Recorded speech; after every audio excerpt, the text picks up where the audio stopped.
Chapter 2263, Sacred Training Ground. As soon as Shifeng stepped forward, the 5 twin-headed Netherfire wolves did something that even surprised Shifeng. As if they had pre-planned it, the Netherfire wolves turned and fled. They weren't behaving like normal monsters at all. Their intellect is this high. Shifeng frowned slightly as he watched the monsters flee.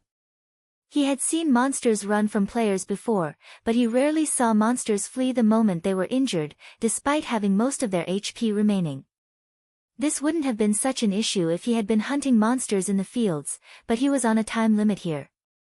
If every Netherfire wolf reacted like this trial would be far more difficult than Shifeng had assumed. These Netherfire wolves' movement speeds were high, and if they split up and fled to other wolf packs, he would need far more time to kill a single Netherfire wolf. A half-step refinement realm expert would very likely fail the trial. However, before these Netherfire wolves could even put a few yards between them and Shifeng, he had already executed void steps and appeared beside one of them. The Netherfire wolf didn't even notice him. My technique execution has improved so drastically. As Shifeng looked down at the oblivious Netherfire wolf beside him, he was shocked. Unlike players, monsters didn't heavily rely on their vision to notice opponents. Trying to approach a monster with a technique like void steps without being detected was a major challenge, akin to using void steps against a void realm expert. Experts wouldn't have to rely on their vision to perceive the world around them once they reached the void realm. Yet now, void steps forced his opponent to ignore more than just his visible presence.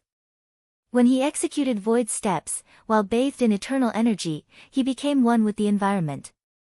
Now, even the Netherfire wolf's bestial senses couldn't find him. Before the Netherfire wolf could react, Shifeng slashed at it again with Killing Ray. The sacred sword suddenly vanished, and blood gushed from multiple lacerations on the Netherfire wolf's body. Damages exceeding -100,000 appeared above the Lord's head, one after another, and this all happened in an instant.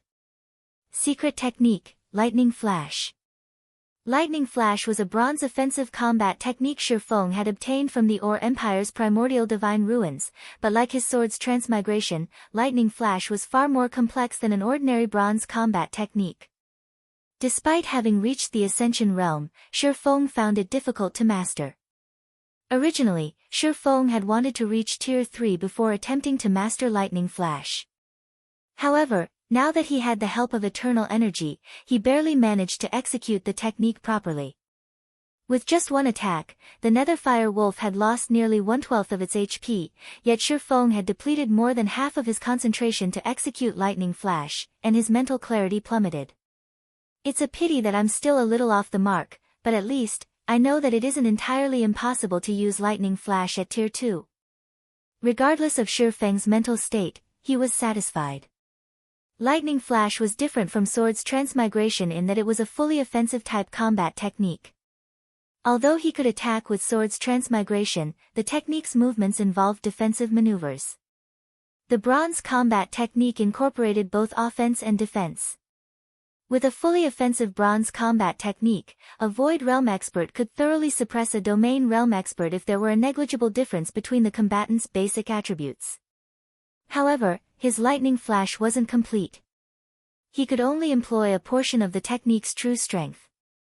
Executing Lightning Slash perfectly meant using a series of 17 attacks and merging them all seamlessly. The technique allowed its user to harm opponents of a higher tier for a brief moment. Unfortunately, Shifeng could only combine 13 attacks right now, barely achieving Lightning Flash's minimum requirement. At this standard, Lightning Flash operated like an advanced combat technique, not a bronze combat technique. After landing the attack, Shifeng adjusted his posture and executed Lightning Flash once more. Within the Tower of Four Gods, his stamina and concentration recovery speeds were far faster than in the outside world. Even if he repeatedly employed bronze combat techniques here, his stamina and concentration would quickly replenish. Naturally, he couldn't waste his time in such a beneficial environment. The first level 93 twin-headed Netherfire wolf fell at Shifeng's hands in less than 20 seconds. Not even a 6-man party of the same level could slay a Netherfire wolf as quickly as Shifeng had. While Shifeng continued to train, Swimming Dragon, Melody, Thoughtful Rain, and Blue Bamboo began to do the same after discovering the Tower of Four Gods' benefits. For 3 days, the 5 of them slew Netherfire wolves without rest. At the rate Shifeng killed the monsters, he could have completed the first trial in less than a day, but he didn't hurry to do so. Instead, he reflected on his actions and practiced Lightning Flash and his Tier 2 skills. He also gained a significant amount of EXP from killing the Netherfire wolves. His leveling speed was just as fast as his normal grinding speed elsewhere. Moreover, the Netherfire wolves also dropped considerably good loot, earning Shifeng a lot of level 90 bronze weapons and equipment. His improvement speed over the 3 days was off the charts. By the time the trial was close to ending, Shifeng could reliably execute Lightning Flash, only consuming 1/3 of his concentration with each use. Unfortunately, he was still limited to 13 slashes. He was missing something. Shifeng only killed the last Netherfire wolf as the 3-day time limit was nearly up. As the last twin-headed Netherfire wolf died, the scenery around Shifeng changed again. Although he was still in an endless plain, the monsters had changed. Now, ghost warriors roamed the plain, carrying weapons and shields. These ghost warriors moved in groups of 6, with some on defense, some focusing on melee offense, and others assigned to ranged attacks. They were like a well-rounded raid party for bosses. Ghost Warrior, Undead, Lord, level 93. HP 30,000/30,000,000. System: kill 600 Ghost Warriors within 3 days. If you fail to complete this task in the stipulated time, the challenge will automatically be regarded as a failure. Wasting no time, Shifeng charged at a Ghost Warrior party. The Ghost Warriors didn't attack the moment they noticed Shifeng. Instead, the 2 shield-wielding Ghost Warriors moved to intercept his charge, while the 2 spear-wielding warriors moved behind them. The 2 spear-wielders prepared to attack the instant Shifeng encountered the tanks. Meanwhile, the 2 Ghost Warriors carrying bows spread out to attack Shifeng from the sides. The Ghost Warriors' combat standards were clearly a cut above the Netherfire wolves. Using the Trial Tower as a reference, they were at the 3rd floor, middle stage standard. If an ordinary Tier 2 expert tried to take on this 6-man monster party, they'd likely struggle to escape, much less defeat their opponents. Fortunately, these Ghost Warriors were no threat to Shifeng. Like the previous trial, he continued to practice his Lightning Flash. Fighting humanoid monsters would help him improve far faster than fighting beasts. The Ghost Warriors also provided better loot and more EXP than the Netherfire wolves. The Netherfire wolves hadn't dropped a single piece of mysterious iron equipment, yet the Ghost Warriors did on occasion. As for the EXP, the Ghost Warriors provided 3 times more than the Netherfire wolves, which had already granted more EXP than ordinary level 93 lords. As a result, Shifeng's experience bar filled rapidly. By the time Shifeng cleared the 2nd trial, he had reached 94. The scene around Shifeng changed after he cleared the 2nd trial, but when he saw his new opponents, he was astonished. The 3rd trial took place in an ancient coliseum, which was home to 10 fully armed giants. Every one of these giants was Tier 2. They weren't monsters, they were bona fide Tier 2 NPCs. Giant Gladiator, Giant, Tier 2. Level 94. HP 5, 400, 000/5, 400, 000. The giant race was a talented one. Not only did giants command immeasurable strength, but their earth affinity was unparalleled, as well. They were natural-born warriors. Moreover, unlike players, NPC giants had inherited the giant race's attributes perfectly. They wielded far more combat power than ordinary Tier 2 NPCs. And now, Shifeng had to face 10 of them. System: kill 10 giant gladiators within 1 day. If you fail to complete this task in the stipulated time, the challenge will automatically be regarded as a failure. Chapter 2264, Breaking Through 100%. Although the time limit isn't that short, this trial is far more difficult than the last, Shifeng thought as he observed the 10 giant gladiators standing on the elevated platform in the center of the Colosseum. If a half-step refinement realm expert attempted this challenge, they'd likely need a full set of up-to-date dark gold equipment to have a chance of passing. Unlike monsters, NPCs had many skills and spells under their command. Their combat standards were also leagues above monsters. Moreover, there was a huge difference between NPCs' strength within the same tier. This was due to the individual NPCs' weapons and equipment. An NPC in full dark gold equipment would undoubtedly have a huge basic attribute advantage over one in bronze equipment. Of the 10 NPC giants on the platform, the weakest wore bronze equipment, while the strongest was geared in fine, gold-ranked items. With the giant race's innate talents, a human player's basic attributes might not be as high, even fully geared in dark gold equipment. Players could only clear this trial by relying on their techniques. External items and berserk skills were prohibited within the Tower of Four Gods. Players could only rely on their strength to clear the trials. The third trial's difficulty level made the first two trials look like warm-ups, while this was the beginning of the true test. However, Shifeng did not give the matter much thought and approached the elevated platform. After 6 days of training, he had hit a bottleneck. No matter what he tried, he could only perform, at most, 14 slashes with lightning flash. He had only reduced his concentration consumption to 1/4 of his total, as well. He would need far more time to improve with the technique. Hence, instead of wasting an entire day training, without seeing any improvement to his combat power, he decided to clear the first floor's trials and move on to the second floor.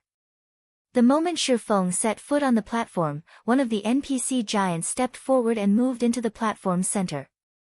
As the giant reached Shifeng, it swung its two-handed axe at the swordsman. Dense, earth-type mana enveloped the axe.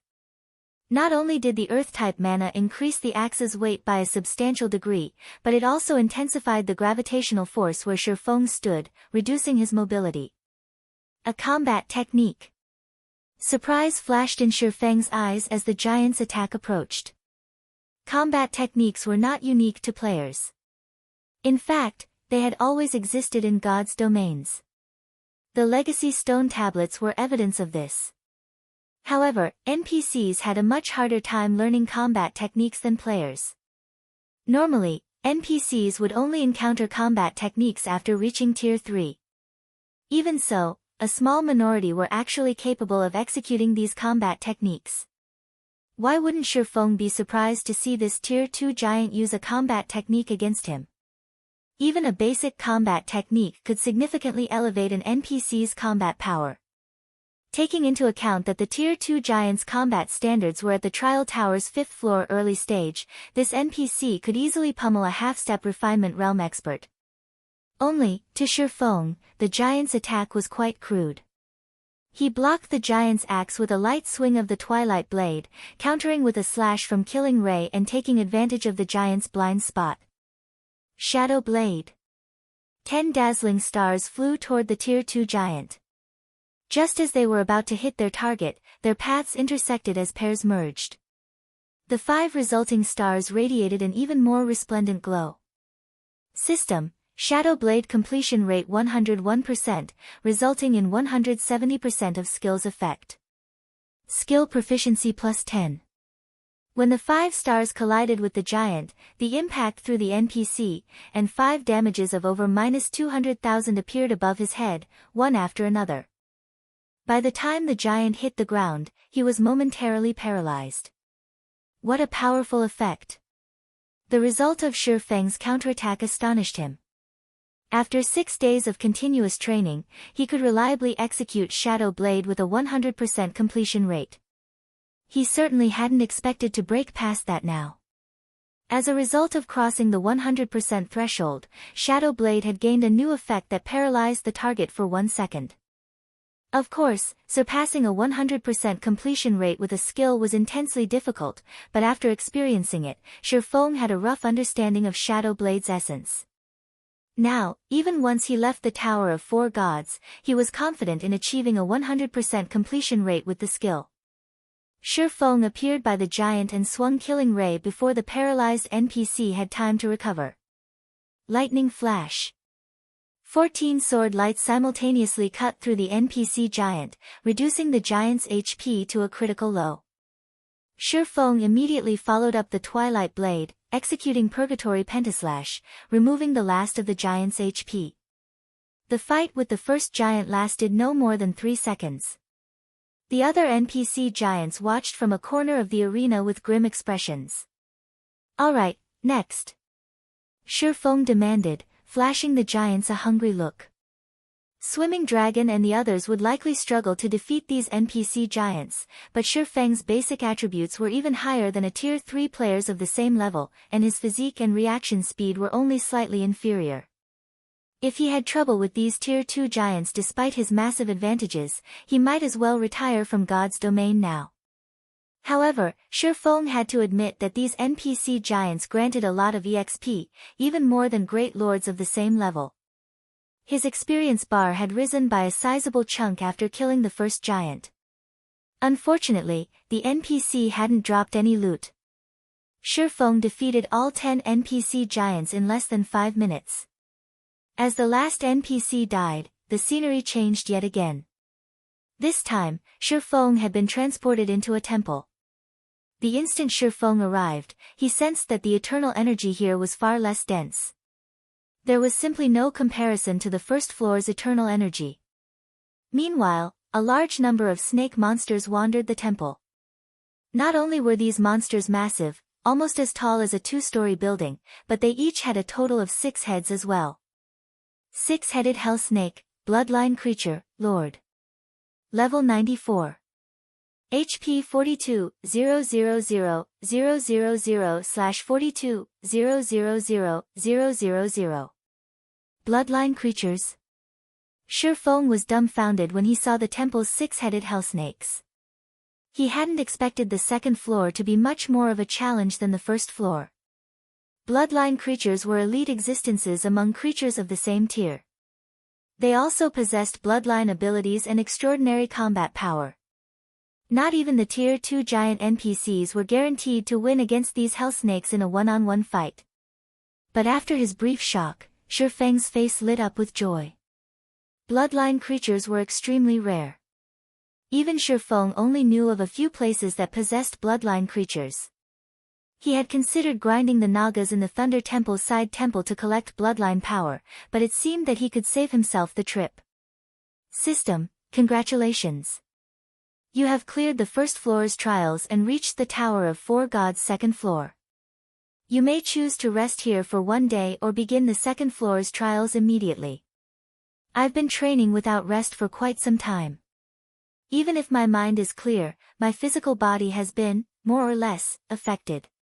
I should log off and rest for now. After giving the matter some thought, Feng decided to accept the system's offer to rest. By the time Feng exited his virtual gaming cabin, sunlight streamed into his room. It was already afternoon. Feng stretched, suddenly feeling physically powerless. Moreover, he was intensely hungry, and every cell in his body practically screamed for nutrients. He was also quite lightheaded and sleepy. What's going on? Feng's physical state surprised him. If he hadn't willed himself awake, he likely would have lost consciousness. Chapter 2265, Tower of 4 Gods Effect. Feng rapidly lost stamina due to his severe lack of energy. Ignoring the cause of his deprivation, for now, Feng moved to the fridge in his room and retrieved one of the life potions within. He popped the cap and downed the bottle's contents without hesitation. As the life potion flowed down his throat, Feng felt a warmth spread throughout his body, and his mind started to clear. After the drink warmed him, his cells devoured the nutrients like ravenous wolves. When he had first consumed the life potion, his body had needed 3 to 5 days to process it, yet now, his body rapidly absorbed its nutrients. After about 10 minutes, Feng felt as if he had been resurrected. He had also completely digested the life potion. If any internal force experts saw this, their eyes would likely fall from their sockets. The life potion contained a frightening amount of nutrients, and even an internal force expert would need 3 days to process the powerful drink after training to their physical limits. Moreover, they would have to continue training like a madman during that time, yet Shi Feng had digested the life potion in 10 minutes and still felt as if he needed more. This life potion really is good stuff. Without it, I would have needed around 5 bottles of S-rank nutrient fluid to recover from my starvation, Shi Feng inwardly exclaimed as he stared at the empty container in his hand. Although he had been conserving the life potions, he had used far more than he had initially expected. He was already down to his last bottle. Once he was out, his physical and mental progress would plummet.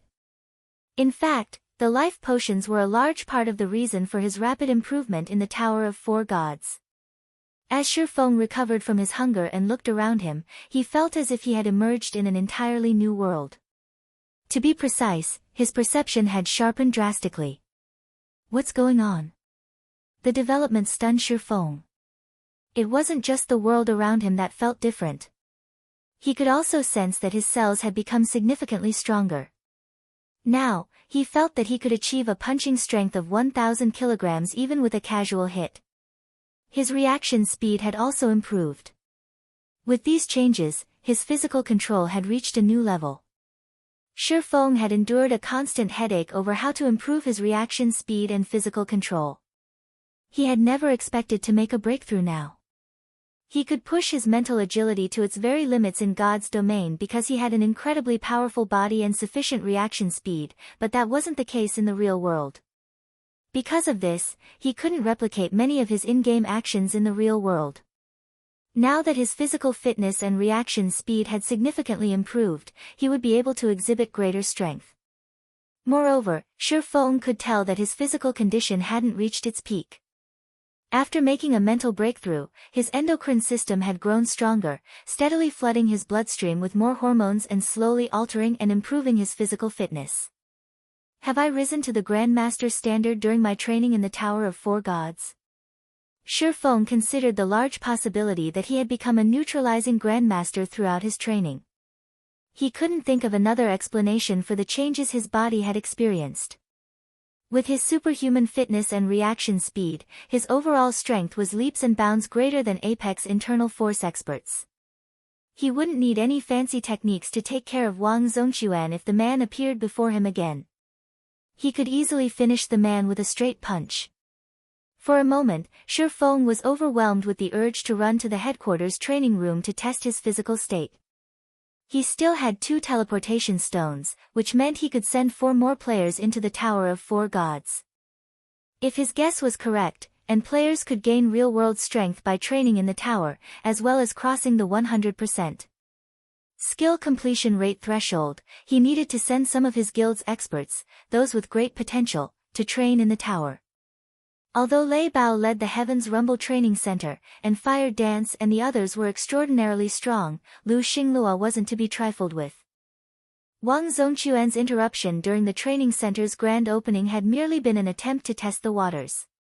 If Lu Xinglua decided to get serious and attack the training center in secret, he would have many methods to catch the training center off guard. An experienced master martial artist like Lei Bao might cope with these secret attacks, but Fire Dance and the others simply weren't strong enough. Moreover, they needed people to protect Zero Wing's main headquarters at all times. If Zero Wing could nurture another Grandmaster, the Zero Wing headquarters and the Heaven's Rumble Training Center's safety would be assured. Neutralizing Grandmasters transcended ordinary human limits. Their highly developed minds utilized a 7th sense, which reached beyond their instinctual 6th sense. Their perception of danger and survivability reached inhuman levels. Even if Lu Xinglua tried to attack Zero Wing from the shadows, he'd be hard-pressed to achieve anything against a neutralizing Grandmaster. Thinking up to this point, Shi Feng contacted Liang Jing, asking for a report on Zero Wing's development and gather the guild's upper echelons for a meeting. He intended to discuss the Tower of Four Gods with everyone before making a decision. He only had 4 remaining slots, after all. Zero Wing had been developing smoothing before he had entered the Tower of Four Gods, and according to Liang Jing's report, not only had Gentle Snow helped her experts level up rapidly after acquiring her flying mount, but she had also hunted down quite a few rare field bosses. As a result, she had collected plenty of resources and equipment for the guild. Meanwhile, Fire Dance and the others relied on Stone Forest City's advantages, surpassing the various superpowers' exploration progress in the bottomless abyss. However, while all was well after the Storm Serpent King's raid, Starlink had spread a rumor that Shifeng had stolen a fragmented legendary item. This caused a huge commotion in the Sea of Death. Every power in the area had begun to target Zero Wing's members, and as a result, Zero Wing had been unable to continue its naval development or contest for naval resources. Many experts were also searching for Shifeng, especially those from the many dark powers. These dark powers' desire for a fragmented legendary item was particularly frenzied, and they had sent more than a few spies into Zero Wing to track Shifeng down. Although we've secured the necessary materials for producing master potions and fine gold resistance equipment from the bottomless abyss, our naval supply line has practically been cut off. It has significantly slowed our material collection, Blackie said. Lu Xingluo really is ruthless. Shifeng smiled bitterly. He had not acquired a fragmented legendary item from the Storm Serpent King, yet no one would believe him. The Storm Serpent King was the strongest boss anyone had killed in God's domain thus far. Not even the Frost Monarch was as powerful as the King-class sea monster. Meanwhile, when players advanced into level 100 maps, master potions and high-level resistance equipment would be a necessity. Level 100 was a massive turning point in the game, and maps of that level would change drastically, not to mention the monsters. Without master potions and high-level resistance equipment, players would have no hope of survival in these maps. If players couldn't even survive in these areas, they'd have no chance of surviving in their Tier 3 promotion quest venues, which were far more dangerous. To take advantage of the various powers' ignorance on the matter, Zero Wing had secretly stockpiled the necessary materials to produce these items. However, with Zero Wing's naval supply line severed, its material collection had slowed by half. Why isn't Qingxue here? Shifeng asked after listening to everyone's reports, glancing at the empty Vice Guild leader's seat beside him with a strange look. Gentle Snow was responsible for Zero Wing's branch guild in the Black Dragon Empire. She had a significant amount of the guild's resources and manpower under her management. Blackie fell silent for a moment. Has something happened? Blackie's response, or lack thereof, gave Shifeng a bad feeling. Actually, the Feng family, Fenglin City's #1 family, has proposed marriage to Big Sis Qingxue. The Feng family had influence all over the city and in many of its industries, so Big Sis Qingxue's parents don't have much choice in the matter. Big Sis Qingxue is absent because she's trying to find a way to deal with the issue, Violet Cloud said. Even with the White Clan group's backing, the Bai family was only considered second-rate in Fenglin City. In comparison, the Feng family was the top first-rate family in the city. Destroying the Bai family would be child's play for the Feng family. The Feng family? Shifeng could not help his smile after hearing the news. I just so happen to have some business with the Feng family. Since that is the case, Liang Jing, prepare the car, please. Guild leader, you shouldn't do anything reckless. The Feng family is guarded by a neutralizing grandmaster, Lei Bao hurriedly cautioned. Most might not know of the Feng family, but as one who had spent a good portion of his life in the fighting world, Lei Bao was very familiar with the power the Feng family wielded. The Feng family had become the top first-rate family in Fenglin City due to that neutralizing grandmaster's support. A neutralizing grandmaster? What a coincidence. I also happen to be one. Shifeng announced as he glanced at Lei Bao. He then stood and left the meeting room. Chapter 2266, Consequences. Fenglin City's Redstone Restaurant.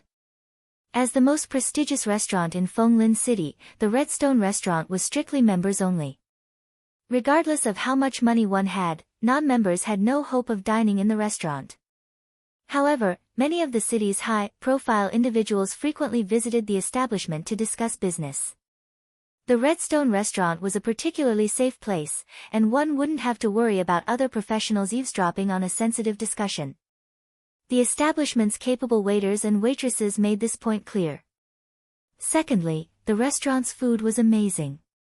Even people who ate delicacies every day would never forget the taste of the food here, and since the Redstone restaurant didn't offer takeout, anyone who wished to dine had to visit personally.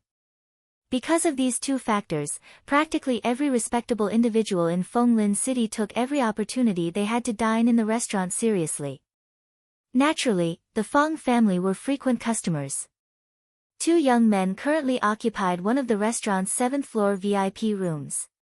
While they conversed, the young men took their time to enjoy the delicacies that covered the table between them. One of the men was rough and robust, while the other seemed scholarly. No outsider would assume that these two were brothers by blood. The scholarly young man was the Feng family's current head, Feng Xiaotian. Feng Xiaotian currently wore a set of white robes, and although he looked to be in his mid-20s, he was already in his 30s. He was the Feng family's eldest young master. The muscular man across from him was the family's second eldest son, Feng Mingyu. Little 2, how are the preparations going for the annual martial arts competition between the 5 great families? Feng Xiaotian asked, looking up at Feng Mingyu. Unlike most families, the Feng family was an ancient martial arts family. To them, the annual martial arts competition between the 5 great families was even more prestigious than the national fighting competition. Rest assured, big bro, this year's competition is ours for the taking, Feng Mingyu responded with a laugh. He then pointed at the dozen or so youths standing behind him and explained, I've trained every one of them personally. 2 have even grasped internal force. The dozen or so combatants behind Feng Mingyu looked very young. None of them were older than 20, and the youngest was only 17. However, not even national-level fighters were a match for these youths' fitness. Good. Feng Xiaotian nodded approvingly. God's Domain has been growing more popular recently, and many major corporations have already invested in the game. Grandpa wants us to join the game as well, so you'd better be prepared. We're going to play, too. The revelation surprised Feng Mingyu. The game touches upon certain important secrets, so the Feng family intends to take part, Feng Xiaotian said. This is also why I suggested that we send a representative to propose a marriage with the Bia family. Not only is the Bai family's Bai Qingxua beautiful, but she is also quite capable.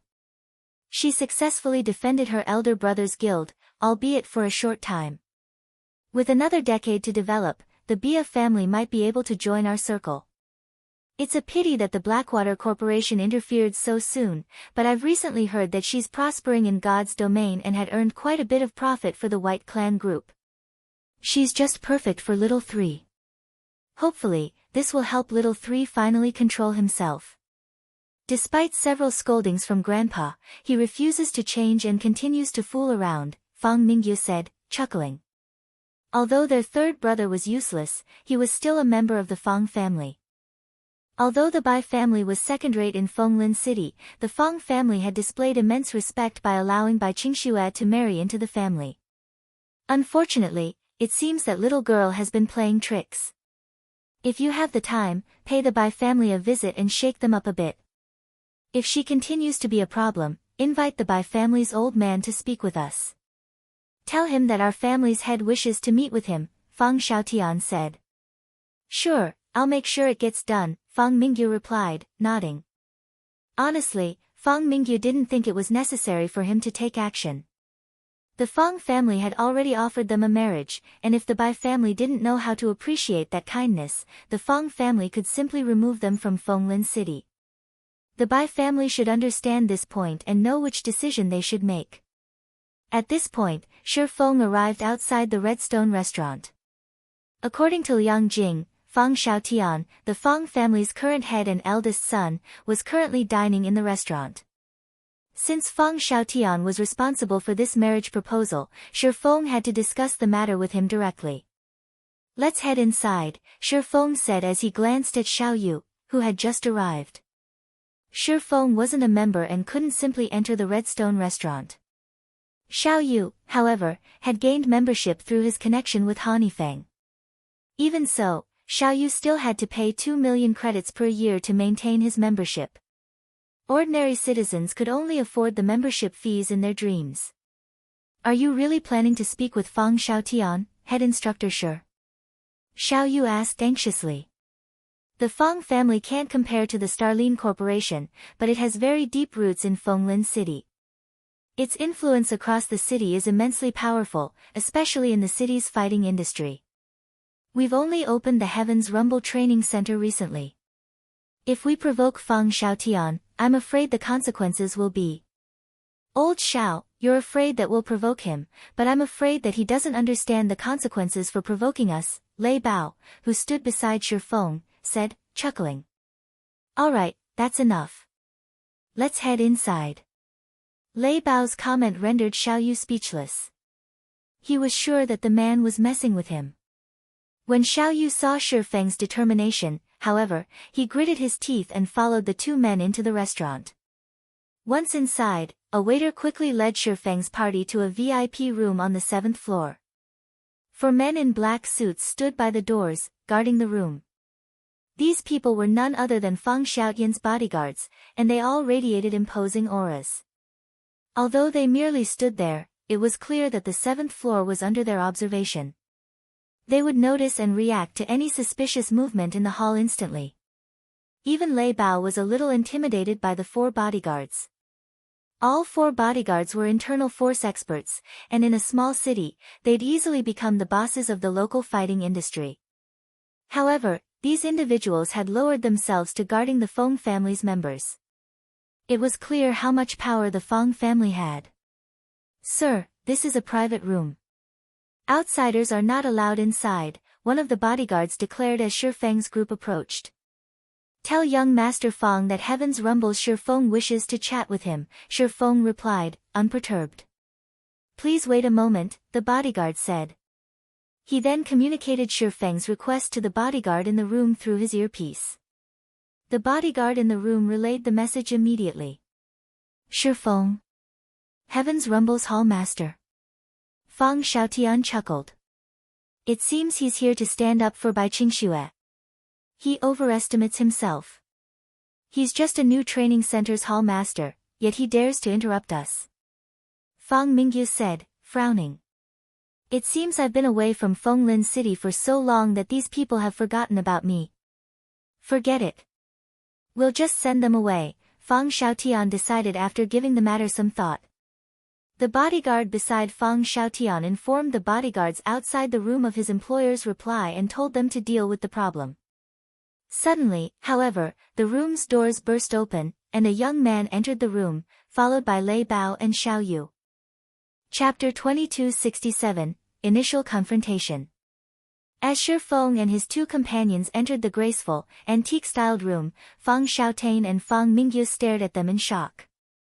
Who allowed them inside? Fang Xiaotian demanded coldly as he glared at the open doors. He was furious. He had clearly instructed his bodyguards to chase Shi Feng's group away, yet they had made it into the room. He hadn't heard a commotion outside the room, so he could only assume his bodyguards had allowed them to pass. However, Fang Xiaotian received no response as the seconds ticked by. The situation confused him. Had they all betrayed him? After considering the idea, he realized that would be impossible. The Feng family had paid a huge sum to train their bodyguards, so the men were absolutely loyal. Even if one of them had become a turncoat, there was no way that all 4 bodyguards had turned against him simultaneously. Save your energy, young Master Feng. Your bodyguards are already asleep, Shi Feng explained when he noticed Fang Xiaotian's confusion. That's impossible. Fang Xiaotian denied Shi Feng's claim instinctively. He was very familiar with the 4 bodyguards' skills. They were only basic internal force experts, but if they worked together, they could even give a national fighting champion a run for his money. How could anyone knock all 4 of them unconscious without making a sound? Lei Bao could only shake his head and sigh from behind Shi Feng. The cooperation between 4 basic internal force experts would certainly be a magnificent scene to behold, but compared to a true neutralizing grandmaster, they were little more than infants. With exceptional reaction speed, perception, and physical prowess, if a neutralizing grandmaster wanted to go somewhere, how could a bunch of bodyguards stop him? Feng Xiaotian ordered one of the bodyguards behind him to check on the 4 outside. When he reached the door, he found the 4 bodyguards unconscious in a corner of the hall. Young master, Ah Tao, the others, they're really unconscious, the bodyguard stammered. Silence filled the room, and Feng Xiaotian turned to evaluate Shifeng's group. It's no wonder why you were so confident to meet me here, Feng Xiaotian said. Despite his passed-out bodyguards, he didn't seem flustered. On the contrary, he maintained a calm attitude as he said, however, do you think this display will change my mind? Stop dreaming. I know who you are, Shifeng. You're Heaven's Rumble's Hall Master. You've already defeated Wang Zongquan and shook Fenglin City's various dojos and training centers with your name alone. Moreover, you are one of Zero Wing's core upper echelons. Zero Wing has been developing quite nicely in God's domain and has become a pseudo-superpower. It is now an overlord on the eastern continent. Now, the guild has been recruiting a large number of talented fighters through the Heaven's Rumble Training Center and is rapidly growing stronger in the game. However, this is the real world, not some game. In the real world, Zero Wing has no background or supporters. It's nothing. I wouldn't even need to lift a finger to deal with you. A few words would be more than sufficient to end your business in Fenglin City. Xiaoyu felt an immense weight drop on his shoulders as Feng Xiaotian spoke. Zero Wing wasn't afraid of financial suppression. Only small, hostile tricks could affect the guild and workshop. Feng Mingyu stood abruptly, looming like a brown bear in the room. Standing at 2-3 meters tall. His arms were thicker than a woman's thighs, and his tanned complexion made him look like a golden statue. Unbreakable. Someone's actually trained in the Henglian style to the unbreakable realm? Lei Bao stared at Feng Mingyu as he walked toward the group in utter shock. Training with the Henglian style was a painful toil. One had to submit themselves to hellish training tactics to master this martial art, which was several times more challenging than other styles. Even internal force experts would struggle to deal with the difficult training regimen, but if one could master the Henglian style, they'd become horrifically strong. With basic mastery, one could face off against ordinary internal force experts. Not only would a combatant's punch carry 1,000 kilos of force as an advanced master, but they'd also be able to take hits from an internal force expert without injury.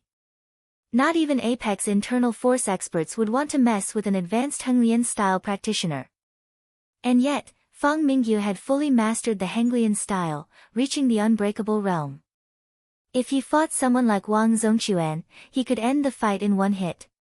Wang Zongquan would be utterly helpless against Feng Mingyu.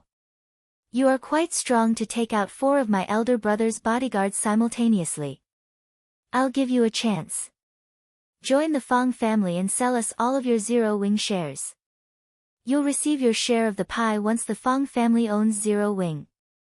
You will enjoy greater status and authority than you could ever enjoy in Zero Wing, Feng Mingyu offered as he approached Shifeng, his firm tone leaving no room for negotiation. Xiaoyu, who stood behind Shifeng, felt the strength drain from his legs. Feng Mingyu's aura was simply too frightening.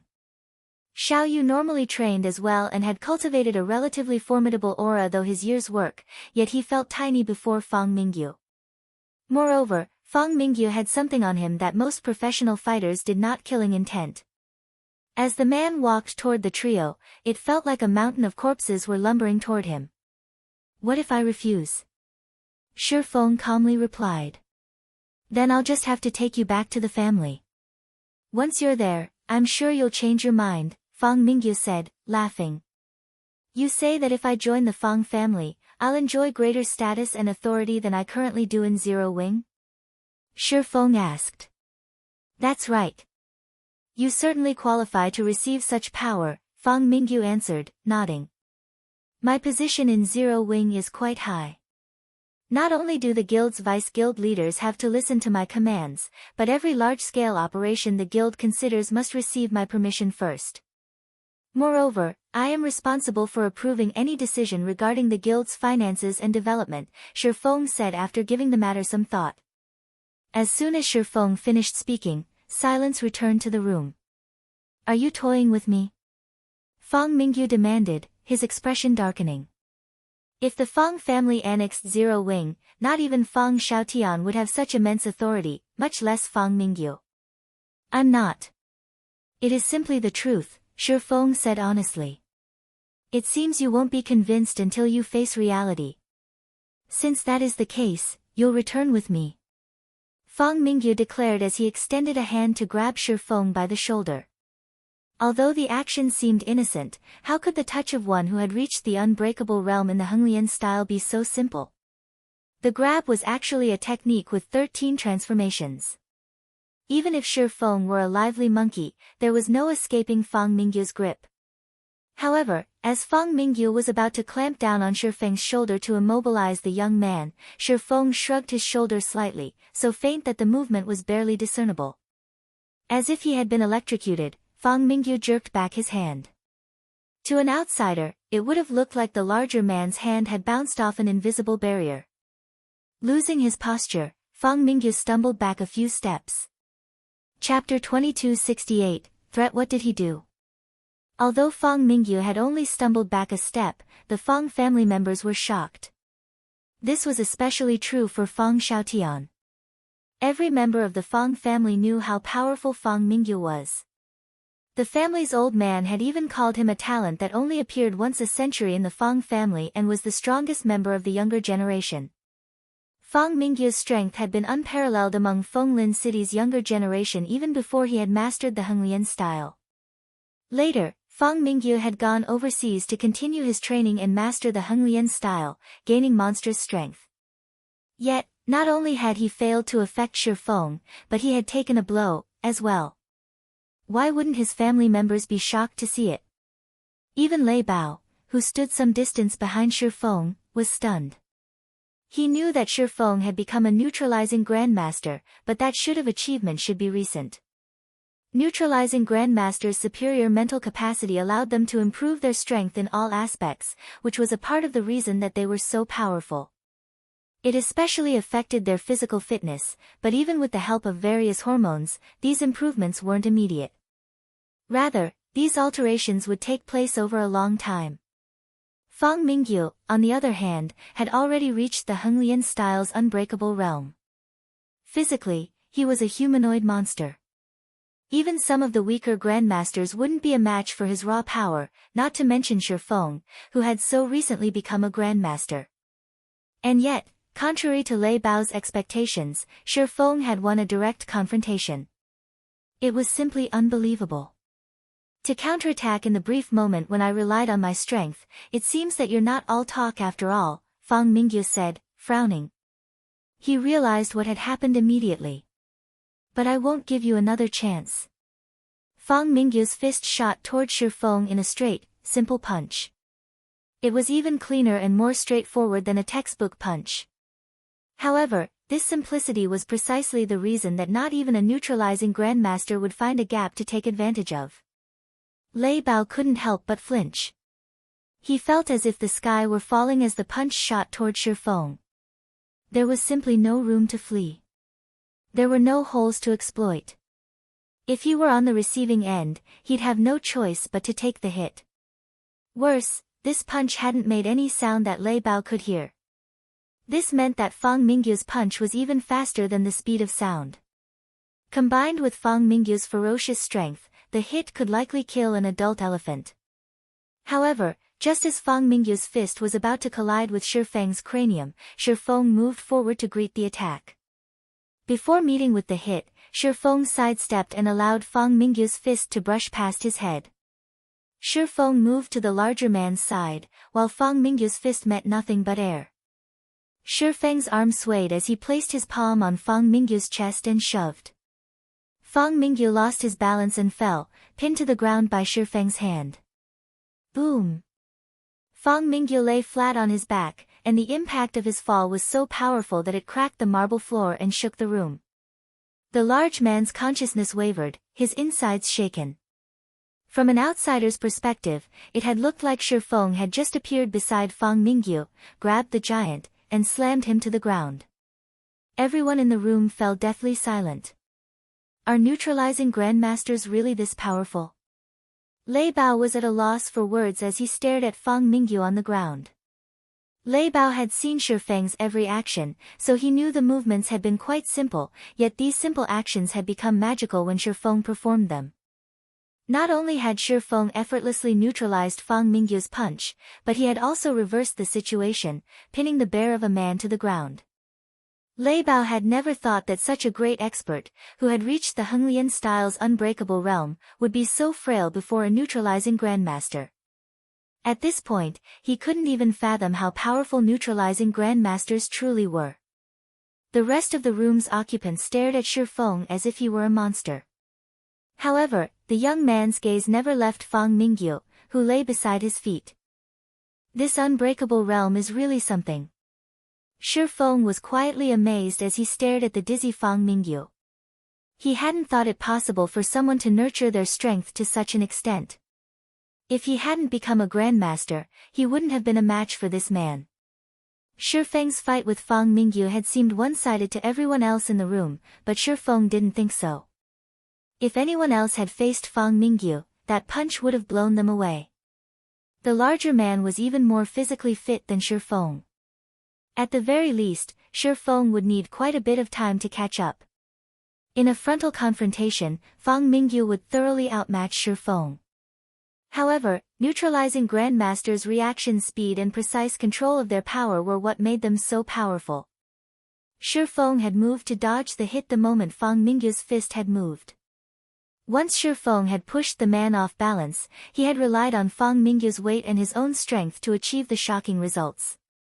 Despite such a heavy blow, Fang Mingyu had suffered barely any damage as if his body were truly made of steel. He had merely suffered a minor disruption to his blood circulation and had been temporarily incapacitated. After inspecting Fang Mingyu's condition, Shi Feng looked up at the dumbfounded Fang Xiaotian, who sat on the other side of the table. Sensing Shi Feng's gaze, Fang Xiaotian felt a chill crawl down his spine. What are you trying to do? I'd advise you against messing around.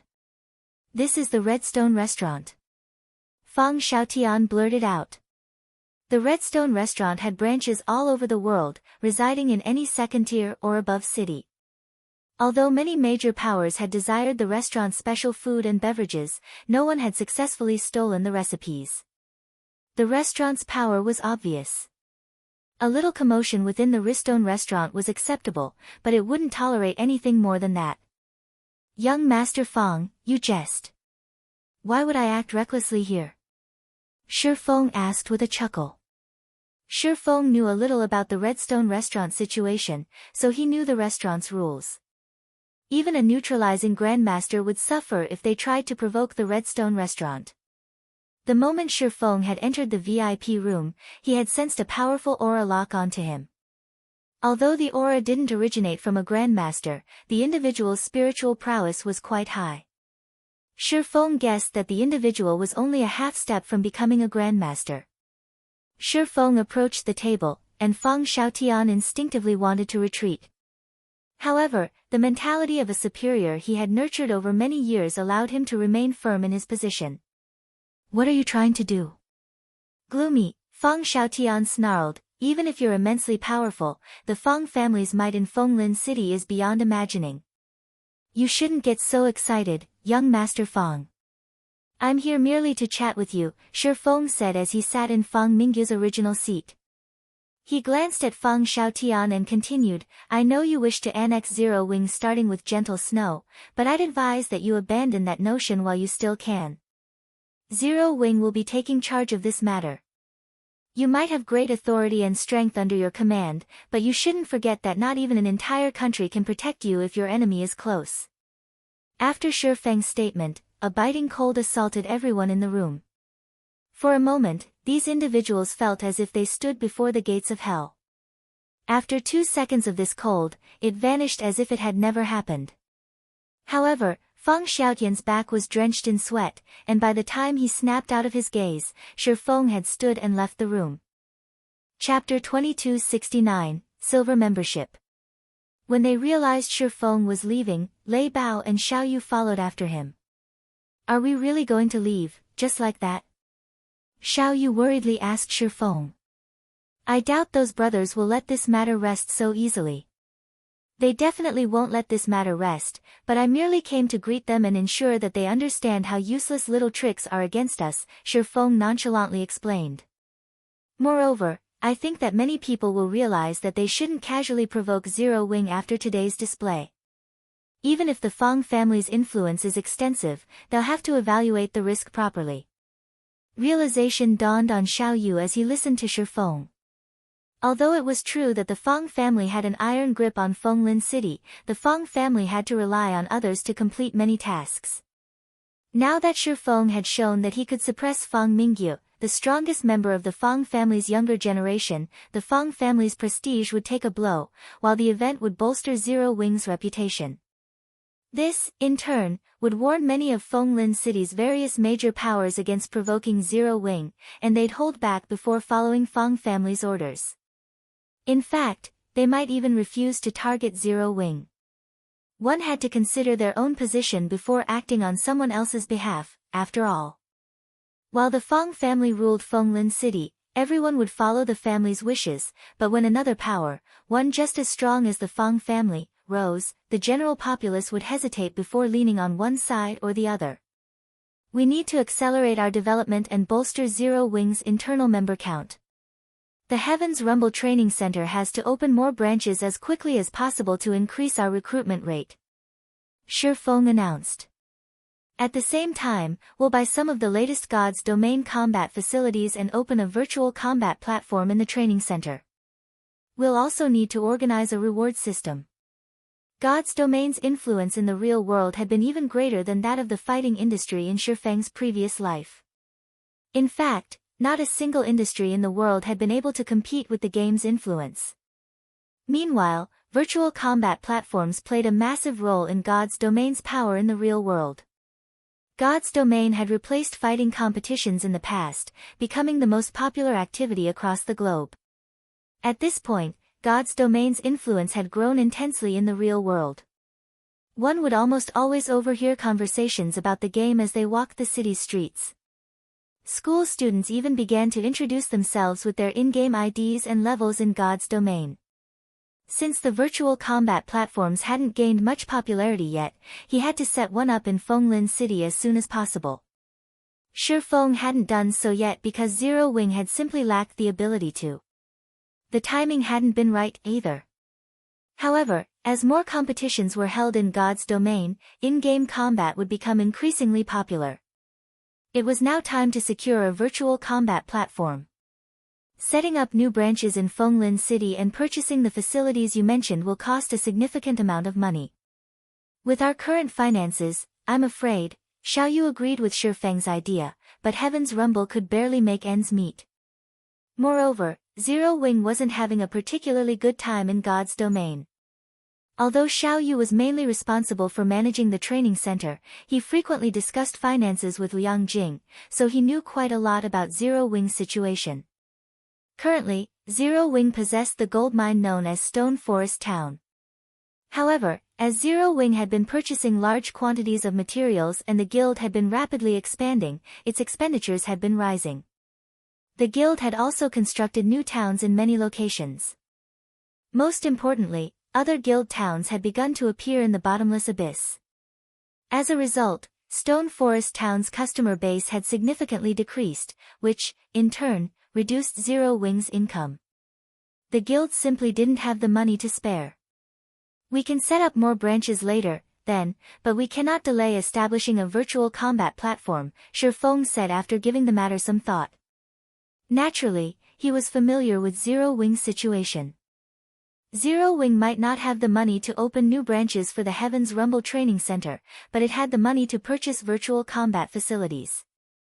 Any corporation that wanted to expand would need a huge amount of capital. Thus, corporation owners would try to attract as much investment as possible, but doing that would reduce the owners' shares and their authority in the company. Without sufficient authority, these owners would be restricted in what they could accomplish. Moreover, a corporation risked betrayal by accepting investors. Investors weren't impervious to threats and bribery.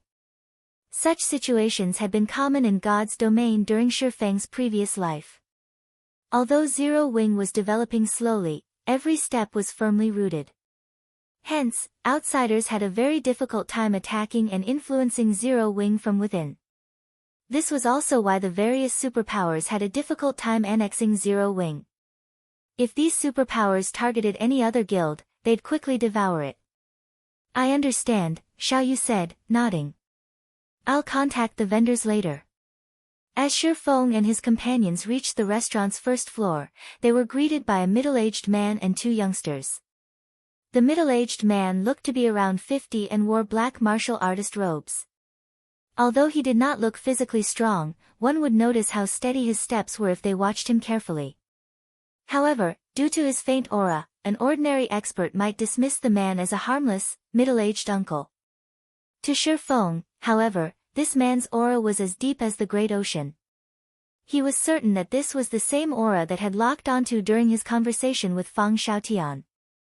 The young man and woman behind him looked to be in their early 20s. The woman was curvy and graceful, while the man was as robust as a leopard. He was also handsome enough to earn a modeling job.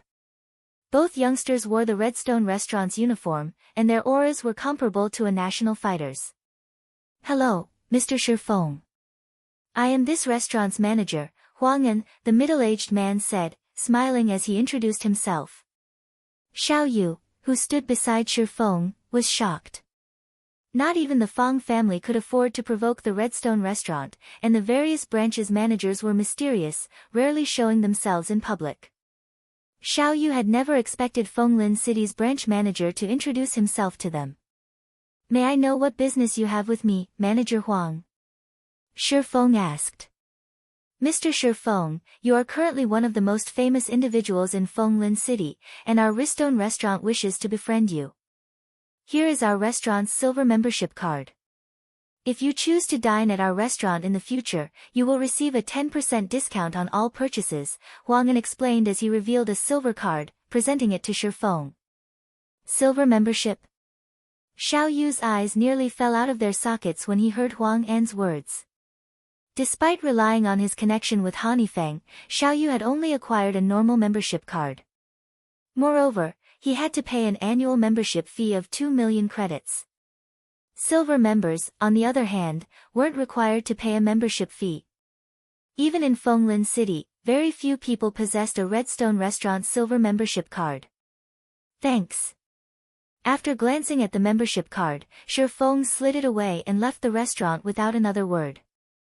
The only thing he wanted to do right now was to re-enter God's domain. After today's events, he was determined to return from the Tower of Four Gods as soon as possible. As Shifeng's group left the Redstone restaurant, the young man and woman behind Huang'an spoke up. That guy doesn't know how to appreciate a favor. He just left after receiving the card. He didn't even bother with any light conversation, the young woman grumbled. He's likely been frightened off. He just slapped the Fang family in the face, and they won't let him get away with it. He might be considering leaving Fenglin City as soon as he's able, the young man commented, snickering. That's right. The Fang family is guarded by a neutralizing grandmaster like Old Man Fang. Who would dare provoke the Fang family? The old man won't be able to ignore the slight, the young woman said, admiration brightening her features as she spoke of neutralizing grandmasters. It seems you two need more training. You have no business discussing this, Huang'an said, shaking his head. Why is that, instructor? The young woman asked. Rather than replying, however, Huang'an waited until Shifeng disappeared before he continued, I suspect that Shifeng might be a neutralizing grandmaster. Chapter 2270, Second Floor's Effect. With his business in the Redstone restaurant complete, Shifeng quickly returned to Zero Wing's main headquarters, instructing his people to work on improving their Tier 2 skills and spells completion rates. He also reserved some advanced combat rooms for the guild's core members in Zero Wing's various battle arenas. The advanced combat rooms might not be as effective as the Tower of Four Gods, but they were better than nothing. Meanwhile, Xiaoyu began to organize the purchases to set up the virtual combat platform for the Heaven's Rumble Training Center. Blackie, I'm afraid I'll have to spend quite some time in the Tower of Four Gods. While I'm gone, I want you to focus on collecting ancient origin wood and diamond wood. Also, have Qingxue lead the main force members to the Sea of Death's Tide Vortex to grind monsters. The monsters there should drop something called the Tide Stone Fragment, Shi Feng said. Collect as many fragments as you can. I will need them. Players could only enter the Tower of Four Gods once every 360 days, and he couldn't just leave the tower and waste the opportunity. After completing the trials on the first floor, however, he realized that completing the rest would take a long time. Meanwhile, more powers had begun to shift their focus to the sea. As a result, Dragonheart City had become more important in the game. If Zero Wing wished to continue its rapid development while collecting enough funds to set up more Heaven's Rumble Training Center branches, it would have to establish itself in Dragonheart City as soon as possible. To do that, Zero Wing needed to increase its popularity in the city. That way, Zero Wing could establish a guild residence, allowing easy teleportation to the city for its members. This was also why the various large guilds were pushing their members to complete quests in Dragonheart City. Although many of these guilds had collected the necessary ancient gold to purchase land and build a guild residence, they didn't have enough popularity to establish a teleportation array within the residences. As a result, their established guild residences could only serve as a resting place for guild members, nothing more. Unfortunately, gaining popularity in Dragonheart City wasn't an easy task. As an independent, neutral city, very few quests offered guild popularity, and with so many guilds contesting for these quests, accumulating 50,000 guild popularity was incredibly difficult. However, quests weren't the only method of gaining guild popularity. A guild could also accumulate popularity in Dragonheart City through Tide Stone Fragments. The only monsters that dropped these fragments were in the Tidal Vortex, which was located in the Sea of Death's core area. Even the weakest monster in the area was a level 90 Great Lord, and the Tidal Vortex was home to quite a few level 90+ Grand Lords. One would frequently encounter level 90+ mythic monsters, as well. There was no doubt that the Tidal Vortex was a very dangerous place. If a team entered the Tidal Vortex without a Tier 3 expert, even survival would be an immense challenge. Initially, Shi Feng had wanted to lead a team to the Tidal Vortex to grind for EXP and Tidal Stone Fragments himself, but since he was stuck in the Tower of Four Gods and Zero Wing's situation was growing tenser, he had to rely on Blackie and the others to complete the task. Zero Wing's main force was no longer weak, its members were level 90 on average. The main force also had an MT like Cola, who wielded a fragmented legendary shield. The main force members should barely be strong enough to grind efficiently in the Tidal Vortex. Alright, I'll notify the others right away, Blackie replied. He took the situation seriously when Shi Feng had stated that the Tidal Stone Fragments were of great importance. He left Shi Feng's room immediately to notify the other main force members. Once Blackie left, Shi Feng lay in his virtual gaming cabin and logged back into God's domain to clear the Tower of Four Gods trials as quickly as possible. As God's domain appeared around him, he returned to the temple with the six-headed hell snakes. System: kill 1,000 six-headed hell snakes within 3 days. If you fail to complete this task in the stipulated time, the challenge will automatically be regarded as a failure. Kill 1,000 of these things in 3 days. The second floor's first trial is much harder than the first floor's. Shi Feng could not help but frown when he read the system notification. Although the first floor's first trial had required him to slay 1,500 twin-headed netherfire wolves, the wolves had been ordinary lords. These six-headed hellsnakes, on the other hand, were bloodline creatures. Not only did the hellsnakes have far more HP, but they also had special bloodline abilities. Killing these monsters would be far more difficult than killing the netherfire wolves, and the six-headed hellsnakes roamed the temple in groups of 2 or 3. Even a refinement realm expert of the same level would struggle to kill all 1,000 hellsnakes in 3 days.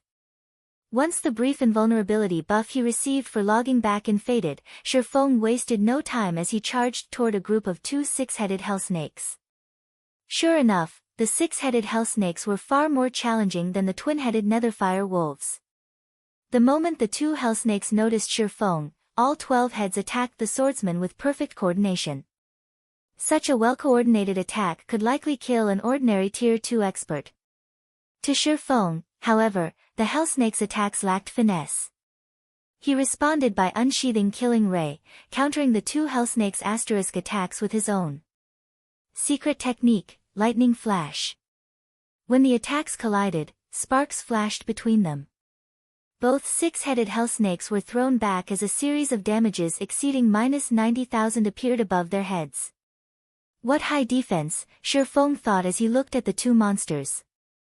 Killing Ray had only left a white mark on the hellsnake's asterisk scales, failing to cut through. The hellsnake's defense could practically rival a Grand Lord's. Could this be their special ability? Killing Ray was a top-tier epic weapon, and when paired with his strength, he could easily slice through the flesh and meat of a Grand Lord of the same level, yet he had failed to injure the Lord-ranked 6-headed hellsnakes. The only explanation he could think of was their bloodline ability. This was the bloodline ability that players detested more than any other. Players' damage in God's domain depended on their basic attributes, as well as any injuries they inflicted on monsters. Skin, muscle, and bone damage could significantly affect players' overall damage. This was why players constantly sought high-quality weapons later in the game. Even without incredibly high basic attributes, players could rely on sufficiently powerful weapons to deal even more damage than players with high attributes and weaker weapons. Fortunately, Shifeng found Lightning Slash easier to execute here than on the first floor. Moreover, he had consumed 20% less concentration. Before Shifeng could test the second floor's effects, the 2 six-headed hellsnakes had launched another round of attacks. Suddenly, inspiration struck as Shifeng instinctively executed Lightning Flash. This time, instead of 14 slashes, Shifeng struck the 2 hellsnakes with 15 slashes. Lightning Flash's power instantly increased. Not only did Shifeng's counterattack repel all 12 heads, but it also left a bone-deep gash in each head, the injuries slightly affecting the hellsnake's combat power. At the same time, damages of over -100,000 appeared above each head. The technique already possesses such great destructive power with just 15 slashes. Shifeng was stunned, staring at the injured hellsnakes. However, Shifeng instantly felt the aftereffects. Not only had his entire body gone numb, but he had also lost nearly half of his maximum concentration. Fortunately, the numbness lasted less than a second, and Shifeng was able to defend himself against the hellsnake's next attacks. The 15-slash Lightning Flash's side effects were far more severe than Shifeng had expected, but that didn't stop Shifeng from using the technique. Once he had recovered enough concentration, he used the technique again to familiarize himself with the improved version. After roughly 8 minutes, Shifeng slew the 2 six-headed hellsnakes. The instant the 2 hellsnakes died, Shifeng felt a trace of their bloodlines flow into his body, granting him 1 point of bloodline power. At the same time, the 2 hellsnakes dropped a shining, crimson stone that radiated a strange, alluring energy. Chapter 2271, Tower of 4 GodsJecrets. As more time passed, the strange energy the crimson stone radiated became so dense that even Shifeng could feel it affect him from 5 yards away. He felt his bloodlust rise and rage fill his mind. What is this thing? Despite being inactive, it has such a powerful, mental influence on those around it. Shifeng stared at the crimson stone in shock. Eternal energy filled the Tower of 4 Gods, allowing players to maintain ideal mental clarity and focus. However, the strange energy this crimson stone radiated had the complete opposite effect. Shifeng picked up the stone to inspect it. The instant his fingers touched the crimson stone, however, his very soul shuddered. He felt, for a moment, as if he stood in a sea of blood and gore.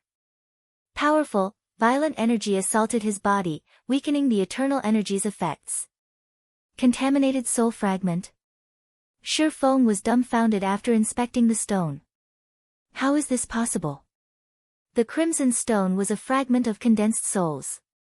A soul was intangible in the real world and in God's domain. Trying to make a soul tangible was an excruciatingly difficult process. Normally, a soul could only take on a physical form with the help of divine items. Take the soul orb, a fragment of the treasure of illusion, for example. It could be used to absorb a portion of a player's soul and use the collected souls to create soul water. The ancient gods' literature fragment could also absorb the souls of half-dead creatures to create soul essence.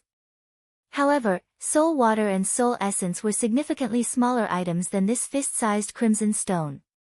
Contaminated soul fragment, special item. This fragment is comprised of countless condensed and violent souls. It contains dense soul power and can be merged with any creature's soul to achieve ascension. However, doing so will subject the target to intensely oppressive effects. This fragment can only exist within the Tower of Four Gods. It will disappear upon leaving the tower. It's no wonder why the Or Empire's founding emperor was so bloodthirsty. So, that was due to this thing. Realization dawned on Shi Feng after reading the contaminated soul fragment's description. So, the opportunity everyone referred to was this stone. The Tower of Four Gods had been responsible for the rise of countless powerhouses in God's domain, including the founders of empires. These individuals' powerful souls were a large part of the reason they had gained the strength to lord over a country. After all, souls were the root of everything, including players. If players' souls were extinguished, they'd have to start a new account if they wished to continue in God's domain. If players could strengthen their souls, they'd have an easier time mastering skills, spells, and combat techniques.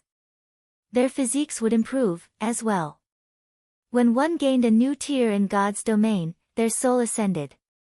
If a person's soul ascended by other means, they'd improve in all aspects. And now, Shi Feng learned that soul fragments, which could help one's soul forcibly ascend, dropped in the Tower of Four Gods. One could easily imagine how great of an opportunity this was. It was no wonder why even Tier 6 God-ranked players had fought to enter the tower. Absorbing such violent souls will likely be a major challenge for players. Absorbing too many of these contaminated soul fragments is likely impossible. Shi Feng gave the crimson stone in his hand a disappointed look.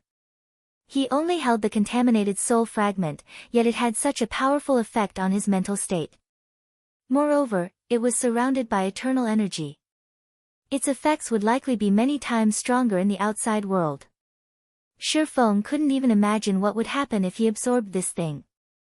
He estimated that absorbing 2 contaminated soul fragments would be his limit. Any more, and it would affect his mental state. Of course, his limit was only this low because he was a Tier 2 player. He'd likely be able to absorb more contaminated soul fragments as he rose in tier. It was like adding salt to water. Once the water was saturated, no more salt would dissolve. In this case, the violent energy within the contaminated soul fragment was the salt, while his soul was the water. If his soul couldn't absorb the violent energy, the excess would affect his mind. Suddenly, Shi Feng had an idea. It was too risky to absorb the violent energy, but the crimson stone itself was condensed soul's essence. He might be able to absorb only the soul power within the fragment by relying on the ancient gods' literature fragment. The ancient gods' literature fragment's soul absorption skill absorbed soul power. That half-dead creatures only referred to monsters when their HPs hit 0. As the corpses disappeared, their physical bodies no longer protected their souls, and the souls could wander. In this state, the ancient gods' literature fragment could then absorb the souls. The soul fragment was the condensed form of these wandering souls. Shi Feng then pulled the ancient gods' literature fragment from his bag to experiment. If his experiment failed, so be it. If it succeeded, however, he would hit the jackpot. The ancient gods' literature fragment could, after all, strengthen a creature's soul without any side effects. He grew nervous as he used soul absorption on the contaminated soul fragment. The ancient god's literature fragment began to glow, and the violent energy within the contaminated soul fragment flared as if it were trying to resist the literature fragment's power. However, the literature fragment had been carefully crafted by an ancient god. How could violent souls possibly resist? The fist-sized crimson stone turned to dust in Shifeng's hand in less than 5 seconds, and Shifeng had acquired a single drop of soul essence. Wonderful! Shifeng rejoiced over the result. Condensing a soul essence was extremely difficult. First, he had to choose a monster that met the minimum level requirement. Soul absorption would not work on monsters that were a lower level than he was. Second, the target had to be sufficiently powerful. Great Lords were likely the lowest limit. Considering that he hadn't reached level 90 when he had hunted the level 102 Great Lord ranked skeleton generals, he guessed that not even souls from level 100 Great Lords would yield him any soul essence once he reached level 100. At the very minimum, he had to target level 100 Grand Lords. Moreover, soul absorption had a 6-hour cooldown. It wouldn't do him any good to grind one boss after another, and he didn't have the free time to hunt a powerful boss every 6 hours. However, he was currently stuck in the Tower of 4 Gods and had nothing better to do. So, he might as well use this opportunity to collect soul essence. Moreover, he couldn't take the contaminated soul fragments outside the Tower of 4 Gods. It was wonderful news that he could use the ancient god's literature fragment to convert the contaminated soul fragments into a form that he could take with him when he left. Following which, Shifeng continued through the tower's trials, collecting bloodline power and stockpiling soul essence. Due to the generous EXP these monsters provided, he leveled even faster than he would grinding elsewhere.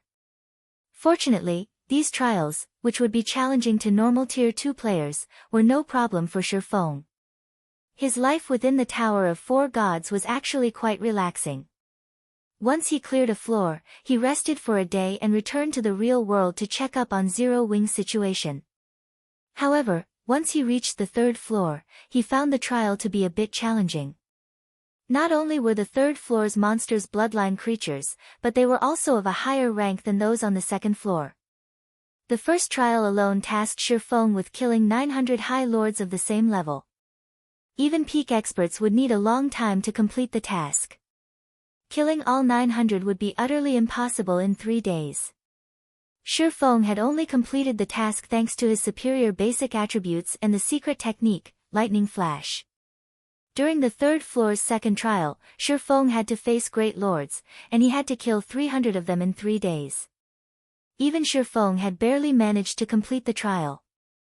After killing the 300 Great Lords, Shifeng had risen to level 99, only 1 level away from the level 100 threshold. It was at this point that he had finally collected the 100 bloodline power he needed and accumulated 86 drops of soul essence.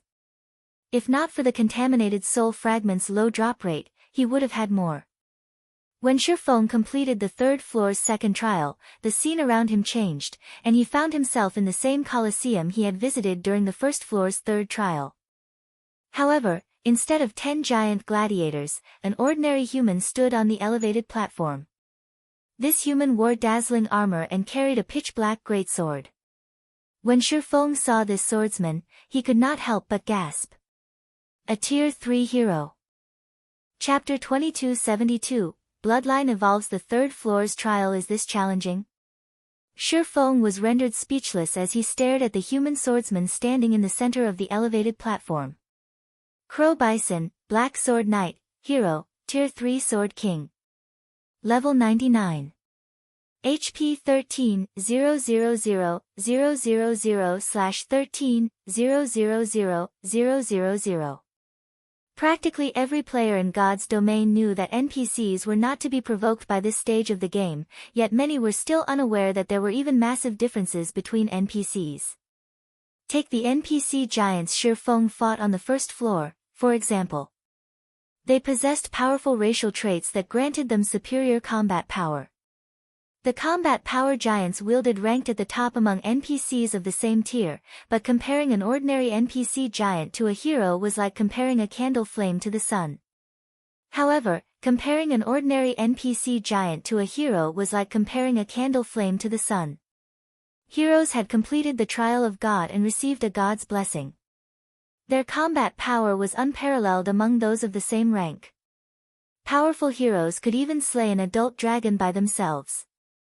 They were akin to kingdoms and empires' guardian saints. Many Tier 5 Apex experts in Shifeng's previous life had grown conceited and would frequently attack kingdoms and empires' caravans. In the end, many of them had encountered hidden NPC heroes and received a painful beating.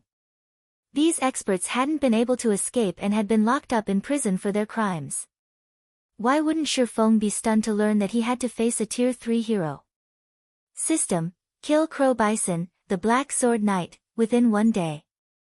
If you fail to complete this task in the stipulated time, the challenge will automatically be regarded as a failure. Shifeng's last spark of hope faded the instant he heard the system notification. He had hoped that he'd only have to survive against the Tier 3 hero for a certain time to clear the 3rd floor's trial. If that were the case, he'd have a chance, but he actually had to kill a Tier 3 hero. Shifeng wouldn't be able to defeat a Tier 3 hero even if he were a Tier 3 player, let alone right now, as a Tier 2 player. The Tier 5 Apex experts of the past had commanded incredibly powerful combat techniques, and the weakest piece of equipment they had worn had been epic rank. They had also carried a few fragmented legendary items, yet they had only earned a one-sided beating during their encounters with Tier 5 heroes.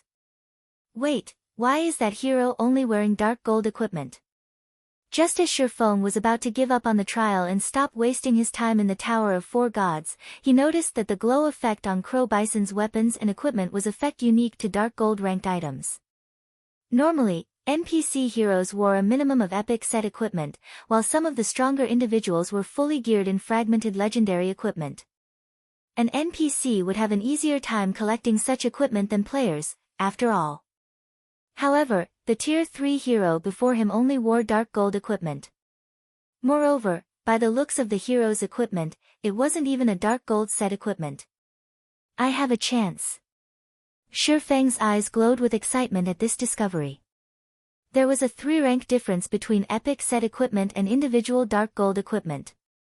In other words, this hero's combat power would be 3 ranks lower than usual. Most importantly, Crow Bison was not level 100, but level 99. Level 100 was a massive turning point in God's domain for monsters and NPCs. Until monsters and NPCs reached that threshold, they'd be restricted by the system, only able to exhibit a portion of their full strength. Hence, Shifeng still had a chance of completing the trial.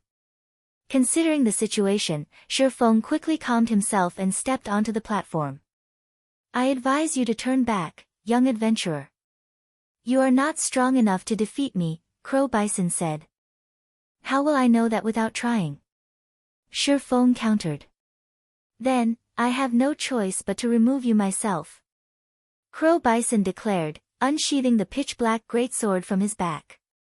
The intensity of his aura skyrocketed as he charged at Shifeng. Crow Bison was extremely fast, and mid-charge, he split into 6 clones, which were impossible to differentiate between. Sure enough, he'll execute all of his skills and spells with a 100% completion rate. Shifeng wasn't surprised in the least to see the 6 heroes charge at him. The move Crow Bison just used was the Swordsman class's Tier 3 skill, Sword Phantom. Normally, the skill only allowed the user to split into 4 copies, but one would gain 2 more if they achieved a 100% completion rate. Not only would these additional doppelgangers confuse the enemy further, but all 6 were also physical copies. Of course, Shifeng wouldn't take Crow Bison's attack lying down. He immediately brandished Killing Ray. Shadow Blade. Thanks to his incessant training, Shifeng could now execute Shadow Blade with a 103% completion rate. As a result, the number of sword lights he summoned had increased from 10 to 12.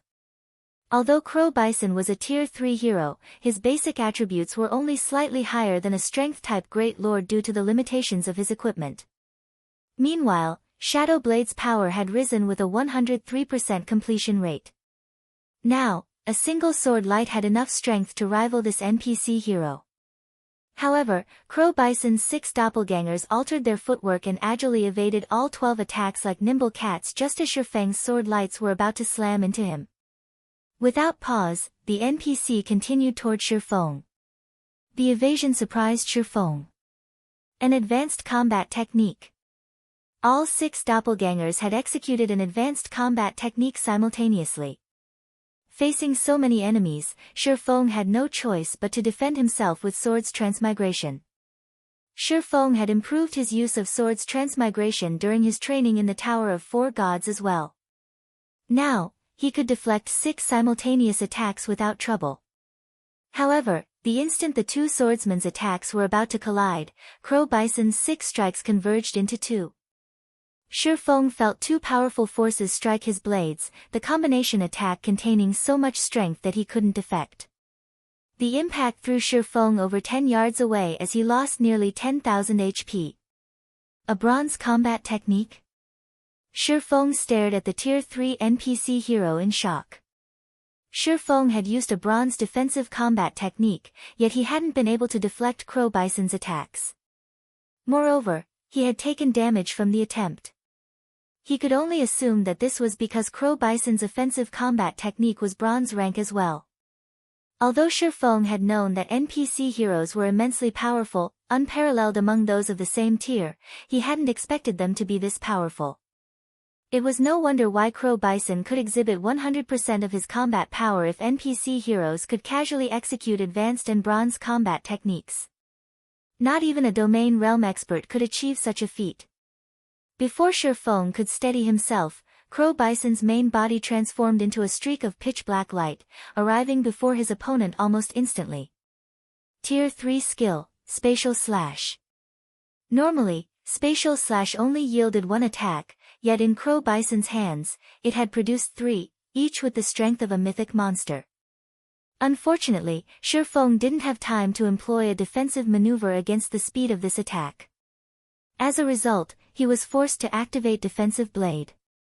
Shifeng suffered defeat in less than a minute due to his disadvantage in terms of basic attributes, skills, and combat standards. After his death, he automatically respawned at the bottom of the elevated platform. His combat power might be 3 ranks lower than normal, but he's still so powerful. It is no wonder why most Apex experts in the past ran away from heroes. Looking up, Shifeng gave Crow Bison a bitter smile. Not only was Crow Bison capable of effortlessly executing bronze combat techniques, but he also had a 100% completion rate with all of his skills. A Tier 3 player had no hope of defeating him. Not even Shifeng's current combat power was a match for this NPC hero. My combat power is still weaker than his, but I might have a chance of victory if I can gain a basic attribute advantage. After the first fight, Shifeng realized that the difference between their strength wasn't as large as he had assumed. His gaze shifted toward the Frost Iron Bloodline's attribute panel. The Frost Iron Bloodline has already increased my strength so drastically. If I can upgrade it to an advanced bloodline, my attributes should climb even higher. With little choice, Shifeng tapped on the Frost Iron Bloodline's attribute panel and chose to evolve it. Chapter 2273, Advanced Fused Bloodline. As soon as Shifeng chose to evolve the Frost Iron Bloodline, the 100 bloodline power he had accumulated transformed into a purple and gold gas that flowed throughout Shifeng's body. As the gas spread throughout his body, Shifeng felt as if he were being burned alive. His heart, however, remained icy cold. At the same time, divine runes began to appear on his body. Initially, the divine runes seemed fragmented, but as the purple-gold gas fused with Shifeng, the divine runes completed. After 10 seconds or so, the gas had fused with Shifeng, and a set of complete divine runes had tattooed his body. His aura had changed slightly, as well. If Shifeng had felt like a mighty wolf before, he was now as imposing as a majestic lion. His strength had undergone a qualitative transformation. There's such a huge difference between the Frost Iron Bloodline's basic and advanced versions. Shifeng was a little surprised when he sensed the changes to his body. Frost Iron Bloodline, Fused Bloodline. Increases players' compatibility with melee skills and reaction speed. mainly improves strength and agility, followed by endurance, vitality, and intelligence. Statistically, the Frost Iron bloodline had barely changed, yet Shifeng could feel the difference in him quite clearly. Currently, he had massively improved in various aspects.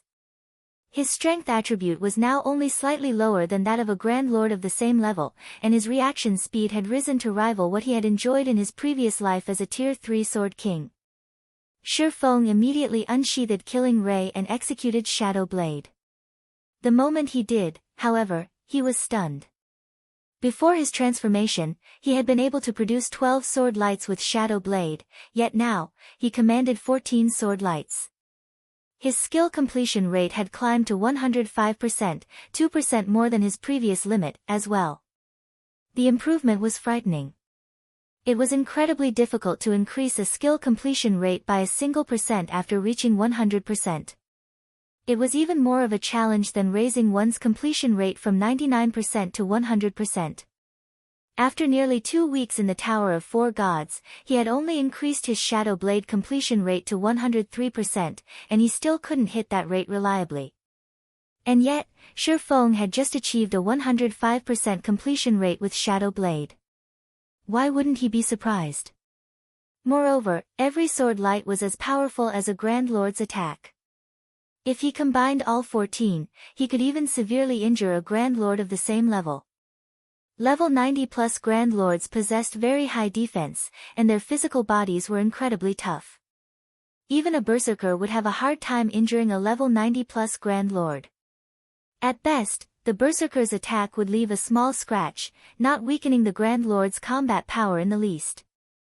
After examining the effects of evolving the Frost Iron bloodline, Shifeng walked toward Crow Bison. He hadn't been a match for the NPC hero since his basic attributes had been slightly weaker than his opponents.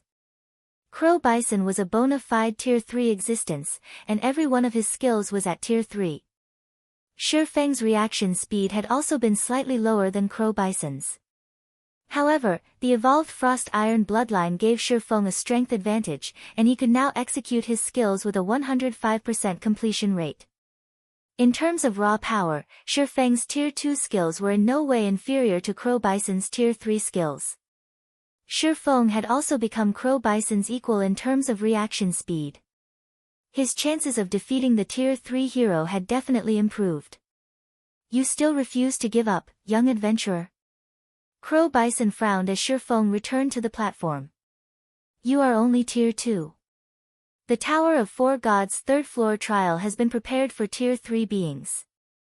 Of course, I refuse to give up. This is the third floor's final trial. Once I clear it, I'll have cleared the entire floor and receive the reward for doing so. Why would I give up? Shifeng replied. In the Tower of Four Gods, rewards were based on the number of floors the challenger had cleared, and the difference between clearing 2 floors and 3 was massive. To put it into perspective, it was akin to the difference between Dark Gold equipment and Epic equipment. Fine, then I have no choice but to send you back. Crow Bison said. Crow Bison's figure blurred immediately, and in the blink of an eye, he loomed above Shifeng, swinging his pitch black greatsword in a downward arch. As the greatsword descended, Crow Bison split into 3 identical copies. As a result, 3 attacks soared toward Shifeng, converging toward a single point. The power of this attack tore apart space itself. It wasn't any weaker than a mythic monster's attack. Was he holding back? Shifeng wondered, his expression darkening as he watched the incoming blade. Crow Bison had perfectly incorporated a combat technique and skill in this attack. First, the hero had used the Tier 3 skill, Mountain Splitter. He then used an advanced combat technique to combine the 3 attacks, stacking each attack's strength. Not even Domain Realm experts could use this move. Mountain Splitter was an AoE skill. Thus, life-saving skills, such as Defensive Blade, couldn't block it. Only invulnerability skills could stop it. Unwilling to expose weakness, Shifeng executed Purgatory Pentaslash to counter the attack. Each of Purgatory Pentaslash's strikes was stronger than the last, and Shifeng executed the skill with a 104% completion rate, combining it with the strength combination technique. All 5 strikes merged perfectly as they cut through the convergence point of Crow Bison's 3 attacks. Boom! As the blades clashed, a massive explosion shook the arena. The resulting shockwave threw Crow Bison, who had been suspended in the air. Although Shifeng hadn't taken damage, he had depleted a huge chunk of his concentration due to the difficulty of combining the skill and the combat technique, leaving him sluggish. If he hadn't evolved the Frost Iron bloodline to advance rank, pulling off that move would have been impossible. Fortunately, Shifeng was currently in the Tower of 4 Gods, which was full of eternal energy. As a result, he had recovered a significant portion of the lost concentration before Crow Bison had even hit the ground. Just before the NPC hero landed, Shifeng executed Wind Blade and charged forth. It wasn't easy to move while suspended in the air, leaving one vulnerable to attack.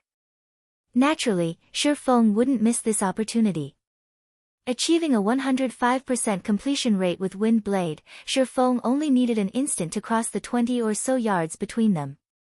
As soon as Shifeng reached Crow Bison, he brandished Killing Ray and executed Lightning Flash. Since Lightning Flash was a combat technique, he didn't need any preparation time to use the attack. As Shifeng swung Killing Ray, his attack felt smoother than ever before. Previously, Shifeng hadn't been able to perform Lightning Flash's 16th slash, yet now, 16 sword lights flew toward Crow Bison like an all-encompassing net, each carrying enough raw power to force a Grand Lord to stumble backward. Crow Bison had reacted very quickly and performed a defensive combat technique. Unfortunately for the NPC, Lightning Flash was a full offensive technique. Even with only 15 slashes, the technique had enough power to rival ordinary bronze combat techniques. Now that Shifeng had performed the 16th slash, the hero could only nullify 5 of the sword lights when focusing on defense, and the remaining 11 attacks struck him squarely. Crow Bison immediately lost over 1 million HP. However, Crow Bison was not an easy opponent. The hero launched a counterattack the moment he landed, his black greatsword releasing an endless darkness that devoured all light around him. The NPC hero sent 9 slashes at Shifeng, and like the darkness around him, the attacks surrounded Shifeng. Even with his sharp senses, Shifeng couldn't sense the attack's trajectories and had to rely on sword's orbit to protect himself.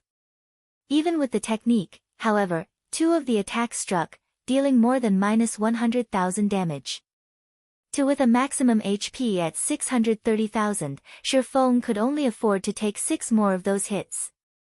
What an amazing move! Shocked, Shifeng stared at Crow Bison. As a domain realm expert, he no longer had to rely on his sight to sense incoming attacks. However, Crow Bison's previous move robbed him of more than his vision, his other senses had significantly weakened, as well. If he hadn't had the reaction speed of a Tier 3 player, he would have lost half of his HP from that attack. It seems this will be a battle of attrition. Shifeng adjusted his approach and activated Twilight of the Gods and Twilight's Shadow. Since these abilities would lower his basic attributes, Shifeng hadn't bothered to use them during the first fight with Crow Bison. Widening the gap between their basic attributes wouldn't help him defeat the Tier 3 hero. However, now that he had an edge with his strength, his doppelganger's 1 strength wouldn't be as high as Crow Bison, but the difference wouldn't be so vast. They could, more or less, contend with the hero. With the help of his doppelgangers, Shifeng focused on offense and traded blow for blow with Crow Bison. Crow Bison was just too powerful, however, and by the time he had finished off one doppelganger, Shifeng had only dealt a little over -800,000 damage in total. After another 2 minutes, the NPC hero still had 1/3 of his HP remaining. In contrast, Shifeng's HP was nearly at 0. At his current state, he'd only last 3 more moves against Crow Bison. It seems this is my limit. Looking at Crow Bison, Shifeng smiled and said, "Let's start the second round, then." He then activated the Aura of Water's life domain, and he began to recover 20% of his HP each second. Unless Crow Bison could kill him in 1 hit, the hero couldn't defeat him while life domain was in effect. This was the final trump card Shi Feng had saved throughout the fight. It would only last 30 seconds, after all. Shi Feng charged at Crow Bison, repeatedly executing Lightning Flash and not giving the hero an opportunity to activate a skill. He rapidly shaved away the NPC's HP. But Crow Bison wasn't a fool either. He focused on his defense, slowing his HP loss. As Life Domain's 30-second duration was almost over, Crow Bison still had 7% of his HP remaining. Shi Feng, however, adjusted his footwork as he activated Instant Strike, the Tier 2 taboo skill he had reserved. He gambled the last of his concentration to execute Lightning Flash. The massive attack speed boost Instant Strike provided allowed Shi Feng to execute the combat technique perfectly. 17 sword lights flew toward Crow Bison with such speed that the Tier 3 hero had no time to defend himself while executing a bronze defensive combat technique. As a result, the combined power of the 17 sword lights slammed into Crow Bison, devouring the last of his HP. System, congratulations. You have defeated the hero, Crow Bison, and cleared the Tower of Four Gods' third-floor trial. Chapter 2274, Level 100 Restriction Removed. The instant Crow Bison died, Shi Feng's experience bar skyrocketed. He had already been very close to level 100, and in the end, his experience bar took less than 2 seconds to fill completely. Level 100. Suddenly, a faint purple glow enveloped Shi Feng's body. The phenomenon wasn't like his previous level-ups, and as soon as the glow faded, invisible chains appeared around him. These chains then cracked and shattered, freeing Shi Feng of his prior restrictions. I've already reached level 100. Shi Feng sighed ruefully as he looked at his level. He both desired and detested level 100. Level 100 might not seem like much, but Shi Feng understood that it was the greatest milestone in God's domain. The main God system didn't only release monsters and NPCs from their restrictions. Players would also undergo a qualitative transformation upon reaching level 100. Unfortunately, they'd also lose the main God system's protection. The invisible chains that bound players were a form of restriction and protection.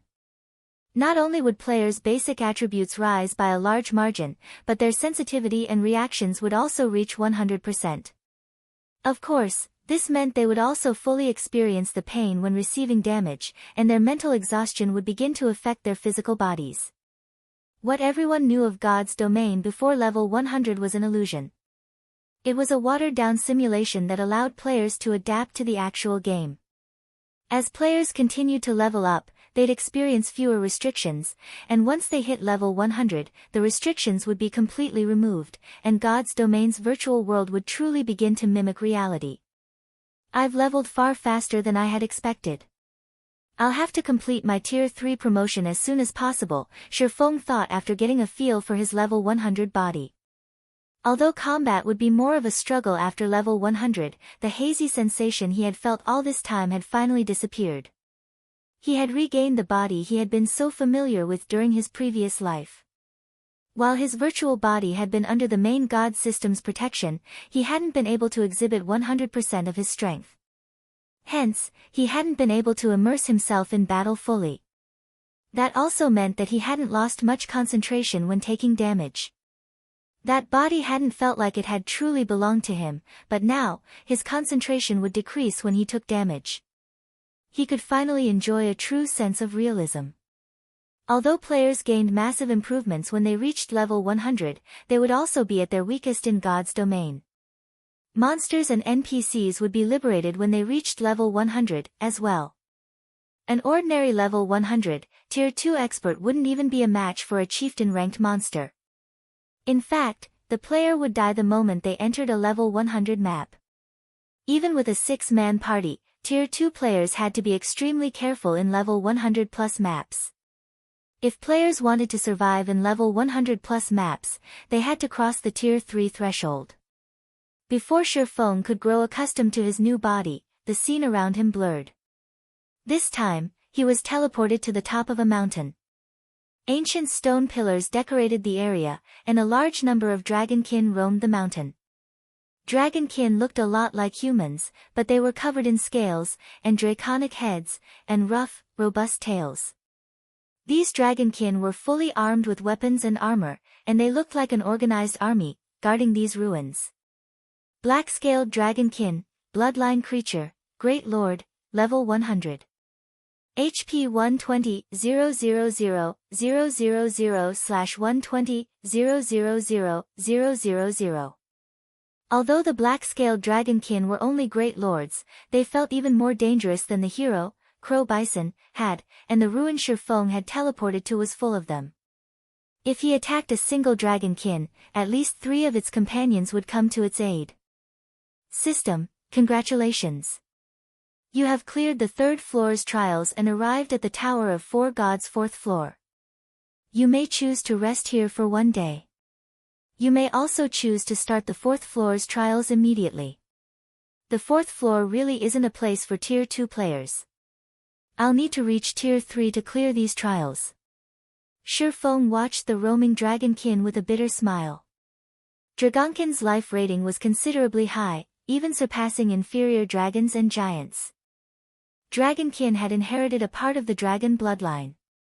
Even ordinary Tier 3 players would have to flee from a level 100+, Great Lord ranked dragonkin. Although Shifeng could rival actual Tier 3 players, he wasn't an actual Tier 3 player. Furthermore, these black-scaled dragonkin had awakened their bloodline abilities. Initially, Shifeng had wanted to try his luck with the 4th floor's trials, but he dismissed the thought. He decided to give up on the challenge, throwing away his 2 remaining lives and leaving the Tower of 4 Gods. As he couldn't gain anything more from the tower, so there wasn't any reason to stay. Once Shifeng gave up on the challenge, the system teleported him to a temple. Various treasures were on display within the temple, all intensely dazzling. Every one of the treasures radiated an incredible pressure, and some had an aura that was even stronger than that of a mythic monster. Young adventurer, your success in clearing the 3rd floor is quite the achievement. Even the strongest of your 4 companions barely managed to clear the 2nd floor, the man that had first greeted Shifeng by the tower's golden doors congratulated. Smiling, the man continued, as your reward for clearing the 3rd floor, I will present 3 items to choose from. You may only take 1 item with you. After the man's statement, 3 brilliant treasures appeared before Shifeng. As soon as they did, eternal energy began to gather around them. As expected of the Tower of 4 Gods. The rewards are amazing. Shifeng stared at the 3 items in shock. The first item was the Draconic Eagle's summoning flute. The Draconic Eagle was an advanced extraordinary flying mount with the dragon bloodline. Although it was only 1 rank higher than the Thunder Eagle, the difference between them was massive. The only flying mount stronger than this Draconic Eagle was legendary rank, and very few legendary flying mounts existed in God's domain. As for the 2 other items, they were Dragon Blood Sacred Stone, consumable. Has a 20% chance to upgrade a piece of epic equipment to fragmented legendary rank. There is a 50% chance that the Dragon Blood Sacred Stone will mutate and strengthen the target equipment. Hero's Tome, special item. Sacrifice 50,000 magic crystals to summon a Tier 4 hero that is 20 levels higher than the user for 12 hours. Can only be used 3 times. Cooldown, 10 days. Although none of the items were fragmented legendary rank, they were no less valuable, and every one of them greatly tempted Shifeng. Upgrading an advanced extraordinary flying mount to Tier 4 would be a very simple task. On the other hand, he would have to invest a ton of resources in the Thunder Eagle to get it to Tier 4. The Dragon Blood Sacred Stone's value went without saying. Even if it failed to upgrade the target epic equipment piece to the fragmented legendary rank, there was still a 50% chance for the piece would mutate. The Hero's Tome was also a priceless item. A bona fide Tier 4 hero would be many times stronger than ordinary mythic monsters. You have 10 minutes to decide. Then, you will be teleported to where you came from. Choose wisely, the majestic man said. I choose the Hero's Tome, Shifeng announced after giving the matter some thought. Although an advanced extraordinary flying mount was immensely powerful, he would need to invest a lot of time to nurture it. Furthermore, that item wasn't entirely out of his reach. As he grew stronger, he was bound to encounter an opportunity to obtain one. As for the Dragon Blood's sacred stone, it only had a chance of granting him a piece of fragmented legendary equipment. It wasn't a guarantee. The hero's tome would be more helpful to him than the Draconic Eagle or Dragon Blood's sacred stone. He wouldn't be able to use external items during his Tier 3 promotion quest, but he could use a Tier 4 hero. In response, the majestic man waved a hand, and an ancient, dilapidated tome appeared in Shifeng's grip. The sight of the book elated Shifeng. With this hero's tome, he was far more confident of completing the high-difficulty Tier 3 promotion quest. With Tier 3 being a major turning point in God's domain, his performance in the promotion quest would greatly affect his chances of reaching Tier 4 and 5 in the future. He could not afford to be careless. Since you've received your reward, you may leave now. The majestic man waved a hand again, and Shifeng transformed into a streak of light as he was evicted from the temple. Chapter 2275, Black Flame Reappears. After leaving the Tower of Four Gods, Shifeng found himself on an island enveloped in death energy. Not only was the atmosphere chilling, but it also reduced Shifeng's reaction speed, and level 90+ Lord-ranked undead roamed all around him. The Buried Bones Ruin. Looking around, Shifeng quickly recognized where he was. The system really knows how to teleport people. To think it would send me to such a dangerous location. The Buried Bones Ruin was located in the Sea of Death's core area. Although the island wasn't as dangerous as the tidal vortex, it was still a risky place for current players. Ordinary level 90 experts would almost certainly die if they visited this place alone. Not only was flight unallowed in the Buried Bones Ruin, but all means of teleportation were also prohibited. Players had to rely on their own 2 feet to venture in and out of the ruin. Because of this, players had a difficult time escaping dangerous situations in the area. Only 20-man teams or greater would have any chance of exploring the ruin safely. However, Shifeng was powerful enough to come and go as he pleased. Once he had his bearings, Shifeng made his way to the Buried Bones Ruin's entrance. Although the Buried Bones Ruin was a small, isolated island, it was unique. Docking on the island's shore was akin to entering a miniature world. The island wasn't any smaller than large-scale grinding maps on the main continent. After over 20 minutes of running, Shifeng finally found the exit of the canyon that housed the Buried Bones Ruin. As he arrived, he encountered over 1,000 players crowding the exit. These players were split into 2 different teams. One only had 100 players, while the team that blocked the exit consisted of more than 1,000. These were high-leveled players, with the lowest among them at level 86, and quite a few at level 87. The weakest equipment they wore was level 85 Secret Silver rank. At this stage of the game, a guild would have to be first-rate at the very least to arm their experts with such high-quality equipment. Shifeng, however, was more surprised by their identities than their levels and items. The members of the 100-man team sported the Dragon Phoenix Pavilion's guild emblem, and the team's leader was none other than Phoenix Rain's trusted aide, Blue Phoenix. In contrast, every member of the 1,000-man team blocking the canyon's exit was an independent player, and they all wore the same adventurer team logo, sewn into their capes. Interesting. An adventurer team dares to challenge the Dragon Phoenix Pavilion?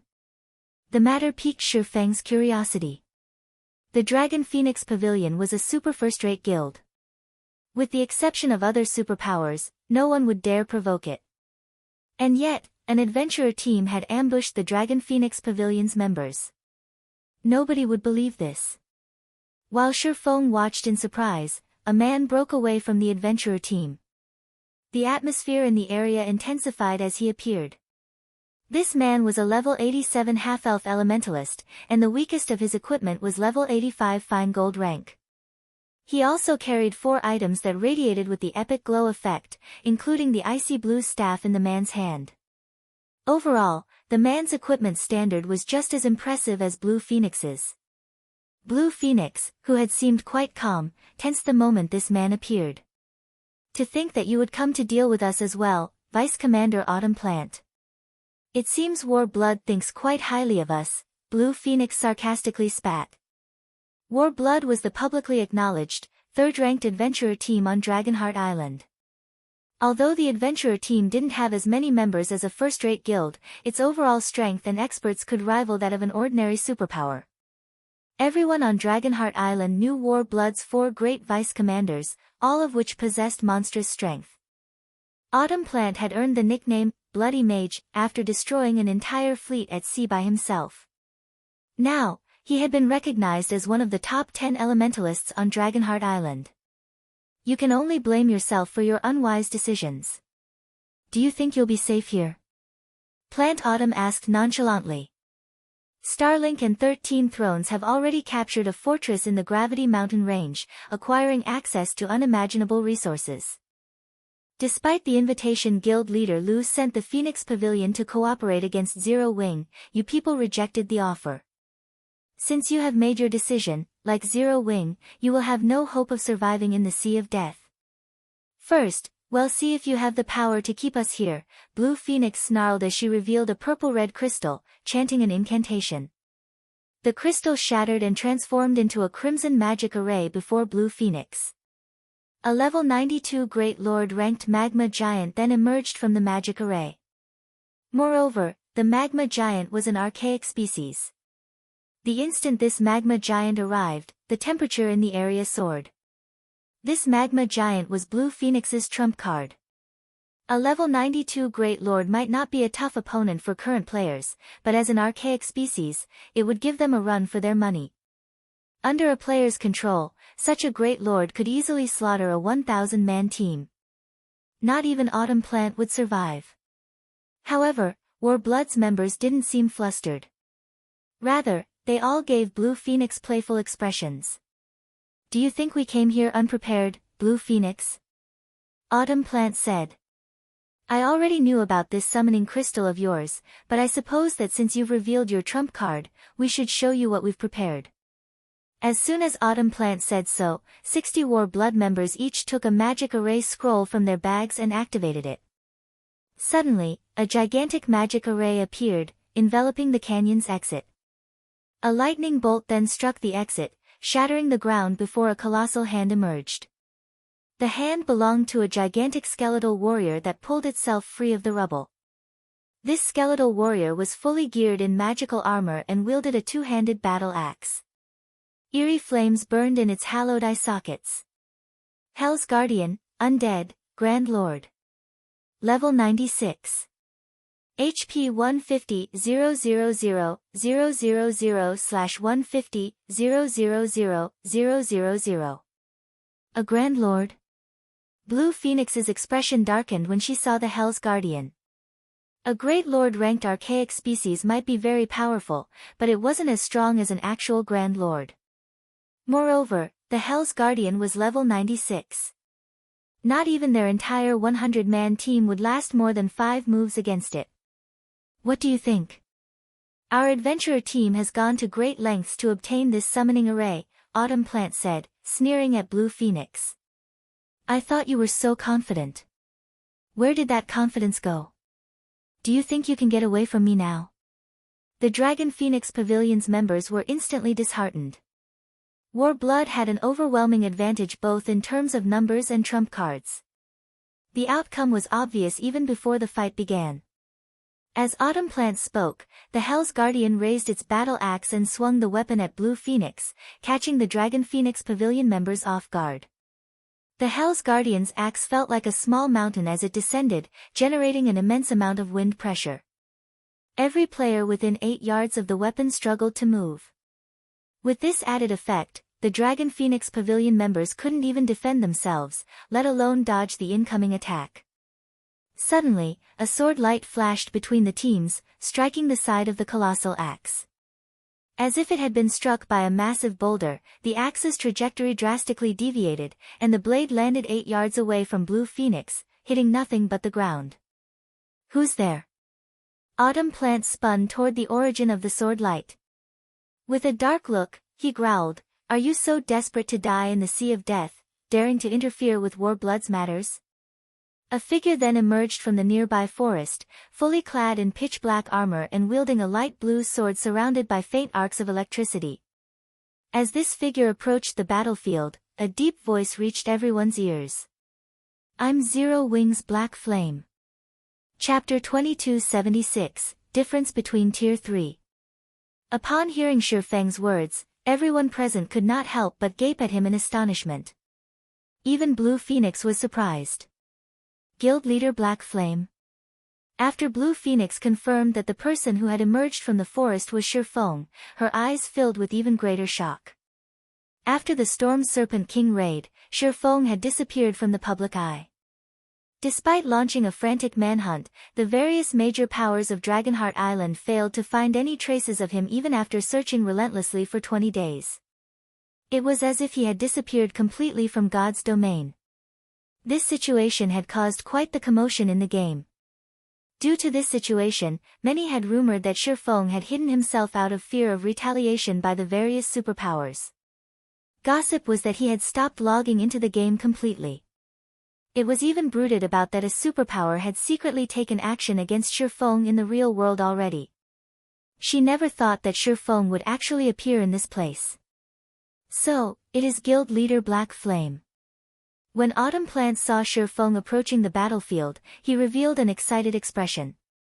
Guild Leader Black Flame, the Sea of Death's various major powers have constantly been searching for you these days.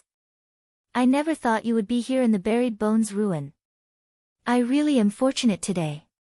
Before Autumn Plant had even finished speaking, for level 87 players standing behind him suddenly moved to surround Shi Feng. Guild Leader Black Flame, be careful. They're Warblood's 4 naval generals. They all possess a naval legacy and can form a natural battle array. Blue Phoenix warned hurriedly. Every one of the 4 naval generals was a team leader level individual in Warblood. Unlike other adventurer teams, those capable of becoming team leaders in Warblood were either peak experts or players strong enough to rival peak experts. Among them, the 4 naval generals were veteran team leaders of Warblood, all bona fide peak experts. Moreover, all 4 of them possessed naval legacies. Out at sea, they could contend against even domain realm experts. Meanwhile, under circumstances where they were further strengthened by a battle array, even domain realm experts would fall to them quickly. Too late. Autumn Plant said, smirking. He had deliberately spoken so much and so slowly before in order to buy the 4 naval generals time to activate the legacy battle array they possessed. In the next moment, the 4 naval generals appeared at Shi Feng's 4 corners, a dark blue magic array forming beneath each of them. Suddenly, a dark blue pillar rose into the air, creating a battle array with a 300-yard radius. Immediately after, the intensity of the 4 naval generals' auras burgeoned. Their physical appearances started transforming as well. After just 3 short seconds, all 4 of them had become 6-meter-tall giants lavished with mysterious, dark blue runes. The Sea Giant Legacy? Shi Feng concluded as he looked at the 4 naval generals. Although the Sea Giant Legacy was not a peak legacy, it was still a very rare advanced legacy, which had been very famous in Shi Feng's previous life. Upon activating the Sea Giant Hidden Classes Legacy Battle Array, players would transform into a Sea Giant and have their life rating increased until it was only slightly inferior to that of archaic species. If the battlefield was out at sea, a Tier 2 Sea Giant would even be capable of fighting an ordinary Tier 3 player. At this moment, Shi Feng more or less understood why Warblood ranked 3rd among the numerous adventurer teams on Dragonheart Island and that its naval strength could rival even that of superpowers. Warblood daring to send a team to target Blue Phoenix was also natural. With such strength, Phoenix Rain's faction alone was no match for Warblood. Phoenix Rain would have to become the Dragon Phoenix Pavilion's great pavilion master and unite the entire pavilion to be able to contend with the adventurer team. I never thought that you would know about this Sea Giant Legacy, Guild Leader Black Flame. You really are a knowledgeable person. Autumn Plant was slightly surprised when he heard Shi Feng's words. At this point, most people only knew that the 4 naval generals had obtained a naval legacy but not what it was exactly. Since you know about the Sea Giant Legacy, then you should know of its capabilities. I won't trouble you too much, Guild Leader Black Flame. If you hand over the fragmented legendary item you got from the Storm Serpent King, then I can let you all leave this place safely. You think you can stop me with just 4 sea giants? Shifeng asked, smiling. How would I dare underestimate you, Guild Leader Black Flame? The 4 naval generals would indeed have a very difficult time stopping you, but I'm afraid that you aren't aware that the current era has already changed, Autumn Plant said, looking at Shifeng with a playful expression. What do you mean? Shifeng asked, unsure what Autumn Plant was talking about. What I mean is that you are already outdated. Autumn Plant said as he suddenly fished a dark blue crystal from his bag, the crystal looking somewhat similar to the one Blue Phoenix took out earlier. He then squeezed and shattered the crystal. While you were hiding here in the Buried Bones ruin, Starlink led the various major powers to capture the Gravity Mountain Range's Gravity Temple and secured the ancient civilization's strength. In the next moment, a threefold magic array formed on Autumn Plant, then rapidly absorbed the surrounding mana and condensed it on him. As a result, the intensity of Autumn Plant's aura skyrocketed. His aura became so strong that it even surpassed the 4 naval generals and now stifled those who were bathed in it. Not good. That's a deification crystal. Blue Phoenix revealed a look of despair when she saw Autumn Plant's transformation. That's right. This deification crystal is the ancient civilization's power. Autumn Plant stated proudly as he looked at Shifeng. Thanks to the deification crystal's power, I am now a bona fide tier 3 player. Do you think you can still escape me? After saying so, Autumn Plant raised his staff and cast a spell. Suddenly, a twofold magic array appeared in the sky, enveloping a 50-yard radius. Immediately, Shifeng, Blue Phoenix, and the other members of the Dragon Phoenix Pavilion felt intense pressure assaulting their bodies. At the same time, their basic attributes also decreased by 20% and movement speed by 30%. Tier 3 Legacy Spell, Oceanic Sky Domain. Domain skills and spells were incredibly powerful. A domain spell might not seem very powerful at Tier 2, but after reaching the Tier 3 standard, it would allow a magical class's combat power to undergo a qualitative transformation. Moreover, players would no longer have to stand still while channeling the domain and could move around freely. In addition, all mana within the domain's AoE would be under the caster's control, allowing chantless spellcasting. Guild Leader Black Flame, run away quickly. The deification crystal not only transforms him into a Tier 3 player but also allows him to enter the Nothingness realm, which greatly increases his spell's completion rate.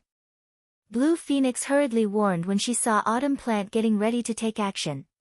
An increase in spell completion rate would provide instantaneous improvements to a magical class player's combat power. In addition, Autumn Plant owned a naval legacy, so his current combat power was far superior to that of an ordinary Tier 3 player. Run away. Do you think that's possible? Autumn Plant sneered. In the next moment, the level 96 Hell's Guardian appeared behind Shifeng, cutting off his path of retreat completely. With the Oceanic Sky Domain in effect, there was no way he could surpass the Hell's Guardian in terms of movement speed. Now, just the Hell's Guardian alone would be more than enough to finish him off. Not to mention, Autumn Plant could also control the elemental mana inside his domain to attack Shifeng. After speaking, Autumn Plant directed the drifting mana to create 6 water torrents and sent them shooting at Shifeng. Each of the 6 water torrents carried strength rivaling that of a level 87 Grand Lord. Under Autumn Plant's control, the water torrents were like nimble snakes, their attack trajectories simply unpredictable. If these 6 water torrents coordinated with the Hell's Guardian, killing a domain realm expert would be a piece of cake. Moreover, the 4 naval generals were still patiently waiting for an opportunity to strike at Shifeng from the sidelines. So long as Shifeng suffered an attack and revealed an opening in his defense, they would immediately move in to deal him a fatal blow. However, even when the Hell's Guardian's battle axe and the 6 water torrents were about to devour Shifeng, he did not activate a life-saving skill, contrary to everyone's expectations. Instead, he simply unsheathed the Twilight Blade and started brandishing it together with Killing Ray. Swords Transmigration. After the arduous training in the Tower of Four Gods, Shifeng had further perfected and simplified Sword's transmigration. When he executed the technique now, the descending battle axe and the approaching water torrents all seemingly avoided him, as they merely brushed past his body without harming him in the slightest. Impossible! Autumn Plant gasped involuntarily. Autumn Plant had thought that Shifeng might defend against his attacks with a life-saving skill. He had also considered the possibility of him using a berserk skill. However, he never imagined that Shifeng could actually defend against such a powerful assault with just his two swords. Shifeng didn't even use a skill throughout this process. Before Autumn Plant could snap out of his daze, Shifeng executed Wind Blade with a 103% completion rate, disappearing from his original location and arriving before Autumn Plant in the blink of an eye. Shifeng's movement speed far surpassed even that of the Hell's Guardian. Secret technique, Lightning Flash. In the next moment, an all-encompassing net of sword lights flew toward Autumn Plant. In response, Autumn Plant activated Blink and instantly appeared 20 yards away from Shifeng. However, before Autumn Plant could do anything else, his body suddenly crumpled forward powerlessly because, at this moment, his HP had already reached 0. Chapter 2277, Fragmented Legendary Item. The instant Autumn Plant collapsed to the ground, silence descended across the entire battlefield. Warblood's members, who originally wore playful expressions on their faces, were thoroughly stupefied, gaping at Autumn Plant's motionless corpse. Vice Commander. The 4 naval generals, who were poised to help Autumn Plant, were similarly dumbfounded by this scene, their bodies petrified from shock. Autumn Plant died. The man nicknamed the Bloody Mage was killed, just like that. Despite having used a deification crystal to upgrade himself into a Tier 3 player temporarily, Autumn Plant still died so decisively, without even a chance to retaliate. This situation was simply unbelievable. A Tier 3 player. That was a bona fide Tier 3 player they were talking about. That was not something pseudo-Tier 3 players like themselves could hope to contend with. The 4 naval generals simply could not fathom how Shifeng had pulled off such a straightforward victory over Autumn Plant. Could the rumor be true? During the time everyone was shocked over Autumn Plant's death, someone among Warblood's members suddenly remembered the rumor that had been circulating in the outside world for quite some time now. Right. Black Flame must have gained the strength of a fragmented legendary item. That's why he's able to instantly kill the Vice Commander. A fragmented legendary item? At this moment, aside from Warblood's members, even the distant Blue Phoenix entertained such thoughts. Even the Dragon Phoenix Pavilion had not seen a fragmented legendary item before. Although one was rumored to have been among the Storm Serpent King's loot, as a member of the Dragon Phoenix Pavilion's upper echelon, she knew that this remained only a rumor. After all, even now, she had not heard of any superpower obtaining a fragmented legendary item. However, seeing how Shifeng could kill Autumn Plant instantly, she could not help wondering whether the rumors were actually true. Otherwise, she had no way to explain this situation. Previously, the concept of Tier 3 classes was still very foreign to everyone. However, as players continuously leveled up and got increasingly closer to level 100, they became more aware of just how frightening Tier 3 classes were. A Tier 3 class was something mere Tier 2 classes could not hope to compete against, standing already on a whole different level. Meanwhile, even being fully geared in epic equipment was not sufficient for one to cross the divide while still Tier 2. The only possibility of doing so was by relying on the rumored fragmented legendary items. After all, according to God's Domain's information, fragmented legendary items granted its users the ability to transcend tiers. Aren't fragmented legendary items a little too powerful? Blue Phoenix was filled with an indescribable sense of shock and envy as she gazed at Autumn Plant's corpse on the ground. The deification crystal was a consumable with a short duration of 3 hours. Obtaining even one such crystal was incredibly difficult. A fragmented legendary item, on the other hand, could be used forever. Most importantly, fragmented legendary items could actually grant a Tier 2 player combat power superior to even ordinary Tier 3 players.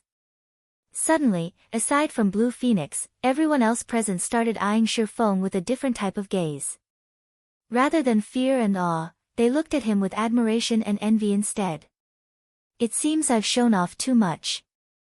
Shifeng quickly picked up the sudden change in the atmosphere and could not help revealing a bitter smile at this situation. Originally, he had thought to shock War Blood's members by instantly killing their vice commander. He never thought that his actions would give rise to a misunderstanding.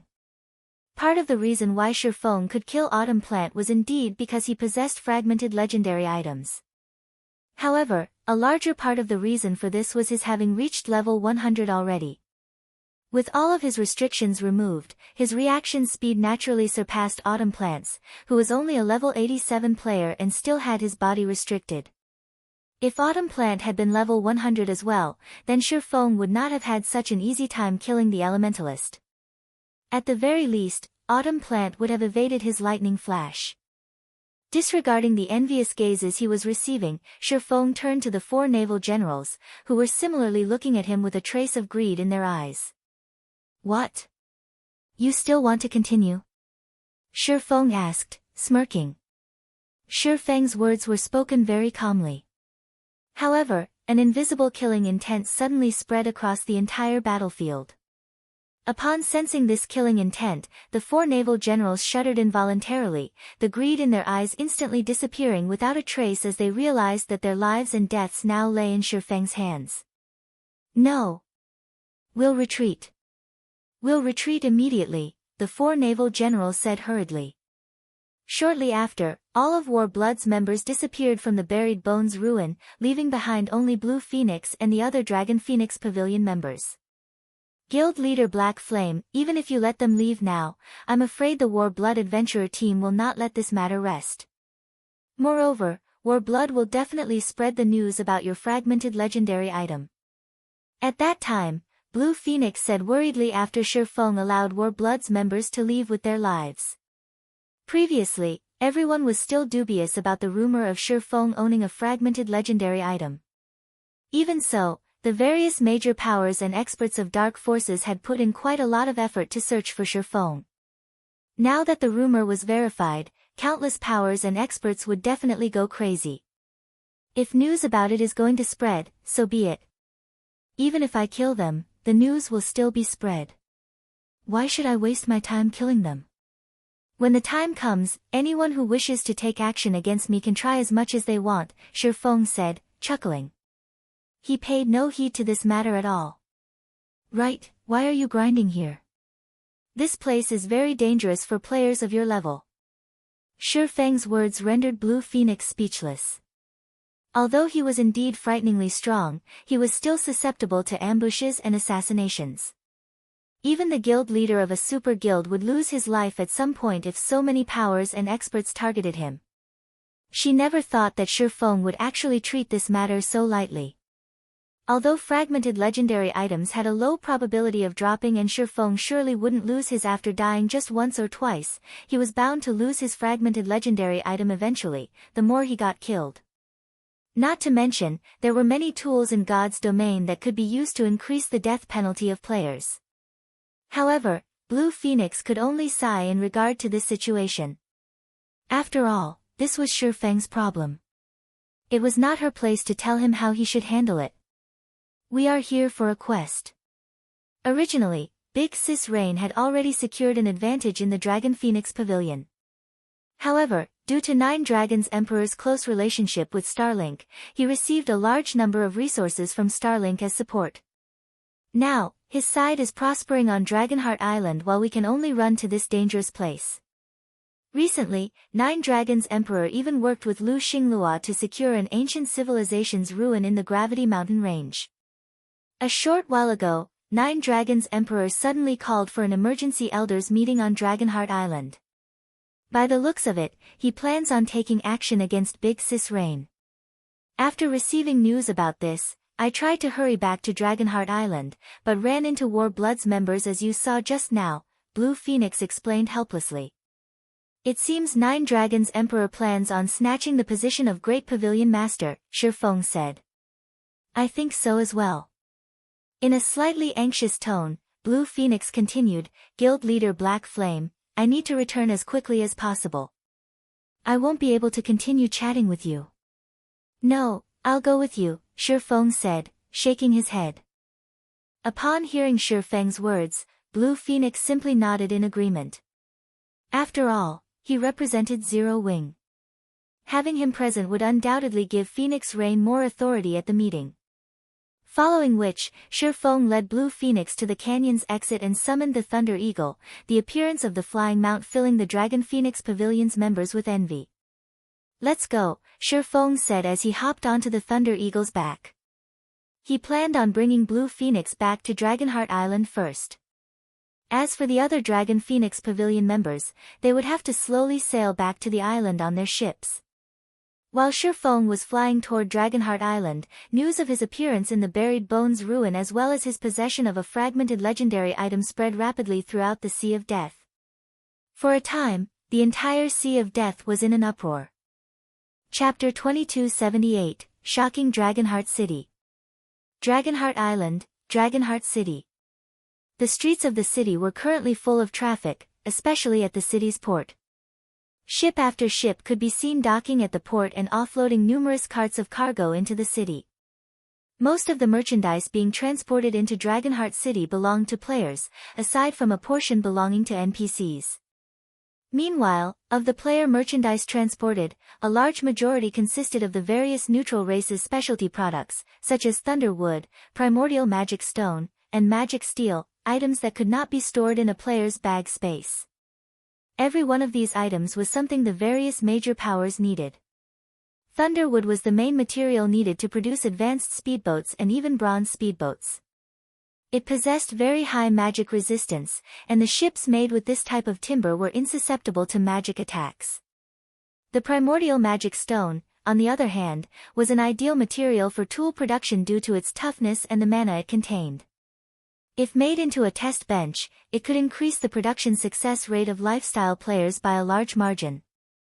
As for Magic Steel, it could be used to strengthen ship cannons.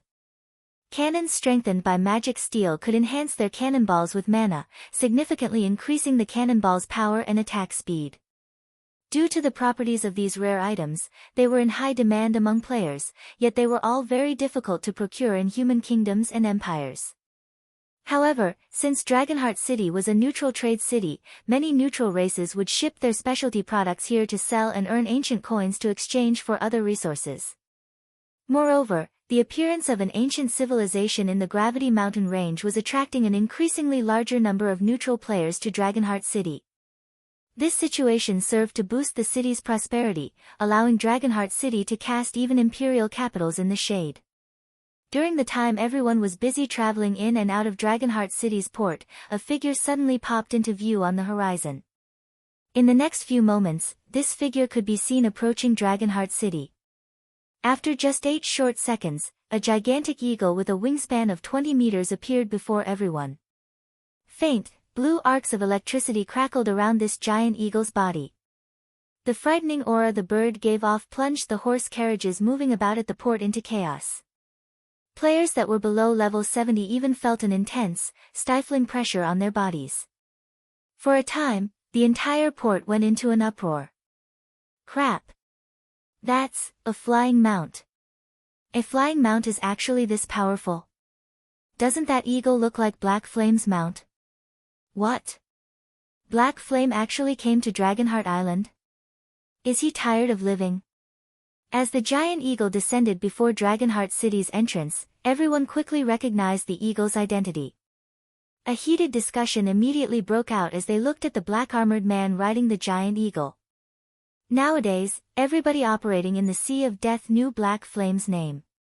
After all, there was nobody who would not pay attention to a fragmented legendary item. Previously, when Starlink announced that Black Flame had obtained a fragmented legendary item from the Storm Serpent King, everyone was skeptical. However, after news of Black Flame's performance in the Buried Bones ruin spread, people changed their minds. This situation ignited a burning desire in countless players. This reaction was because Black Flame's fragmented legendary item was the sole fragmented legendary item known to exist thus far. If they could get their hands on it, then their future would be limitless. After all, the strength of a fragmented legendary item enabled Black Flame to kill Autumn Plant, one of Warblood's vice commanders, without breaking a sweat. At that time, Autumn Plant had even used a deification crystal to forcibly upgrade himself into a bona fide Tier 3 player. One could easily imagine how much improvement a fragmented legendary item provided players. Due to this reason, every expert and power operating in the Sea of Death was frantically searching for Shifeng's whereabouts. Hence, his arrival in Dragonheart Island was no different from him walking straight into the tiger's den. While Dragonheart Island's security level might surpass that of Imperial capitals and rival even that of Blackwing City, it did not stop players from tracking Shifeng's movements. After all, there were many tracking magic in God's domain that would not alarm NPCs. Then, so long as Shifeng dared leave the safe zones of God's domain, he would face endless pursuit and ambush. After Shifeng alighted from the Thunder Eagle, the various major powers members at the port quickly relayed this information to their superiors. What? Black Flame actually appeared in Dragonheart City? Keep an eye on him. I'll send experts to track him right away. Do not let him get away, no matter what. That fragmented legendary item is mine. Upon receiving news of Shifeng's arrival in Dragonheart City, the various major powers promptly dispatched all their expert trackers to Dragonheart City. Some powers even cancelled set plans in order to head over to Dragonheart City immediately. Guild leader Black Flame, are you really fine with this? Blue Phoenix asked worriedly as she looked at Shifeng. From the moment she alighted from the Thunder Eagle, she already sensed several hundred players staring at Shifeng. Despite not being the focus of this attention, she still could not help but feel her scalp tingle. Moreover, this was only the beginning. There would definitely be more people keeping track of Shifeng's movements later. Relax. Right now, the most they can do is stare at me, Shifeng said, utterly unperturbed by this situation. Letting out a chuckle, he set off into Dragonheart City. During his previous life, all known owners of fragmented legendary items had frequently received such stares, so this kind of trouble right now was only natural. Not to mention, he was currently the only person known to own a fragmented legendary item. This was also the reason why he constantly reminded Fire Dance and the others to keep their fragmented legendary item secret. If it were before he had reached level 100, the exposure of this secret of his would indeed have brought him a lot of trouble. However, now that he had reached level 100, nobody in God's domain could do anything against him. Even if he went out into the fields, he would not have to worry about getting ambushed by players. After all, the maps he would be visiting would be level 100 plus maps. To players below level 100 plus maps were no different from Forbidden Lands. Let alone targeting him, they wouldn't even be able to guarantee their own survival there. This was also the reason why Shifeng dared to arrive boldly at Dragonheart City using the Thunder Eagle. Blue Phoenix fell speechless at Shifeng's confident behavior. However, her evaluation of Shifeng had also risen considerably as a result. Very few people would willingly put themselves in danger to help Phoenix reign during her time of need, particularly when a fragmented legendary item was at stake. Even the guild leaders of super guilds would not dare take such a risk. Afterward, Blue Phoenix led Shifeng toward the Dragon Phoenix Pavilion's residence. At this moment, the Dragon Phoenix Pavilion's residence in Dragonheart City bustled, as various guild upper echelon members, who were rarely seen, had all gathered here. Moreover, aside from the guild's upper echelon, the pavilion's elders were also present. These people were normally scattered across the various kingdoms and empires. Their assembly here greatly excited the members in the residence. Nowadays, with the increasing popularity of God's domain in the real world, it was almost impossible for people to avoid talking about the game during their free time. Meanwhile, members of the upper echelons of large guilds were akin to celebrities. For ordinary players, just getting to see them was already worthy of conversation. As for the Dragon Phoenix Pavilion's upper echelon and elders, these people were all unreachable existences to ordinary players. During the time the players in the residence were chatting, a majestic woman with shoulder-length hair strode into the residence. The woman was clad in light blue armor and possessed a beauty that was in no way inferior to Zhao Yueru's. Upon seeing this woman's appearance, the players inside the residence gasped. "Quick, look! Even the Heavenly Knight is here. I heard that she's never been interested in the guild's internal affairs. Why is she here now?" At this moment, aside from the Dragon Phoenix Pavilion's normal members, even the pavilion's upper echelon was surprised by this majestic woman's arrival. The reason for their reactions was this beauty's extraordinary status in the Dragon Phoenix Pavilion. Titled as the Heavenly Knight by the Secret Pavilion, Windy Moon was originally Phoenix Rain's greatest competitor for the position of Phoenix Pavilion Master.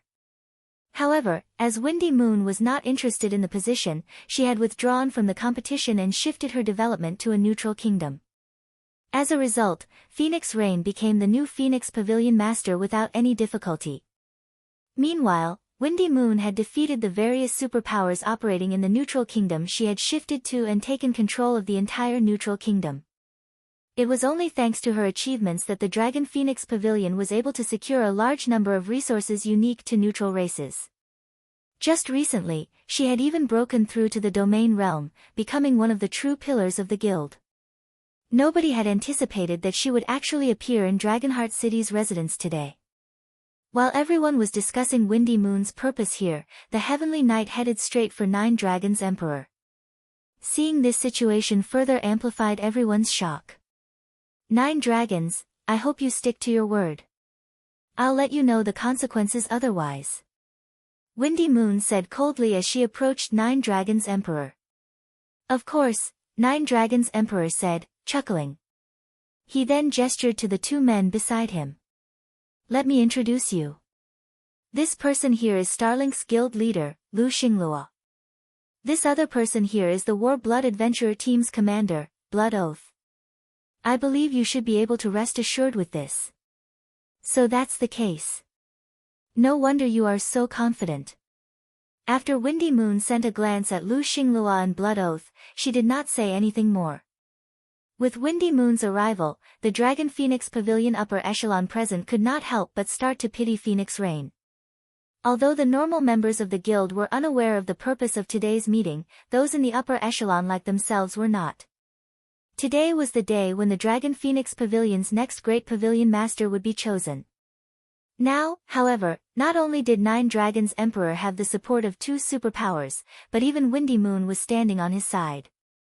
Even if Ku Rong, the current Great Pavilion Master, personally favored Phoenix Rain over 9 Dragons Emperor, he was most likely powerless to do anything about the situation.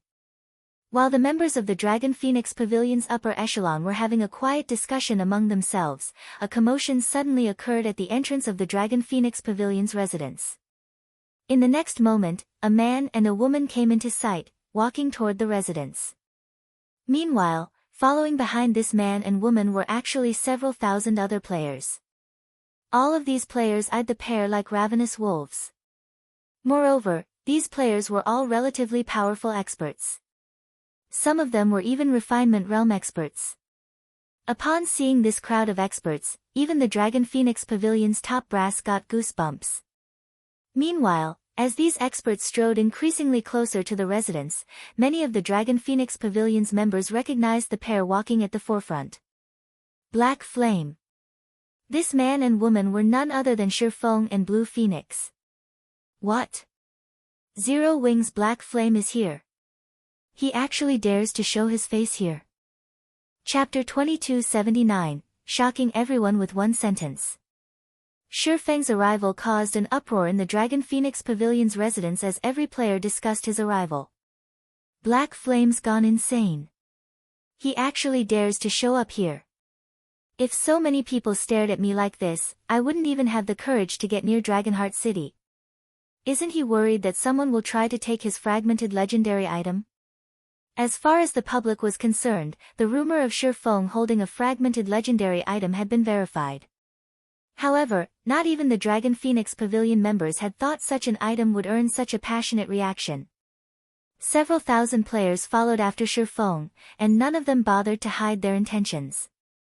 There were even refinement realm experts among the crowd, and even the pavilion's experts felt goosebumps on their skin as they stared at the massive crowd of experts. Black Flame is too arrogant. He just killed one of our adventurer team's members, yet he dares to stand before us now. He's not taking war blood seriously, a female ranger beside Blood Oath said grimly. She wore silvery white chainmail and carried an ancient, crystalline longbow across her back. Although this female ranger looked ordinary, barely considered a beauty, a faint, bloody mist circulated her body, adding to her appearance. Many of the Dragon Phoenix Pavilion members couldn't seem to pull their eyes off of her. However, they only dared to stare for a short moment before averting their gazes. This female ranger was Ink Feather, one of Warblood's 4 great Vice Guild leaders. Although she hadn't reached the domain realm yet, her combat power was just as great as an ordinary domain realm expert's due to her half-elf bloodline and ancient legacy. When it came to hunting and sniping players, she ranked among the top 5 on Dragonheart Island. She had sniped countless experts out at sea thus far, including a few domain realm experts. Feather, leave the matter be for now, Blood Oath said as he glanced at Shurfong. We're still in Dragonheart City. Lock onto his soul for now, and we'll take care of him properly later. Blood Oath had already learned about Autumn Plant's battle with Shurfong from a subordinate. Shurfong was quite powerful, but since the man had dared to kill one of Warblood's vice-commander, and news of the event had spread throughout Dragonheart City, Shurfong was a dead man in Blood Oath's eyes. I understand. Ink Feather nodded and fell silent. When Lu Xinglua overheard Blood Oath's conversation, a joyful glimmer flashed in his eyes. Starlink was frantically exploring the ancient civilization's ruins in the Gravity Mountain range, so he had no spare manpower to send after Shurfong. Thus, he couldn't be any more pleased to hear that the Warblood adventurer team wanted to go after the man. Very few powers on Dragonheart Island were a match for Warblood's prowess at sea, which was why Lu Xinglua wanted to form an alliance with the adventurer team. When Shurfong had entered the residence, Nine Dragons' Emperor had shifted his gaze toward the distant Phoenix Rain. Several influential guild upper echelons stood by her side, as well as 2 first-rate guilds' guild leaders, yet despite such powerful allies, Nine Dragons' Emperor's eyes held nothing but pity and ridicule. Phoenix Rain, your investments might have earned great returns, but those same investments will drag you down. Nine Dragons' Emperor thought. He hadn't expected Shurfong to make an appearance, but now that Dragonheart Island's major powers were targeting Zero Wing, the guild couldn't help Phoenix Rain. In fact, it had become a burden. So, he is the rumored Black Flame. After glancing at Shurfong, Cloudy Moon turned her gaze to Phoenix Rain. Shaking her head, she thought, it seems this will be as far as you rise. Cloudy Moon felt an immense pressure from Shurfong, proving that he wielded great strength, but the title of Great Pavilion Master couldn't be won due to a single player. This would be a competition of foundation and influence. Cloudy Moon knew that Phoenix Rain had refused to cooperate with Starlink against Zero Wing, and as a result, Nine Dragons' Emperor had taken advantage of the opportunity instead. In her opinion, abandoning a chance to cooperate with a superpower like Starlink over a lesser guild was simply foolish. The Dragon Phoenix Pavilion's upper echelons and elders pitted Phoenix Rain, as well. It seems there won't be any suspense in the competition for the Great Pavilion Master's position. What a pity. Phoenix Rain is clearly more capable than Nine Dragons' Emperor. There's Zero Wing on one side, which had become Dragonheart City's public enemy, and on the other, we have the rapidly growing Starlink and Warblood adventurer team. The Great Pavilion Master wouldn't choose Phoenix Rain as his successor even if he'd lost his mind. In truth, the pavilion's upper echelons and elders had a favorable opinion of Phoenix Rain's abilities, but the difference between the 2 pavilion masters' overall strength was too great. This meeting was practically a farce, and it was obvious who would become the next Great Pavilion Master. While everyone discussed the matter in hushed tones, Shurfong arrived before Phoenix Rain. I've really caused you some trouble this time, Guild Leader Black Flame. Phoenix Rain was both ecstatic and grateful to see Shurfong here. Shurfong had taken a huge risk to show up here to support her. Not everyone would have the mental fortitude to do so, especially after obtaining a fragmented legendary item. A fragmented legendary item would be immensely helpful when exploring high-level maps and completing high-ranked quests. It could even help one complete their Tier 3 promotion quest. Losing a fragmented legendary item would be a huge setback for both Shifeng and Zero Wing's development. Nonsense. You've helped Zero Wing plenty of times, Phoenix Pavilion Master. Now that you are fighting for the Great Pavilion Master's position, I had to come, Shifeng said. If not for the capital and assistance Phoenix Rain had provided early on, Zero Wing wouldn't have become the guild it was today. Thank you for your support, Guild Leader Black Flame.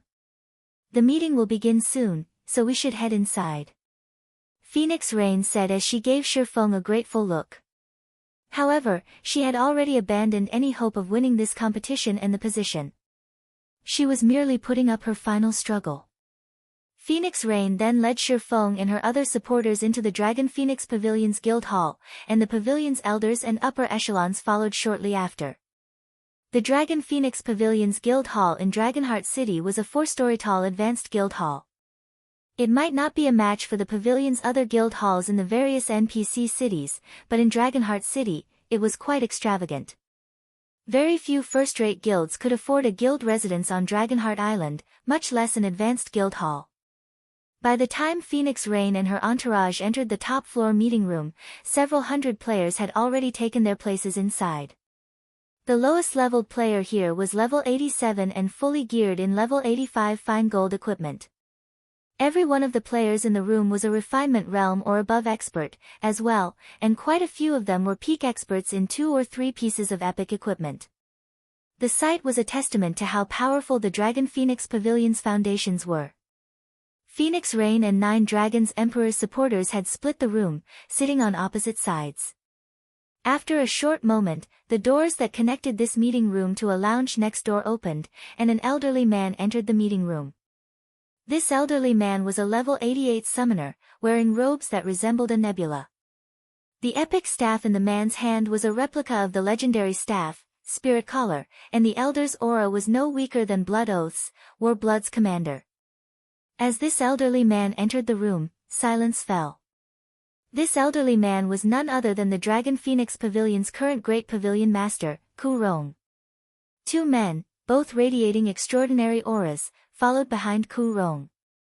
Although they were only level 87, both of the men were bona fide domain realm experts.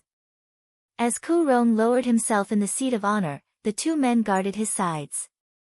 The guild upper echelons and elders didn't dare to speak or display any of their usual arrogance, merely waiting for Ku Rong to speak. I believe that you all know why I called you here for this meeting. I am getting old and can no longer take charge of the Dragon Phoenix Pavilion. Hence, I am going to choose my successor for the Great Pavilion Master position today, Ku Rong slowly explained. My successor will have to contribute greatly to the guild, providing a better future than I have. You all know this. Hence, I recommend 9 Dragons Emperor to be my successor. If there are no objections, we will consider this matter settled. None of the guild upper echelons or elders seemed surprised by Ku Rong's decision, and 9 Dragons Emperor revealed an ecstatic expression. He had waited for this moment for a long time. Suddenly, however, a low voice filled the meeting room. I have an objection. Although the words hadn't been very loud, a deathly silence had followed them, enveloping the meeting room as everyone turned toward their origin. When everyone saw who had spoken, they were shocked. The person that had objected to the decision was Black Flame. Chapter 2280, Qualification. With Shifeng's statement, silence descended over the meeting room. Nobody had expected Shifeng to stand up and object to the Great Pavilion Master's decision. Blue Phoenix and the other guild upper echelons by Phoenix Rain's side were particularly surprised, and the blood drained from their faces. In contrast, 9 Dragon Emperor's supporters couldn't help but grin. It's over. Blue Phoenix stared at Shifeng, speechless. Although Ku Rong had chosen 9 Dragons Emperor as his successor in this meeting, 9 Dragons Emperor couldn't take the position for another 10 days, during which time, Phoenix Rain had the right to call another meeting with the elders. If more than half of the guild's elders decided that 9 Dragons Emperor was unfit for the position, someone stronger would be chosen. A meeting of the Dragon Phoenix Pavilion's elders was of the utmost importance in the pavilion. Not even the guild's ordinary upper echelons would qualify to participate, much less the core members. Normally, outsiders like Shifeng shouldn't have been allowed in today's meeting, but since they had been invited by the two pavilion masters to show their support, everyone had turned a blind eye. At most, Shifeng and the others were allowed to listen, nothing more. Since Ku Rong had chosen a successor, not even a guild upper echelon like Blue Phoenix could object, much less Shifeng. Only the pavilion masters and the guild elders were allowed to speak up. Since Shifeng had objected to the decision, not only would the guild elders look unfavorably on Phoenix Rain, but Ku Rong's opinion would likely fall, as well. Shifeng was a member of Phoenix Rain's entourage, after all. If she couldn't control her supporters, ensuring that they'd respect the Dragon Phoenix Pavilion, the guild elders and Ku Rong would doubt her power.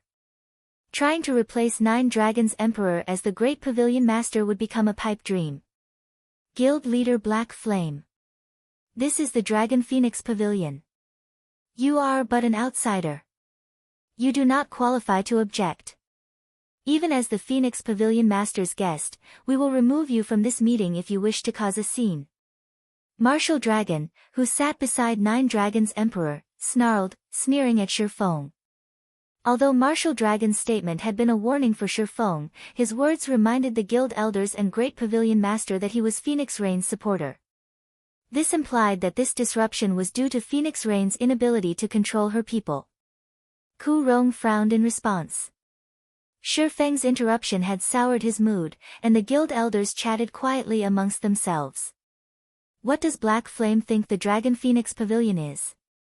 Zero Wing can barely rival a superpower, yet he dares to show such arrogance before us. How does Phoenix Rain normally manage her pavilion? I can't believe she brought such a disruptive supporter to such an important meeting.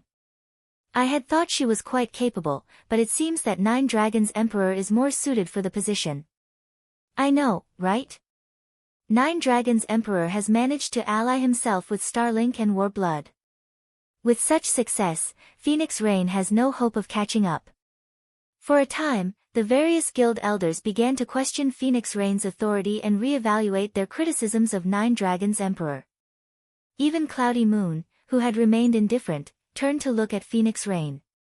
Cloudy Moon had previously been impressed by Phoenix Rain's judgment of others, but it seemed that she had been severely mistaken. Shifeng was a courageous fool, all brawn and no brains. First, he had provoked Dragonheart Island's various major powers. Then, ignorantly, he returned to Dragonheart Island, revealing himself. Now, he had even upset the Dragon Phoenix Pavilion's elders. But despite the opinions everyone in the room expressed about him, Shifeng didn't react in the slightest. Instead, he calmly turned to Martial Dragon.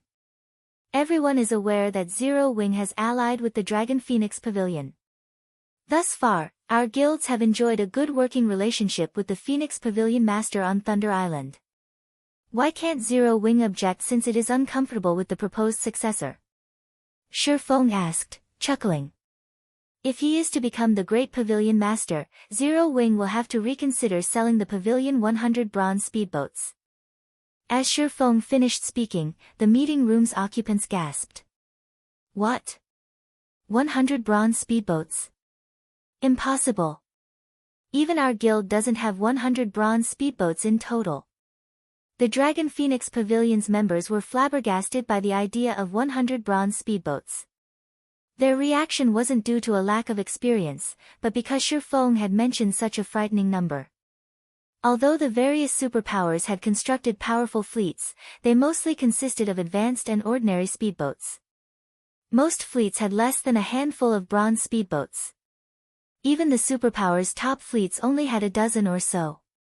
Even Starlink and Warblood, organizations that had the most powerful naval forces in the Sea of Death, only had 30 or so bronze speedboats. Not even a super guild like 13 Thrones could form a force of nothing but bronze speedboats, much less Starlink. Superpowers needed to consider their average strength.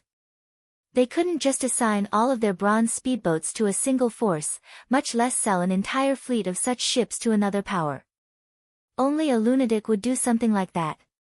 Bronze speedboats were a power's main combatants at sea.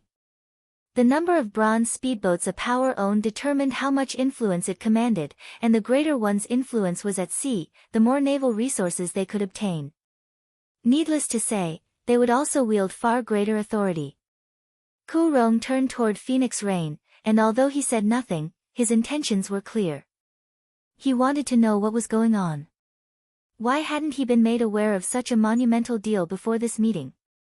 Unfortunately, Phoenix Rain didn't have an answer for her great pavilion master. Shi Feng's declaration had shocked her just as much as it had stunned him. She didn't remember discussing a massive transaction, involving 100 bronze speedboats, with Shi Feng. If she had, she wouldn't have acted as passively as she was. Fortunately, Phoenix Rain hid her emotions and adjusted her shocked expression. She then gave Ku Rong a look that confirmed Shi Feng's claim. However, she was still confused. She did not know what Shi Feng was trying to do, and she felt that he was playing with fire. In contrast, Nine Dragons Emperor's expression had darkened. Impossible. There is no way Zero Wing can produce 100 bronze speedboats. Nine Dragons Emperor instinctively stood to deny Shi Feng's words. If Zero Wing has so many bronze speedboats, it would have prospered on Dragonheart Island, yet Zero Wing doesn't even have a guild residence in the city. That's right. Guild leader Black Flame, this behavior is shameless. You spout lies just to prevent the Dragon Pavilion Master from becoming the Great Pavilion Master, Lu Xinglua added. Everyone in the room agreed with Nine Dragons Emperor's statement. If Zero Wing had so many bronze speedboats under its command, it would have become an overlord in the Sea of Death. Is that so? Shi Feng asked, flashing Nine Dragons Emperor and Lu Xinglua a confident look. He then pulled an ancient, dilapidated tome from his bag, sharing its details on the meeting room's holographic screen. What is this, then? When the room's occupants saw the information displayed, they were dumbfounded. It was the design for the bronze-ranked Storm speedboat. May I know if I qualify to object, now? Shi Feng asked as he surveyed the people in the room. Chapter 2281, Going Too Far. Shi Feng's voice echoed throughout the quiet meeting room for a long time. No one dared to question or complain about his presence. Even Nine Dragons Emperor, who had wanted to silence the man, couldn't find the strength to open his mouth. While Shi Feng might not have 100 bronze speedboats right now, he could produce them without a problem with the bronze speedboat design in his hand. Even if securing the necessary materials were a challenge, crafting the bronze speedboats would be much easier than questing or grinding powerful field bosses for them. With the necessary materials, one was guaranteed to obtain a bronze speedboat. In comparison, quests that awarded bronze speedboats were extremely rare, and their drop rate from field bosses was abysmally low. To the Dragon Phoenix Pavilion, 100 bronze speedboats were immeasurably valuable. With another 100 bronze speedboats, the pavilion could instantly become a top-ranked superpower in the Sea of Death. Would the Dragon Phoenix Pavilion dare to slight Shi Feng when he had such a card? Nine Dragons Emperor was very familiar with the pavilion's upper echelons and elders, and God's domain only respected the strong. It was far more important to grow stronger as an individual, rather than rely on others. Blue Phoenix and her companions, who sat opposite of Nine Dragons Emperor, only snapped out of their daze after losing themselves to the holographic projection. They immediately turned to Shi Feng with an intense excitement in their eyes. Black Flame is too awesome, Big Sis Rain. Not even Starlink and War Blood support can help Nine Dragons Emperor now, Blue Phoenix whispered to Phoenix Rain.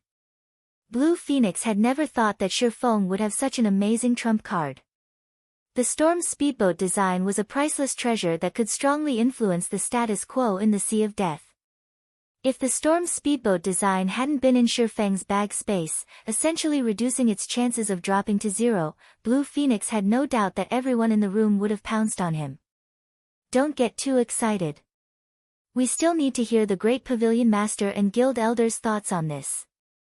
I don't think they would have chosen Nine Dragons Emperor as the next Great Pavilion Master so quickly simply because he's gained Starlink and War Blood support, Phoenix Rain quietly replied. The Dragon Phoenix Pavilion wasn't as powerful as Starlink, and its naval strength was no match for War Blood. However, it was still a super first-rate guild. Moreover, the pavilion had been growing stronger recently. Hence, Nine Dragons Emperor's alliance with Starlink and Warblood wasn't that surprising. If the Dragon Phoenix Pavilion wanted to, it could easily form alliances with various super guilds, let alone these two organizations. Ku Rong knew that. Phoenix Rain could only assume that Nine Dragons Emperor had revealed some reason or item that forced Ku Rong to make such a hasty decision. There was also the fact that Cloudy Moon had joined them to show her support for Nine Dragons Emperor. Cloudy Moon had never cared about who would become the next great pavilion master. The decision simply wouldn't affect her standing in the pavilion, especially since she'd reached the domain realm. Her position in the guild was practically unshakable. But not even the great pavilion master can ignore how tempting 100 bronze speedboats are, right? Blue Phoenix said. Phoenix Rain's statement had helped her realize how peculiar this meeting was, but she couldn't help her excitement. Shi Feng had clearly stated that if Ku Rong chose Nine Dragons Emperor as the next great pavilion master, the matter of the 100 bronze speedboats was moot. This was an opportunity for the Dragon Phoenix Pavilion to rise to the top out at sea. There was no way the offer wouldn't tempt Ku Rong. After the silence stretched on for a moment, Ku Rong, who hadn't said a word, finally spoke. Guild leader Black Flame, as an invited guest and the Dragon Phoenix Pavilion's ally, of course, you qualify to express your opinions in this meeting. Since Martial Dragon was unaware of our rules, I ask that you forgive him, Ku Rong stated, giving Shi Feng a friendly smile. The guild elders and upper echelon stared at their great pavilion master in astonishment. None of them had thought that Ku Rong would admonish Martial Dragon. Martial Dragon was Nine Dragons Emperor's capable and trusted aide, as well as the commander of Nine Dragon Emperor's main force. He took care of the Heavenly Dragon Pavilion Master's normal affairs. As a domain realm expert, he was also a pillar of strength in the guild. Martial Dragon would know the Dragon Phoenix Pavilion's rules more intimately than most people in the guild. Ku Rong's statement only proved how much he valued the 100 bronze speedboats. I see. So he didn't know of the rules. If that's the case, I can understand. Revealing a faint smile, Shi Feng turned to Martial Dragon and said, __I, 11 forgive him with an apology. Shi Feng hadn't minded Martial Dragon's rudeness, but he wanted the Dragon Phoenix Pavilion's elders and upper echelons to understand what Zero Wing was. Otherwise, these people continue to take his guild lightly, and they wouldn't recognize the significance of Zero Wing's alliance with Phoenix Rain. Martial Dragon had just made himself the best tool to get this point across. Don't go overboard, Black Flame. Martial Dragon bellowed as veins popped across his forehead. The room's temperature dropped several degrees as his cold-killing intent swept toward Shi Feng. Martial Dragon commanded the War Dragon Legion, the Heavenly Dragon Pavilion's main force. He was also a domain realm expert. Only the Great Pavilion Master, the guild founders, and the two Pavilion Masters held a higher position than he did in the guild. A public apology to Shi Feng would ruin his reputation in the Dragon Phoenix Pavilion. He would not be able to show his face in the guild ever again. Even the pavilion's guild elders and upper echelons thought that Shi Feng was going a little overboard. The Great Pavilion Master had taken a step back and acknowledged Shi Feng's qualifications to express his opinion in this meeting, yet Shi Feng refused to let the matter rest, pushing the envelope. Even Ku Rong's expression darkened slightly. Phoenix Rain wanted to advise Shi Feng against this tactic. Since Ku Rong had recognized Zero Wing's position, this meeting would likely conclude without a victor. There was no need to arouse everyone's disgust and aversion. But Shi Feng didn't give her the chance. Going too far. Shi Feng could not help but chuckle. Looking at Martial Dragon, his gaze turned cold as he said, "You know you've erred, yet you refuse to apologize. Do you think I, Black Flame, am a pushover?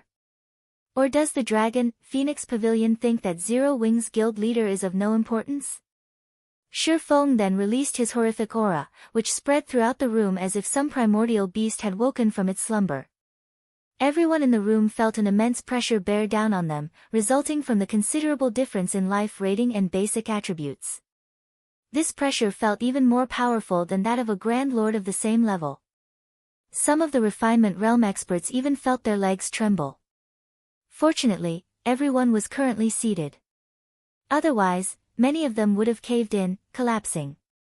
Furthermore, Shifeng exposed his true level for all to see. Level 100. When they saw the eye-catching number, the room's occupants felt as if a mountain had fallen on their heads. 2282 insane. Level 100. How is this possible? Even the highest leveled player on Dragonheart Island is only level 89. And he only reached that level yesterday. How could Black Flame have already reached level 100? Since Shifeng had revealed his level, anyone who took a close look could see his statistics. Chaos tore through the meeting room as its occupants saw his level. All of these players were refinement realm experts or stronger, so they knew just how difficult it was to level up as one progressed in the game. At their levels, acquiring 2 or 3 levels more than ordinary experts was an amazing feat. They might have been able to earn 5 or 6 levels more than ordinary experts around level 50, but the gap would shrink as they leveled up. For example, current ordinary experts on Dragonheart Island had only reached level 85, while even these refinement realm experts were only 2 or 3 levels higher than that. And yet, they had just learned that Shifeng was more than 10 levels higher than they were. How is his level so high? The revelation even surprised Phoenix Rain. She knew that Shifeng was mysterious and powerful, but the fact that he had reached level 100 at this stage of the game was too much of a shock for her. The fact that Shifeng had reached level 100 when no one had even climbed to level 90 not only proved that his leveling speed was superior, but he was also far stronger as an individual.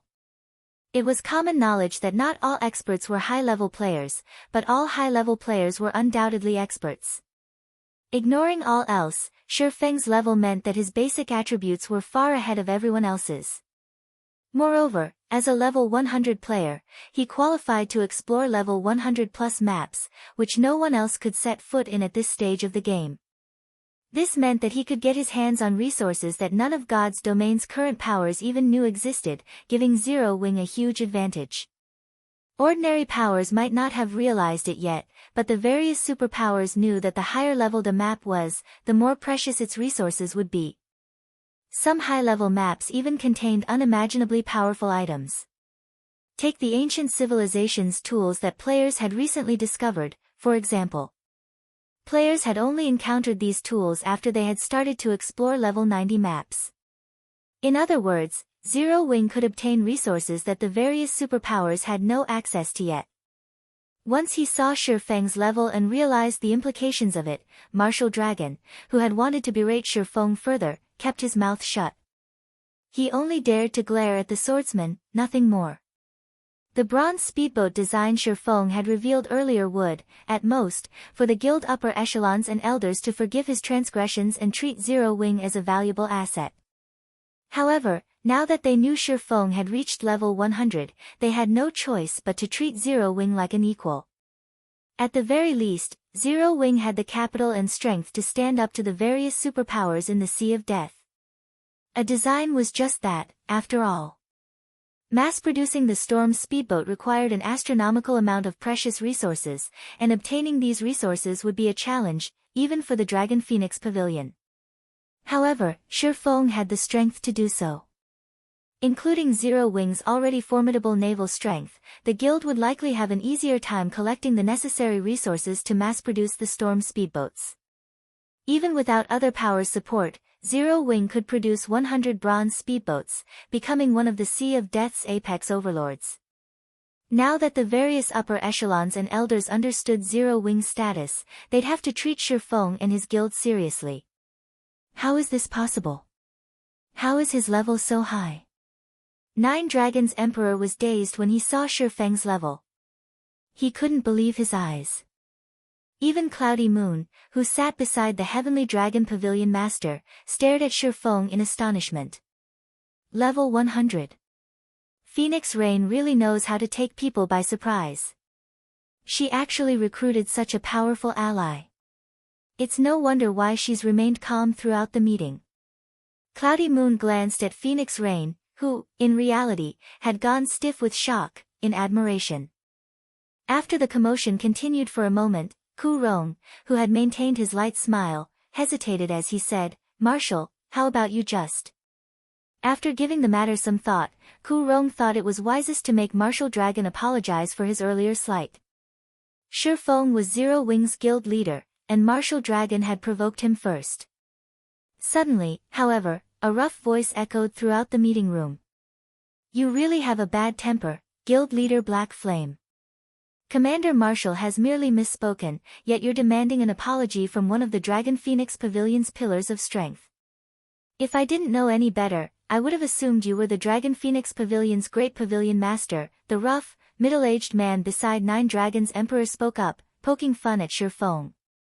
The Dragon Phoenix Pavilion's upper echelons and elders nodded in agreement. The Dragon Phoenix Pavilion was a super first-rate guild, and Marshal Dragon commanded one of its two main forces.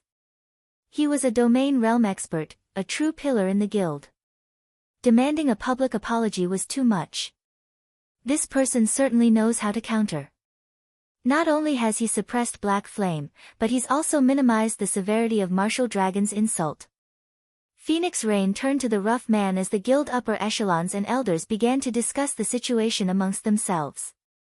Phoenix Rain could tell that Shi Feng was trying to improve the upper echelons and elders' opinion of Zero Wing. It would give her a better chance of undermining Nine Dragons Emperor and replacing him as the next great pavilion master. However, this middle-aged man had elevated the conflict between Shi Feng and Marshal Dragon to one between Zero Wing and the Dragon Phoenix Pavilion. Now, even if the upper echelons and elders hadn't seen a problem with pushing Marshal Dragon to apologize, they'd have to support Marshal Dragon. If this insult concerned the guild's reputation, they couldn't afford to concede. "And you are?" Shi Feng asked as he turned to the rough, middle-aged man. "Blood Oath, commander of the War Blood Adventurer team," the man responded, smiling faintly. The many guild upper echelons and elders that supported Nine Dragons Emperor mimicked the grin. Shi Feng had only been allowed to act so arrogantly because he had an item that could tempt the pavilion, and Marshal Dragon's status wasn't as high as his. However, Blood Oath was a different story. Blood Oath commanded War Blood, the third-ranked adventurer team on Dragonheart Island. The adventurer team had just as many experts as the Dragon Phoenix Pavilion, and its naval prowess was even slightly stronger than the pavilion's. Even Ku Rong had to treat Blood Oath with respect, and now that he had spoken, Shi Feng could no longer suppress Nine Dragons Emperor's position. "So, you're War Blood's commander," Shi Feng said nonchalantly. "Your adventurer team ambushed Commander Blue Phoenix's people in the Buried Bones ruin and nearly to her life. She's a friend of mine, you know. I had planned to seek you out, but since you're here, things have become a lot simpler. Compensate for the damage and apologize to my friend." As Shi Feng finished speaking, a deathly silence descended upon the room again, and everyone turned to stare at him with stupefied expressions. Insane. He was insane. Chapter 2283, Power of Level 100, What is Black Flame trying to do? Is he trying to start a war? Is he insane? Doesn't he know who Blood Oath is? The Dragon Phoenix Pavilion's upper echelons and elders couldn't bring themselves to look at Blood Oath. None of them had thought Shi Feng would go so far as to provoke the man. Even Nine Dragons Emperor, who sat across from Phoenix Rain, stared at Shi Feng in shock. They were all aware that Blood Oath had targeted Blue Phoenix. Ku Rong, in particular, must have watched the battle multiple times, but what difference did that make? It was common for the various powers to attack their rivals in the fields. With War Blood supporting Nine Dragons Emperor, its assault against Phoenix Rain's aid wasn't unusual. However, there was a limit to how far the various powers would go. As long as they kept the situation in the dark, everyone involved would turn a blind eye. And yet, Shi Feng had brought the attack into the light. He refused to conform, and because of this, the pavilions and War Blood's members wore ugly expressions. It would have been fine if Shi Feng had simply insisted on an apology from Marshal Dragon. He was, after all, a guild leader, while Marshal Dragon was merely an upper echelon. It was understandable to expect Marshal Dragon to apologize, but it was an entirely different story to demand an apology from Blood Oath. Setting aside War Blood's attack on Blue Phoenix, Very few people on Dragonheart Island dared to disrespect Blood Oath. Even Ku Rong feared the man in the Sea of Death. Yet, not only did Shi Feng demand an apology from Blood Oath, but he also wanted Blood Oath to apologize to Blue Phoenix, not the Dragon Phoenix Pavilion. Not even Melancholy, 13 Thrones Guild leader, would dare to do such a thing. The meeting room was frighteningly silent, and the temperature seemed to drop steadily. Even the Void Realm experts in the room felt stifled, not to mention the Refinement Realm experts. Their reactions weren't a result of the powerful pressure in the room, but because the meeting room's atmosphere had become oppressive. They had no doubt that the slightest movement would spark a fight. After a long period of silence, Blood Oath opened his mouth and asked, "What if I refuse? What will you do about it?" Blood Oath's questions were simple and straightforward. Not only did his statement blatantly provoke Shi Feng, the smile he wore and his frosty tone made the room feel even colder. Even the guild upper echelons around Phoenix Rain struggled to breathe, their vision fading. Their heartbeats grew increasingly louder as if their hearts would jump out of their chests. The killing intent and pressure they felt from Blood Oath was almost 10 times stronger than that of mythic monsters. Ku Rong's expression twisted into something unpleasant. He had never thought that Shi Feng would be this bold. Blood Oath was a murderous god in the Sea of Death. He didn't even respect Super Guild's guild leaders, let alone the Dragon Phoenix Pavilion. Trying to force a public apology out of this murderous god was suicidal. Even if Ku Rong stepped forward to ease the tension, he'd be powerless to calm Blood Oath's fury. It's simple. Shi Feng could not help his grin after hearing Blood Oath's statement. "I'll just drag you over here to apologize." The room's occupants nearly collapsed with shock after listening to Shi Feng's reply. They stared at him in astonishment, with no idea of what he was trying to accomplish. That was War Blood's commander they were talking about. As an individual, Blood Oath was the third-ranked berserker on Dragonheart Island. Not only did he wear 6 pieces of epic equipment, but he also wielded the magic dragon spear, a well-known magic weapon in the Sea of Death.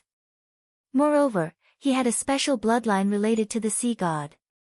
He was basically invincible at sea. On top of that, at least 1 vice guild leader and 3 bodyguards were constantly by his side. Although the bodyguards couldn't rival domain realm experts, they had a mysterious item that allowed them to manifest a special domain. This domain could suppress their enemies in every aspect, as well as form a barrier around specific targets.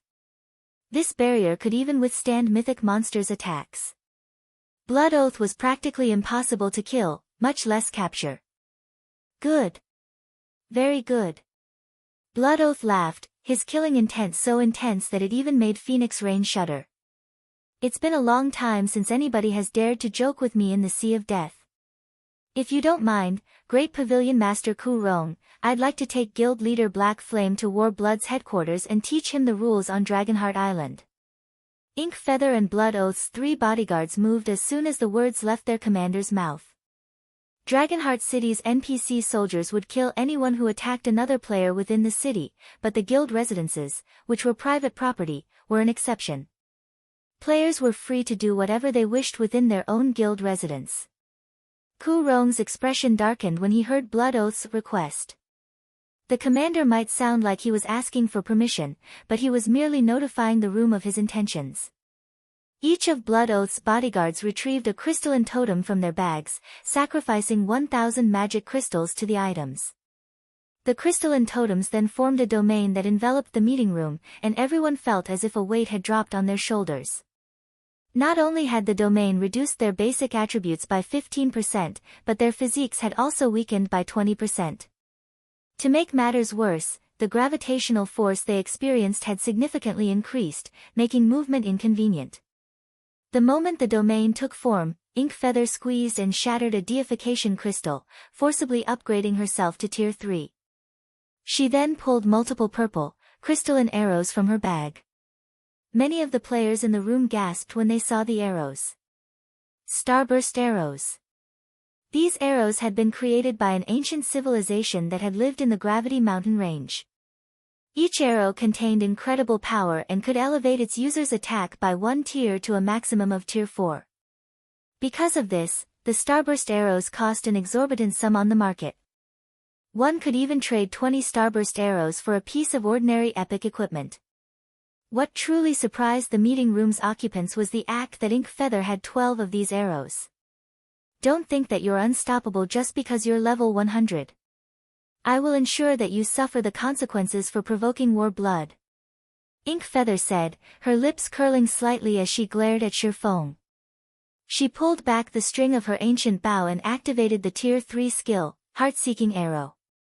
Heart-Seeking Arrow gave players full control over the arrow they fired during the skill's activation and allowed the player to control a maximum of 36 arrows at once. Although Ink Feather couldn't yet control all 36 arrows, she'd have no problems controlling 12 with perfect precision. 12 starburst arrows flew toward Shifeng, each with enough power to knock back a mythic monster. All 12 arrows could even instant kill a true Tier 3 player. Everyone in the room squeezed their eyes shut as the arrows flew. A level 100 player might be very strong, but not all fights in God's domain required a frontal confrontation. One could use tools to end a fight. However, just before the 12 arrows found their target, Shifeng brandished Killing Ray. Shadow Blade. Immediately, 12 sword lights flashed as Shifeng achieved a 100% completion rate with Shadow Blade. Each sword light slammed into one of Ink Feather's starburst arrows, altering their trajectories. You have quite a bit of power behind your attacks. Unfortunately, raw power isn't enough to win all battles in God's domain, Shifeng said, glancing at the starburst arrows as they brushed past him. Although he was not a Tier 3 player, the difference between a level 100 player and a lower-leveled player wasn't easy to make up. Shifeng then activated Wind Blade and charged at Blood Oath. Don't think I'll let you get close to the commander so easily. As Shifeng approached, the 3 bodyguards formed a barrier before Blood Oath, separating the two. In response, Shifeng swung Killing Ray again. Lightning Slash. A massive thunderbolt tore through the magic barrier, stupefying the bodyguards. At the same time, Blood Oath reacted, lifting his magic dragon spear to counterattack. Unfortunately, he wasn't fast enough to keep up with Shifeng, even with the domain suppressing the swordsman. Shifeng's Twilight Blade pushed aside the spear, and his sacred sword stopped right before it touched Blood Oath's throat. Less than 3 seconds had passed since Ink Feather had attacked. Chapter 2284, Confounding the Venue. When Shifeng's Killing Ray stopped at Blood Oath's throat, astonished silence filled the meeting room, and not a single player could pull their eyes away from the sight. None of them could have dreamed that this meeting would turn out like this. Despite War Blood's vice guild leader and 3 bodyguards by his side, Blood Oath had ended up at the end of Shifeng's blade. Nobody would believe them even if they retold this tale to others. This is some trick, right? Blood Oath couldn't actually stop Black Flame. So strong. How high are Black Flame's basic attributes? Even with a domain suppressing him, he still pushed away Blood Oath's 2-handed weapon so easily. No. Black Flame's reaction speed is far more frightening than his basic attributes. If it weren't, Blood Oath would have been able to use a defensive skill and wouldn't have had to rely on his weapon. None of these players were ordinary experts. Some of them had even reached the Void Realm. Although Shifeng was very fast and imperceptible to the naked eye, his movement couldn't escape a Void Realm expert's notice. Thus, many of the room's occupants had caught a clear glimpse of what had just happened. Of course, witnessing that exchange was the very reason for their shock. The Domain Realm experts in the room evaluated Shifeng with a far more serious gaze than before. They had watched the recording of Shifeng killing Autumn Plant, and they had assumed the swordsman only had high basic attributes, combat techniques, and reaction speed. They had assumed that these factors were the only reason that Shifeng had been able to instant-kill Autumn Plant. However, this display made it clear that they had been severely mistaken. The fluidity of Shifeng's movements was the true reason that he was so frightening. They had no doubt that even if Shifeng's basic attributes were on par with Blood Oath's, the result of this exchange would have been the same. If not even Blood Oath was a match for Shifeng, they, who were weaker than the War Blood's commander, had no hope against Zero Wings guild leader. Stop messing around, Black Flame. Blood Oath is the War Blood Adventurer team's commander. Ink Feather coldly warned Shifeng, watching him hold Blood Oath captive. Shifeng's strength was far beyond her expectations. She had never expected an outcome like this. God's Domain was a virtual reality game that mimicked reality to a frightening degree. Although players could view details that weren't available in the real world, there was little difference between the two. Unlike monsters, players didn't have thick hides and powerful life forces, and because of that, players had to don armor to protect their vulnerable bodies. Even an ordinary Tier 2 player could deal an absurd amount of damage if they attacked Blood Oath's unprotected neck, not to mention Shifeng, who had incredible basic attributes and wielded an epic weapon. With Shifeng's blade against his throat, Blood Oath's life was in Shifeng's hands. Although a player would only lose one level if they died in God's Domain, the significance of one level differed from player to player. An ordinary expert would have no problem coming back from the loss. They couldn't catch up to God's Domain's frontline players, to begin with, and they weren't strong enough to contest for resources in new, unexplored maps. However, dying and losing a level was an immense loss to a frontline player like Blood Oath. With Ink Feather's warning, the meeting room fell silent again as everyone stared at Shifeng. Even Phoenix Rain was extraordinarily tense. Shifeng might have control of Blood Oath's life, showing off his strength before every player in the room, but he had also grievously offended the War Blood Adventurer team. For War Blood, allowing its commander to be taken captive in such a public setting was immensely embarrassing. To save its reputation from this blow, the adventurer team couldn't allow Shifeng to get away with this. You really know how to dig your own grave, Black Flame.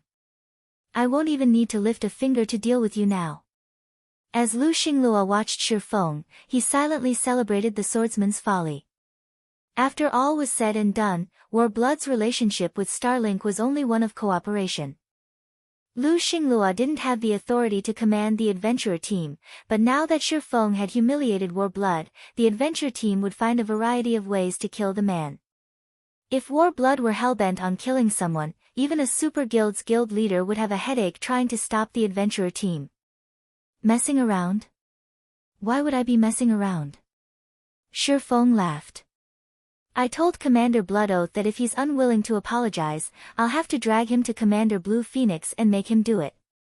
Shifeng extended a hand to grip the back of Blood Oath's neck. Black Flame. Blood Oath understood what Shifeng intended the moment the swordsman moved. He immediately activated his berserk skill, disregarding the blade pressed against his throat. However, Blood Oath did not stop with just one berserk skill. Following which, he activated his legacy berserk skill, the intensity of his aura instantly skyrocketing to the standard of a mythic monster of the same level. Tier 2 taboo skill, Storm Rage. With the power to rip apart space itself, Blood Oath thrust his magic dragon spear at Shifeng. However, golden, divine runes began to appear across the swordsman's body, and his aura's intensity skyrocketed. Heavenly Dragon's Power. Shifeng then pulled back Killing Ray, swinging it at the incoming spear. Boom! The collision's shockwave was so powerful that it threw the spectating players back against their chairs. The magic dragon spear, which had far more power than Ink Feather's starburst arrows, came to an abrupt halt, unable to harm Shifeng in the slightest. Blood Oath's expression darkened. He hadn't expected that, even after activating twofold berserk, he'd still be helpless against Shifeng. He quickly activated another skill to put some distance between him and Shifeng. Unfortunately for Blood Oath, Shifeng was a step ahead. Tugging Killing Ray sharply, he dragged the magic dragon spear, and Blood Oath with it, forward. Taking advantage of the momentum, he snatched the back of Blood Oath's neck. Blood Oath had seen Shifeng's movements, yet he failed to react in time. The instant he felt Shifeng's hand on the back of his neck, Blood Oath felt as if a dragon had grabbed him. He couldn't move at all. Shifeng jumped into the air with his burden, dodging Ink Feather's attacks and landing before Blue Phoenix. He then tightened his grip on the back of Blood Oath's neck and pressed down. Boom! Boom! Boom! Shifeng smashed Blood Oath's head into the ground 3 times, the marble floor shattering and shaking the meeting room with his strength. Blood Oath rapidly lost HP before it eventually hit 0. The scene even dumbfounded Nine Dragons Emperor and Lu Xinglua, not to mention the Dragon Phoenix Pavilion's upper echelons and elders. Ink Feather, who had been preparing to launch another attack, was utterly dazed. As if time had stopped, everyone in the room froze. For a moment, they even forgot to breathe. Chapter 2285, Dragonheart shaken, Blood Oath's dead. How dare he? As they stared at Shifeng, everyone felt a chill crawl down their spines. He stood nonchalantly before the meeting table with Blood Oath at his feet, the man's head buried in the broken marble floor. Blood Oath's death didn't shock the meeting room's occupants overmuch. What truly shocked them was the method Shifeng had used to kill him. Shifeng had dragged Blood Oath to Blue Phoenix and forced Warblood's commander to kowtow and apologize. Not even Nine Dragons Emperor and Lu Xinglua had thought the swordsman would be so vicious, let alone Blue Phoenix. He's definitely crazy. Warblood definitely won't rest until Zero Wing is destroyed. Nine Dragons Emperor thought, flabbergasted as he watched Shifeng. Had Shifeng simply killed Blood Oath out of rage, Warblood would, at most, target Shifeng, but since the situation had devolved, the adventurer team would become a laughingstock if it didn't annihilate Zero Wing as a whole. Even the major corporations that supported Warblood would support their vengeance, and there would be no hope for reconciliation between the two organizations. In an era where every second mattered, two powers would suffer tremendous losses if they went to war against each other, regardless of who won in the end. Only a lunatic would start a war with a superpower like Warblood. You're dead, Black Flame. Our adventurer team won't let this matter rest. So what if you're strong? From this moment, Warblood declares war against Zero Wing. We will hunt Zero Wing's members relentlessly if they set foot in the Sea of Death. Ink Feather bellowed when she saw her commander's corpse with such powerful killing intent that even the Dragon Phoenix Pavilion's members shuddered. It felt as if some hellish curse had echoed throughout the room. Ink Feather and Blood Oath's bodyguards stormed out of the room. Clearly, she intended to relay these events to Warblood's other upper echelons and prepare to move against Zero Wing. This is going to be troublesome. Phoenix Rain watched Ink Feather and her companions leave with a heavy expression. She felt that Shifeng had been too impulsive. Unlike on land, the status quo between adventurer teams and guilds had more balance in the Sea of Death. Naval travel was incredibly inconvenient, and because of this, guilds couldn't rely on their large armies. That wasn't the case for adventurer teams, however. Adventurer teams were small organizations that operated in multiple locations. Would be able to take out an adventurer team regardless of the provocation. Naval adventurer teams had many methods to deal with small groups of players, as well. This was especially true for an adventurer team like Warblood. As one of the top 10 adventurer teams on Dragonheart Island, many adventurer teams had subjected themselves to Warblood's rule. One word from Warblood was all it would take to ensure that Zero Wing's members had no place in the Sea of Death. Moreover, Warblood had Starlink's support. Starlink's progress in the ancient civilization's ruins in the Gravity Mountain Range was impressive, and as a result, both the guild and Warblood's naval prowess grew with each passing day. This was the reason Ku Rong had chosen Nine Dragons Emperor as his successor. In comparison, Zero Wing's naval strength was infantile. Even with the bronze speedboat design, Zero Wing would need a lot of time and materials to construct a full fleet. Furthermore, adventurer teams supplied 80% of the naval resources on the market, and after today, not a single adventurer team would dare sell their resources to Zero Wing. With one of Zero Wing's main supply lines severed, Warblood and Starlink would occupy a large number of shops and resources in Dragonheart City by the time Zero Wing developed its naval forces. If they purchased Dragonheart City's large shipyard, they'd become unimaginably powerful at sea. How, exactly, was Zero Wing supposed to fight Warblood? Zero Wing wasn't even guaranteed to survive this war, let alone prosper in the Sea of Death. However, Phoenix Rain had to admit that Shifeng's performance had been effective. The Dragon Phoenix Pavilion's upper echelons and elders had a newfound respect and fear of Zero Wing. Feng had followed through with his threat of dragging War Blood's commander to Blue Phoenix and forcing him to apologize. Not even a super guild's guild leader would dare to pull such a stunt. For a time, everyone in the Dragon Phoenix Pavilion re-evaluated their opinions of Phoenix Rain. Feng might be a lunatic, but he was a powerful lunatic. Moreover, he had a bronze speedboat design. Because of this, Ku Rong decided to postpone the matter of his successor. At the very least, he'd wait to announce a decision until the war between Zero Wing and War Blood had reached a conclusion. Fortunately, this meant that Nine Dragons Emperor's plans had gone to waste. It seems Black Flame is quite capable after all, Cloudy Moon, who was about to leave the meeting room, said, smiling gently as she glanced at Feng. His good luck will only last a short moment, Nine Dragons Emperor hissed with a sneer. You're new to the Sea of Death, so you might not understand what kind of power War Blood is. Not even Starlink is a match for the adventurer team's naval prowess, much less the pavilion. Not only has War Blood secured a stable source of naval legacies, but it has also acquired a source for hidden bloodline legacies. It can nurture experts with horrific combat power at sea.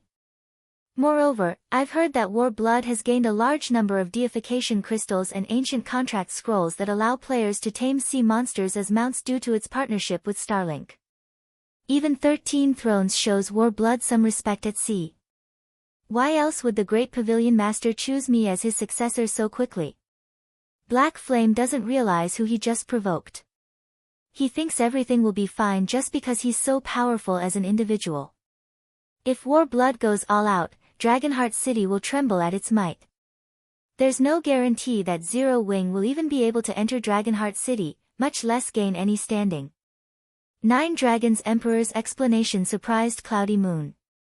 She hadn't thought that an adventurer team could be so powerful, even having the ability to tame sea monsters as mounts. It was no wonder why Ku Rong had been so lenient about Blood Oath's disrespect and arrogance. Although her main activities were on land, she knew a little about sea monsters. With a sea monster as a mount, a player's combat power at sea would be impressive. If a power had enough sea monster mounts, it would usher in a new era in the Sea of Death. Despite the Dragon Phoenix Pavilion's efforts to keep the incident quiet, news quickly reached Dragonheart City's various major powers. It caused an uproar in the city. Is Zero Wing trying to dig an early grave? This is going to be an interesting show. Meanwhile, Phoenix Rain worried as she read the report on War Blood's declaration of war in an office in the Dragon Phoenix Pavilion's Guild Hall. Guild leader Black Flame, I'm afraid that War Blood is already on the move. If you need any resources, I'll try to get you as many as I can from the Dragon Phoenix Pavilion, Phoenix Rain offered, watching Feng as he prepared to leave the office.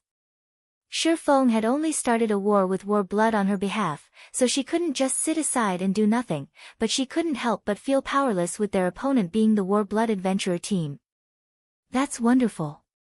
In that case, I'd like to borrow some of your people, Feng said, nodding. He wouldn't refuse the help. Zero Wing's foundations in Dragonheart City were just too fragile. Borrow some of my people? What are you planning? Feng's request confused Phoenix Rain. I want to capture the Gravity Mountain Range's northern fortress, Feng calmly stated. Chapter 2286, Size Upgraded. Capture the northern fortress? Phoenix Rain stared at Feng with wide eyes. There were quite a few fortresses in the Gravity Mountain Range, with over a dozen of varying sizes scattered across the map. The northern fortress was a medium fortress in the map's northern region, the largest in the area. Even working together, 13 Thrones and Starlink had gone to great lengths to capture a small fortress. While that might not seem like a great feat, they were the only superpower to capture a fortress in the Gravity Mountain Range. And Feng intended to capture a medium fortress. No matter how Phoenix Rain considered the idea, she had little hope of the operation succeeding. Even if the Dragon Phoenix Pavilion and Zero Wing went all out, working together, their chances of capturing a small fortress were less than 10%. That's right. Zero Wing isn't quite strong enough to succeed, so I'd like to borrow 30,000 elites and experts for the operation, Feng said, nodding. Of course, I won't borrow them for free. If we succeed, I'll give you 20% of the fortress's shares. The majority of Zero Wing's forces were stationed in the bottomless abyss and/or empire. There were barely any members in Dragonheart City. Although the guild could gather its members here, it would take a long time to do so, and he couldn't afford to wait. The main reason that the Gravity Mountain Range's fortresses were so difficult to capture was the level 100+ mythic monsters that guarded each of them. The fortresses were also full of level 100+ Great Lords and Grand Lords. Medium fortresses, in particular, were guarded by significantly more monsters, and these monsters operated like a well-trained army. Zero Wing hadn't previously had the strength to capture a medium fortress, but that had changed. While Shifeng had been in the Tower of Four Gods, both Anna and Kite had reached level 100 and completed their Tier 3 promotion quests. Including the level 100+ demons Shifeng could summon with the Bible of Darkness. Zero Wing qualified to challenge a medium fortress. It would be less risky to challenge a small fortress, but the northern fortress was near the Gravity Mountain Range's vein area. Not only could the rare ores in the area be used when crafting ships, but they would also be useful for producing level 100+ weapons and equipment. After level 100, the system reduced equipment drop rates even further. One would already be quite lucky to obtain a piece of mysterious iron equipment from a Great Lord, and Lord-ranked monsters had practically no chance of dropping level 100+ bronze equipment. Hence, demand for player-made weapons and equipment would skyrocket after level 100. Since no one was paying attention to the northern fortress, he had to secure it as quickly as possible. If he waited until this fortress attracted attention, not only would he have to deal with the monsters that guarded the northern fortress, but he'd also have to deal with player interference, which would significantly reduce his chances of capturing it. Is 30,000 enough? Phoenix Rain gave Shifeng a skeptical look. Although gathering 30,000 elites and experts on Dragonheart Island would be difficult, it wasn't impossible for her. However, 13 Thrones and Starlink had sent a massive, 150,000 player army to capture a small fortress, and over 70% of their forces had been slaughtered by the end of the battle. And yet, Shifeng only asked for a fraction of that. There'll be enough, but we'll need to move quickly, Shifeng said. The most important factor when attempting to capture a fortress in the Gravity Mountain Range was whether or not one could hold their ground against the monsters. If an army could stand strong, even 10,000 players would be enough to capture a fortress, not to mention 30,000. However, they would need a lot more time to succeed. That won't be a problem. I'll contact them immediately. I should be able to get 30,000 players here within a day, Phoenix Rain said. She knew that Shifeng was no fool. If he thought it was possible to capture a medium fortress, she had to take the risk. Starlink and 13 Thrones had gained massive advantages in Dragonheart City due to the small fortress they had captured. If she could get her hands on a medium fortress's shares, Nine Dragons Emperor would have an extremely difficult time shaking her position in the Dragon Phoenix Pavilion in the future. Phoenix Rain and Blue Phoenix got to work contacting the necessary players. They called in the pavilion's various elite and expert players scattered in the Sea of Death and various countries on the main continent. Meanwhile, Shifeng headed toward the Wanderer's shop after leaving the Dragon Phoenix Pavilion's residence. Since he had been stuck in the Tower of Four Gods, he hadn't been able to manage the Wanderer's shop, allowing it to operate itself. After so many days, the shop should have accumulated a fortune. According to Shifeng's estimates, his shares should amount to at least 10,000 ancient gold. More customers had been visiting the shop, and as a result, its sales continued to improve, especially those of the black market's entry slots. With 10,000 ancient gold, Shifeng could purchase a plot of land and construct an ordinary guild residence in Dragonheart City's outermost area. This would allow Zero Wing's members to rest and recover in the residence for free, rather than waste their money on hotels. But as soon as Shifeng stepped out of the Dragon Phoenix Pavilion's residence, an uproar rose through the crowd outside. He's out. And here I thought he would hide in the Dragon Phoenix Pavilion for the rest of his life. I didn't expect him to show himself so soon. Keep an eye on him, everyone. The higher-ups have announced that we'll earn 3 pieces of epic equipment if we can kill Black Flame. Notify the boss. Black Flame has left the residence. By now, everyone had heard of Blood Oath's death, and War Blood's declaration of war had caused a sensation in Dragonheart City. Moreover, War Blood had offered the highest bounty ever seen in God's domain for Black Flame's head. 3 pieces of epic equipment. An ordinary player's strength would undergo a qualitative transformation if they acquired 3 pieces of epic equipment, let alone an expert's strength. Thus, every player in Dragonheart City was going mad over the news. Even if they had killed Shifeng before this, he wasn't guaranteed to drop his fragmented legendary item, but now, they were promised epic equipment if they killed the swordsman. Not a single player in the Sea of Death could ignore such temptation. Shifeng finally reached the Wanderer's shop after half an hour, utterly ignoring the crowd of experts and War Blood members that followed him. None of them would dare attack him in Dragonheart City. However, when he saw the Wanderer's shop, Shifeng had wondered if he had gone to the wrong place. The originally tattered Wanderer's shop looked completely different. Now, it was a 4-story tall building with an extravagantly decorated exterior. An endless stream of players entered and exited the building, and they were all level 85 plus experts. The Wanderer's shop looked more like a guild hall than a shop. The shop's size upgraded automatically. Shifeng could not help his shock. Just how popular is the Wanderer's shop right now? It wasn't particularly unusual for independent shops to upgrade automatically, but fulfilling the conditions for such an upgrade was immensely difficult. Not only did the shop require enough popularity and traffic, but it also needed to reach a certain sales volume. Shifeng entered the shop, only to find that the first-floor hall had more than doubled in size. There were also more than 100 types of items available for sale, and they were all treasures that were rarely seen on the market. However, Shifeng didn't pay these details much mind. He immediately opened the shop's interface to learn how much ancient gold he had earned. Is this real? Shifeng couldn't believe his eyes when he saw the numbers. 27,615 ancient gold. Chapter 2287, Special Area. Shifeng had earned a lot more ancient gold than he had expected from the Wanderer's shop. He still couldn't shake off the shock after staring at the numbers for a long time. It's no wonder why the powers that secured a Wanderer's shop in the past developed so rapidly. This shop is a gold mine. Realization dawned on Shifeng after seeing his share of the profits. Many first- and second-rate guilds had mingled in independent cities in Shifeng's previous life, and despite not occupying high-resource maps, they had established themselves among the many superpowers, with some eventually becoming superpowers themselves. Meanwhile, a large part of the reason for these guilds' success was likely the Wanderer's shops they had owned. Shifeng had only spent a little over 20 days in the Tower of 4 Gods, yet he had earned over 27,000 ancient gold through the Wanderer's shop.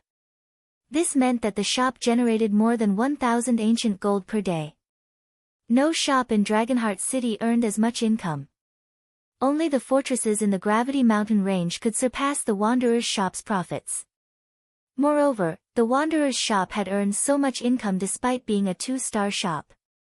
Once he promoted it to 3-star status, the shop would sell items that would even tempt superpowers. Most importantly, the Wanderer's shop would undergo a qualitative transformation upon reaching 3-star status, periodically hosting a miniature black marketplace. The items available in this marketplace couldn't compare to those in the actual black market, but there were looser entry restrictions. Players could participate as long as they had the Wanderer's shop's customer membership. The Wanderer's shop's income would significantly increase. After withdrawing the 27,615 ancient gold, Shifeng made his way to the city hall. He had originally planned to construct a guild residence for Zero Wings members on Dragonheart Island, but since he had more ancient gold than he had expected, his plans had changed. Dragonheart City was split between its inner and outer areas, but there was also a special location within the city. It was the area closest to the World Tower. Not only did this special area provide more convenient access to the World Tower, but the mana density there was also incredible. Moreover, this secret area had a hidden secret: the World Power Tolerance value. As players roamed the World Tower's first underground floor, they might not notice a difference, sensing an ever-present malicious energy in the underground world. This malicious energy was world power, and it discriminated against and rejected all outsiders. Not only would this world power weaken players' physiques, but it would also interfere with their five senses, severely affecting their combat power. Of course, one could counter these negative effects by consuming the food and drink available in Dragonheart City, but doing so carried a high price. Even ordinary experts would blow through their savings if they relied on this method. However, after a long investigation, some players had discovered that one could reduce the world power suppression by resting in an area near the world tower. It wouldn't make them immune to the world power's effects, but it could reduce them by half. With this reduction, players could continue to explore the world tower without relying on Dragonheart City's expensive consumables. Because of this, the shops around the world tower had been incredibly popular in the past. The various superpowers had spared no expense to purchase these shops, modifying them into hotels. If players had been allowed to construct guild residences in the area, such buildings would have surrounded the world tower in the past. Even so, the area around the world tower had become something of a famous tourist spot during Shifeng's previous life due to its many hotels. Unfortunately, first-rate guilds hadn't had a chance to build a hotel of their own. In fact, many superpowers had gone without, as well. There were only 34 plots of land around the world tower, and these plots' sizes were fixed. Guilds didn't have the option of expanding their hotels, regardless of their desire to do just that. Since none of Dragonheart City's various powers had figured this out yet, Shifeng couldn't miss this opportunity. When he had first visited Dragonheart City in search of a shop, he had only had 10,000 ancient gold on hand. It hadn't even been enough to purchase the shops in the city's outer area, much less those near the world tower. Now that he had over 27,000 ancient gold, however, he should be able to afford a shop around the world tower. After waiting for some time in one of the city hall's second-floor reception rooms, Shifeng watched an elven beauty with a crescent moon insignia enter the room. Unlike the city hall's ordinary administrators, this female elf was the city hall's senior administrator and responsible for selling the shops around the world tower. She was a level 180, tier 4 great wizard. Ordinary players wouldn't even have the chance to meet and speak with this senior administrator, much less purchase the shops near the world tower. Fortunately, Shifeng was a bronze legatee, so his rank was high enough to earn her attention. Lord Bronze Legatee, here is the information on the 34 shops around the world tower. May I know which one you wish to purchase? Senior Administrator Irene Lauren asked.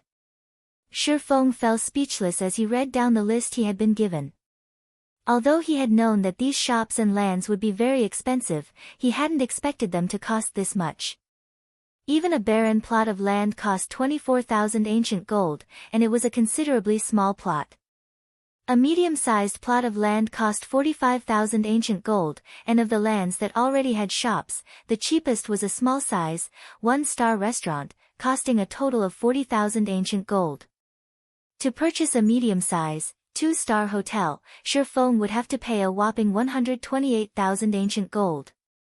Suddenly, Shifeng felt like a pauper in Dragonheart City, even with the Wanderer's shop. I want this small-sized land, Shifeng said, gritting his teeth as he chose the small-sized plot closest to the world tower. These shops and lands were no less rare than the Wanderer's shop. Not only could one earn a fortune through one of these plots of land, but it would also help accelerate a guild's growth. Very well. That will be 26,500 ancient gold coins, Irene Lauren said, nodding. Shifeng struggled with the decision as he handed the money over, leaving him with little over 1,000 ancient gold.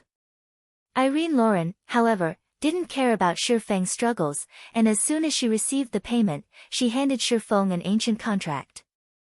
Shifeng felt his chest tighten for a moment when he saw the information on the contract. Although the plot of land had nothing on it, he was required to pay 10,000 ancient gold in monthly maintenance fees.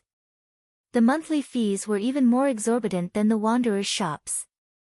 Forget it. You can't make money without losing money. Besides, the various superpowers in the past were willing to pay over 1,000,000 ancient gold to purchase a plot near the world tower. After giving the matter some thought, Shifeng felt that he had still gained a huge advantage. Next, I'll have to collect 4,000 ancient gold to construct an advanced hotel. Then, I can open for business. After signing the contract and preparing to leave the city hall, Shifeng received a call request. He answered the call as soon as he saw it was from Gentle Snow. Guild leader, we've arrived in Dragonheart City, Gentle Snow reported. Chapter 2288, Zero Wings Team. You guys sure are fast. Shifeng was a little surprised to see Gentle Snow's smile so soon. He had only notified Gentle Snow and the others to travel to Dragonheart City a few hours ago. He hadn't expected them to reach the city so quickly.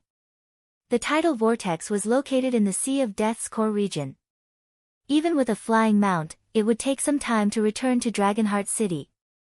Furthermore, there were 100 players in Zero Wings' main force. Gentle Snow would need several trips to fly everyone back to the city. It would have taken a few more hours to get everyone back to Dragonheart City, but the last level 95 mythic boss we killed dropped a twin-headed flying dragon.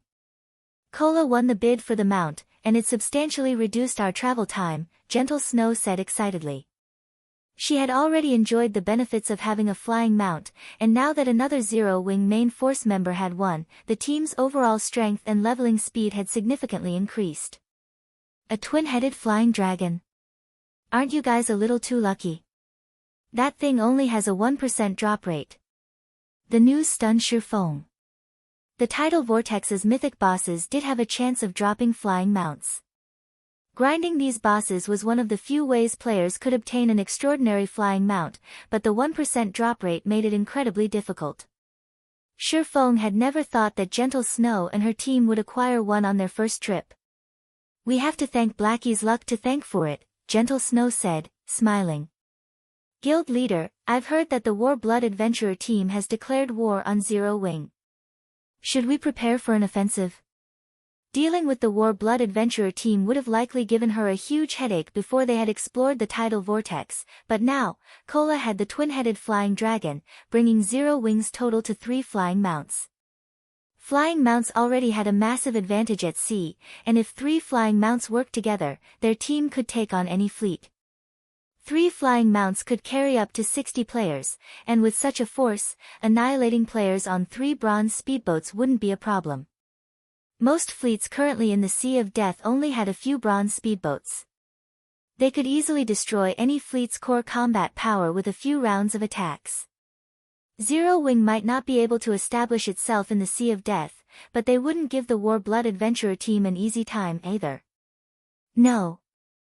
Our current priority is to capture the Gravity Mountain Range's northern fortress, Shifeng said, shaking his head. Make your way to the World Tower's entrance for now. I'll meet you there.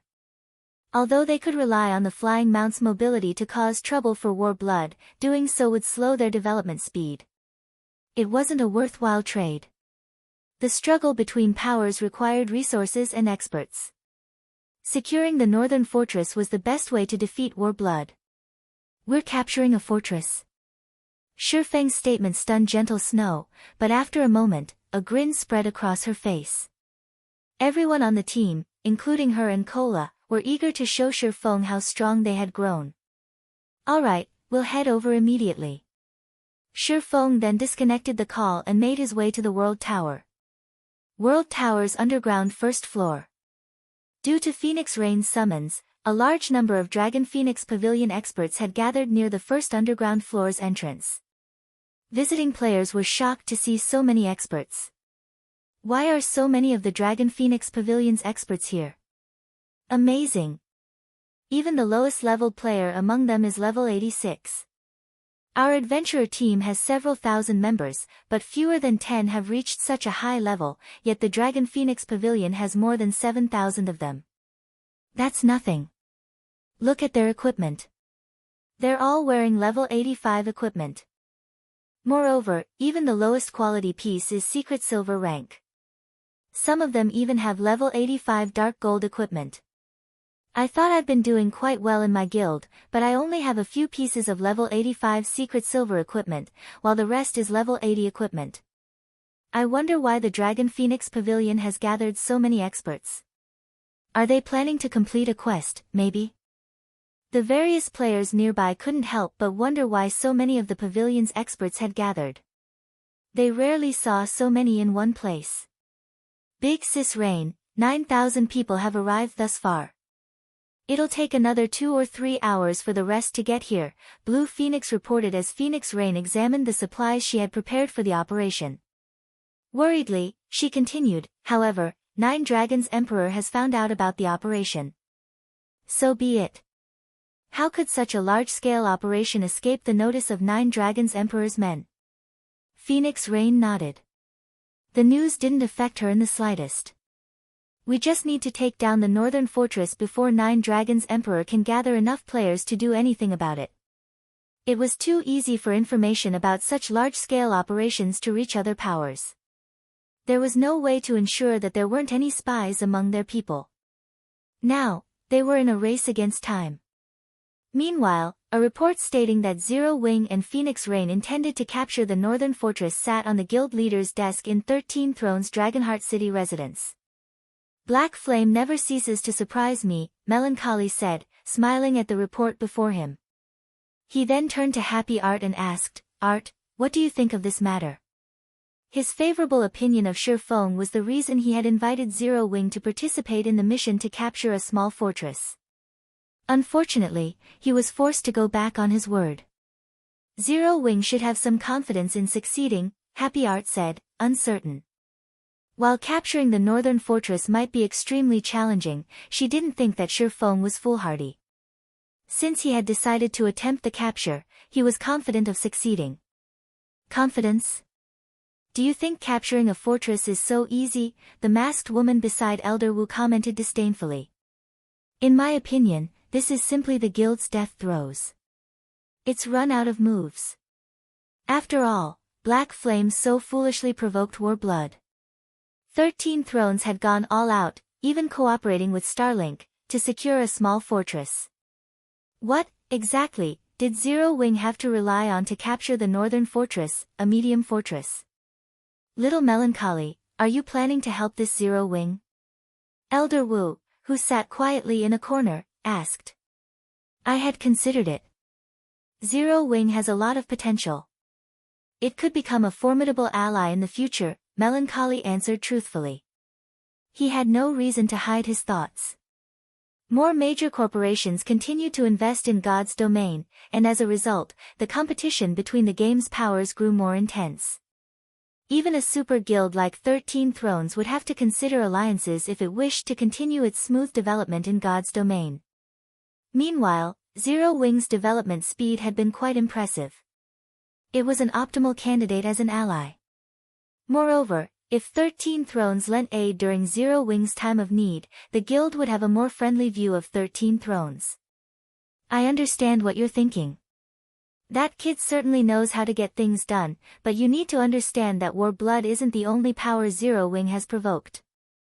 Starlink is hellbent to see the guild destroyed. If you help Zero Wing, our relationship with Starlink will become complicated, Elder Wu said calmly. Moreover, we already have plans to capture another fortress with Starlink, and the guild has something crucial for the siege. As 13 Thrones guild leader, you need to consider the guild's benefit carefully. With Elder Wu's warning, Melancholy had no choice but to dismiss the thought. Elder Wu was one of the 13 Thrones founders, and the old man had immense influence in the guild. He wasn't wrong, either, and Melancholy didn't have a good enough reason to move against the old man's advice. While the various superpowers in Dragonheart City discussed the news, Shi Feng and the rest of Zero Wing's main force arrived in the main hall of the World Tower's first underground floor. The instant Shi Feng appeared, a commotion erupted throughout the hall. Is Black Flame stupid? He actually dares to visit the Gravity Mountain Range. Doesn't he know how many experts want his head? He's probably betting on the fact that no one will mess with him with so many of the Dragon Phoenix Pavilion's members here. I guess you're right, but the moment he wanders off from the pavilion's group, he's dead. The players in the main hall watched Shi Feng with admiration and ridicule. They all wondered what the swordsman would do next. Once he left the main hall, he wouldn't have a safe zone to protect him. Many people would likely try to take his life to claim War Blood's bounty, and not even the Dragon Phoenix Pavilion could guarantee his safety. Guild Leader Black Flame, over 23,000 of the 30,000 players you've requested have arrived. The rest should be here in another hour or so. How are the preparations on your side coming along? Phoenix Rain asked as Shifeng entered the main hall. Based on the information I've received, several thousand players are camped outside the main hall, all aiming for your life. Although they won't dare attack with so many of the Dragon Phoenix Pavilion's members around you, more people will gather as time passes. Once there are enough players, I can't be sure that they won't make a move.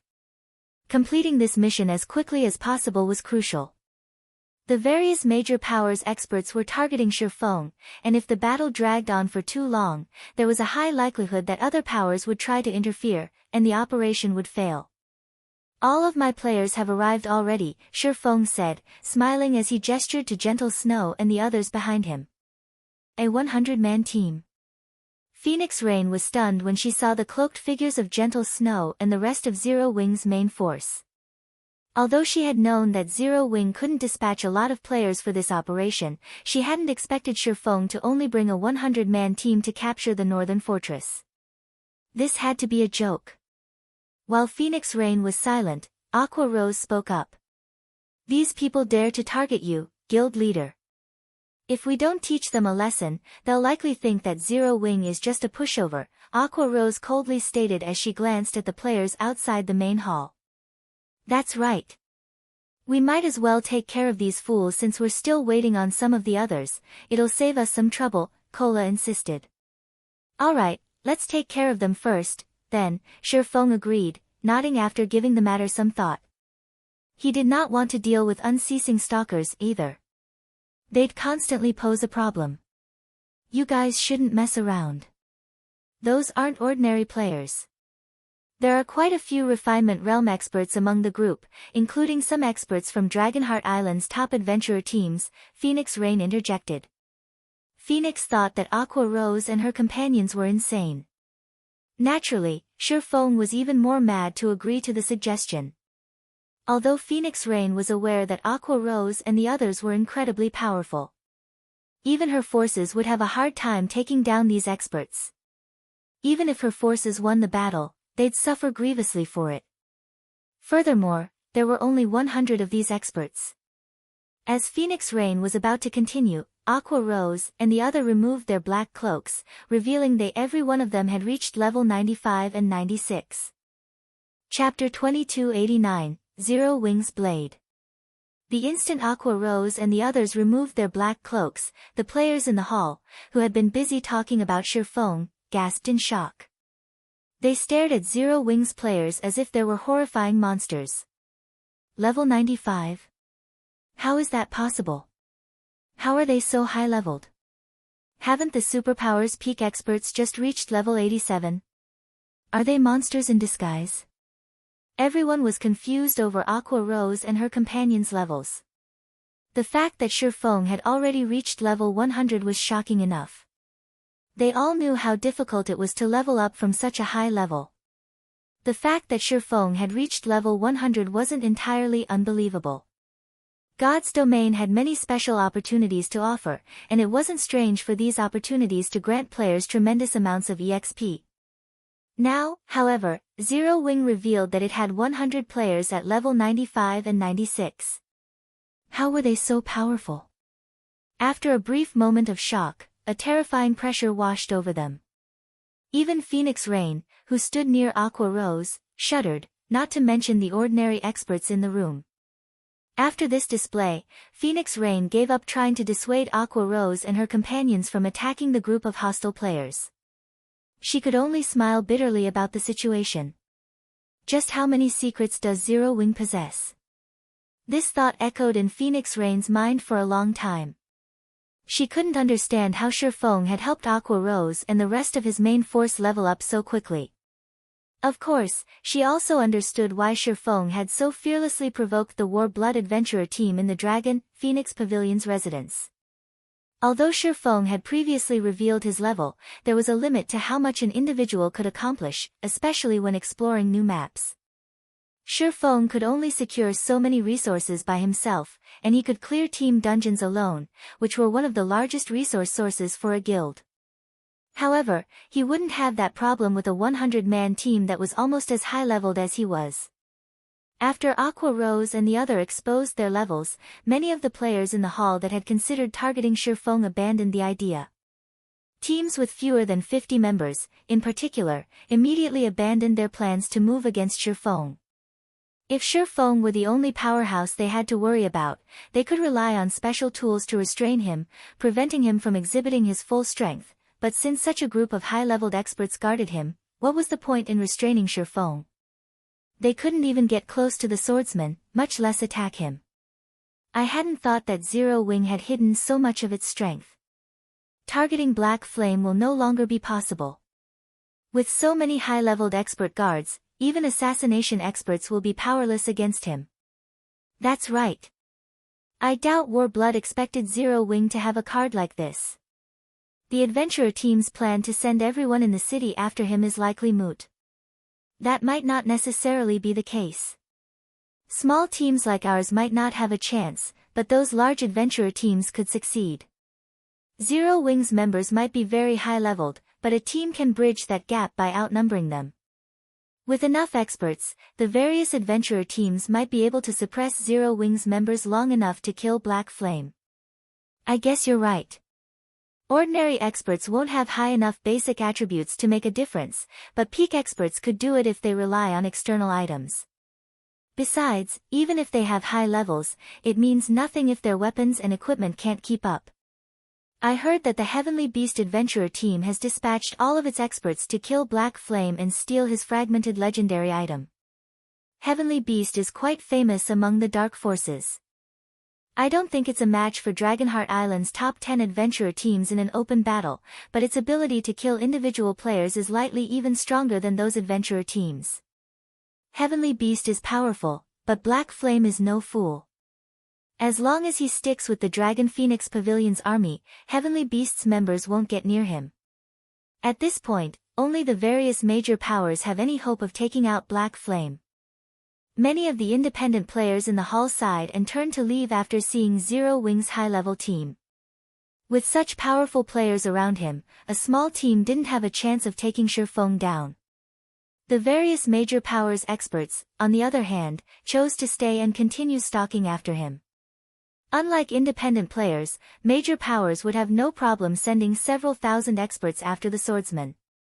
A level 95,100-man team. Black Flame sure has a lot of trump cards. So, this is why Black Flame's so confident. Remember to keep a close eye on Black Flame. Report back as soon as you see him leave the Dragon Phoenix Pavilion's protection. I refuse to believe that the pavilion is willing to protect him forever. It took no time for every major power on Dragonheart Island to hear about the levels of Zero Wing's main force members, but although they were shocked by the news, they had no intention of giving up on the bounty. A fragmented legendary item was simply too tempting, not to mention the 3 pieces of epic equipment and Warblood's favor. However, they had decided to avoid taking direct action against Feng for now. He was, after all, protected by the Dragon Phoenix Pavilion's army. When the major powers experts received the commands from their upper echelons, they prepared to follow Feng further into the World Tower. However, they were shocked by what they saw as they passed through the main hall's exit. Corpses littered the ground outside the main hall, every one of them a slain expert. Many experts from Dragonheart Island's well-known and top adventurer teams lay among them. These players had all planned to ambush Feng as soon as he left the main hall. What shocked the newcomers more, though, was Aqua Rose's team, which was busy fighting several thousand players. A 10-level difference wasn't insurmountable, yet Zero Wing's 100-man team slaughtered the several thousand players before them as if they were slicing vegetables. Despite facing dozens of experts' frenzied attacks, Cola, who led Zero Wing's team in the battle, didn't even try to dodge. He took every hit with his shield, and none of the attacks from the enemy Tier 2 experts dealt more than -500 damage. To Cola, who had a total of 520,000 HP after reaching level 95, the damage was practically negligible. A single healing spell was more than enough to restore his lost HP. Meanwhile, Aqua Rose, Xiao Yueru, Alluring Summer, and Violet Cloud acted as mobile turrets. Every spell they cast claimed at least a dozen experts' lives. Sometimes, their spells even blew apart several dozen experts at once. One of Xiao Yueru's spells even took out a level 87 shield warrior with an epic shield and 2 pieces of epic equipment in an instant. The two forces' basic attributes were on entirely different levels. Gentle Snow's team hadn't just gained EXP while they were grinding in the tidal vortex. They had also acquired plenty of high-level items. The tidal vortex's bosses all dropped level 90 and 95 equipment, and as a result, they were all armed with level 95 secret silver and fine gold equipment. Gentle Snow and the others had frequently hunted the tidal vortex mythic bosses, as well. In addition, the team had been the first players to slay these mythic bosses, which increased the bosses' drop rates. Overall, Zero Wing's main force members had also acquired quite a few pieces of epic equipment. Even the weakest piece Gentle Snow and her companions wore was level 95 fine gold equipment. Their combat power was on an entirely different level compared to the level 85 plus experts they fought. Moreover, Gentle Snow and the others had improved their combat standards. Most of the players attacking them hadn't even reached the refinement realm yet. To Zero Wing's main force, these players were easier to defeat than the level 95 sea monsters in the tidal vortex. Over 95% of the 4,000 plus experts that had planned to ambush Shi Feng outside the main hall were dead in less than 15 minutes, while the rest tried to escape with special tools. The valley's ground was dyed red with blood, and weapons and equipment littered the ground. In contrast, Zero Wing's team hadn't lost a single player. They had only lost a little stamina and concentration. Chapter 2290, Fame spreads across Dragonheart. The various major powers experts, who had intended to follow Shi Feng, came to a halt when they saw the remains of the army that had tried to ambush the swordsman. As if the main hall's exit were the entrance to hell, none of them dared to cross the threshold. They killed so many players so easily. Are they even human? This won't do. I need to report this to the boss immediately. They had assumed that Zero Wing wouldn't dare retaliate since they had such a massive numerical advantage. Hence, they had boldly followed after Shi Feng, but seeing the thousands of corpses on the ground, none of the various major powers experts dared to leave the main hall. If Zero Wing's members could kill several thousand experts so effortlessly, then they, with only several hundred players, would only meet their doom by leaving. They needed to reevaluate their plans. As long as Shi Feng had Zero Wing's main force by his side, several thousand players wouldn't be enough to take him down. They would need, at least, an army of 10,000 players, perhaps even several tens of thousands, to take him down. Otherwise, they'd merely be giving their equipment to Zero Wing. However, Phoenix Rain was even more shocked by the results than the major powers experts. They've already obtained level 95 equipment. Phoenix Rain was no ordinary expert. Not only was she the Dragon Phoenix Pavilion's Phoenix Pavilion Master, but she was also very nearly a domain realm expert. She could discern a lot of information that ordinary experts could not. Although Aqua Rose and the others had considerably high combat standards, their incredibly high basic attributes were a larger part of the reason for their overwhelming victory. The experts that had tried to ambush Shi Feng weren't weaklings. Many of them were even experts from Dragonheart Island's various well-known and top adventurer teams. Their equipment standards were quite high, with even the weakest piece they wore at level 85 fine gold rank. If Aqua Rose and the others had worn level 90 dark gold equipment, they wouldn't have achieved such a one-sided victory. The only explanation was that Aqua Rose and her team wore level 95 fine gold equipment or better. Upgrading one's weapons and equipment was far harder than leveling up.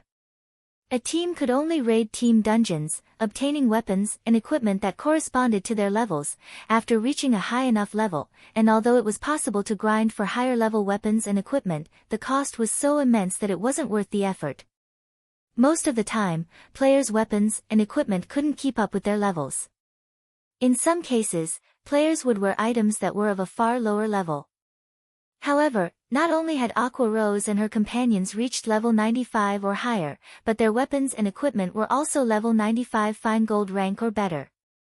Their equipment standard was at least 2 realms higher than the various major powers experts. Meanwhile, news of the slaughter soon spread throughout Dragonheart Island. Zero Wing is amazing. Not even the various major powers will dare target Black Flame now. I know, right? I've heard that many adventurer teams have already given up the hunt. War Blood will likely have to act on its own to deal with Black Flame and Zero Wing. The various major powers had been shocked to learn that Zero Wing's main force members had reached level 95 and 96, but after hearing about the slaughter of several thousand experts in the Gravity Mountain range, that shock transformed into fear. Many of them had given up on Shifeng's fragmented legendary item after witnessing the incident. After this display, Zero Wing had proven that it could no longer be taken out by a few major powers working together. Even some of Dragonheart Island's ordinary superpowers grew wary of Zero Wing. Meanwhile, in one of the lounges of 13 Thrones Guild residence, Elder Wu, according to our estimates, Zero Wing's main force members should be wearing level 95 fine gold equipment, the masked, middle-aged man beside Elder Wu reported after examining the data a subordinate had sent him. Not even 13 Thrones could fully gear a 100-man team in such high-quality equipment. So, is this why that kid is so confident? Elder Wu muttered as he shut his eyes. Zero Wing is indeed impressive if it has such solid foundations. Unfortunately, Starlink's foundations are much sturdier. Notify our teams that we'll be raiding another fortress with Starlink soon. Have them prepare. Understood. I'll get it done immediately, the masked, middle-aged man said, nodding. He then left the lounge. As Melancholy had said, Zero Wing was an excellent choice for an ally, but in God's domain, nothing was more important than resources. Securing a fortress in the Gravity Mountain range offered far more benefits than having a level 95,100-man team.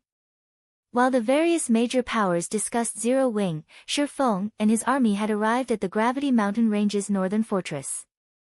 As the most important fortress in the Gravity Mountain Range's northern region, not only was the northern fortress situated at the top of a mountain range, which made it easy to defend, but it also had far more powerful defenses than a small fortress.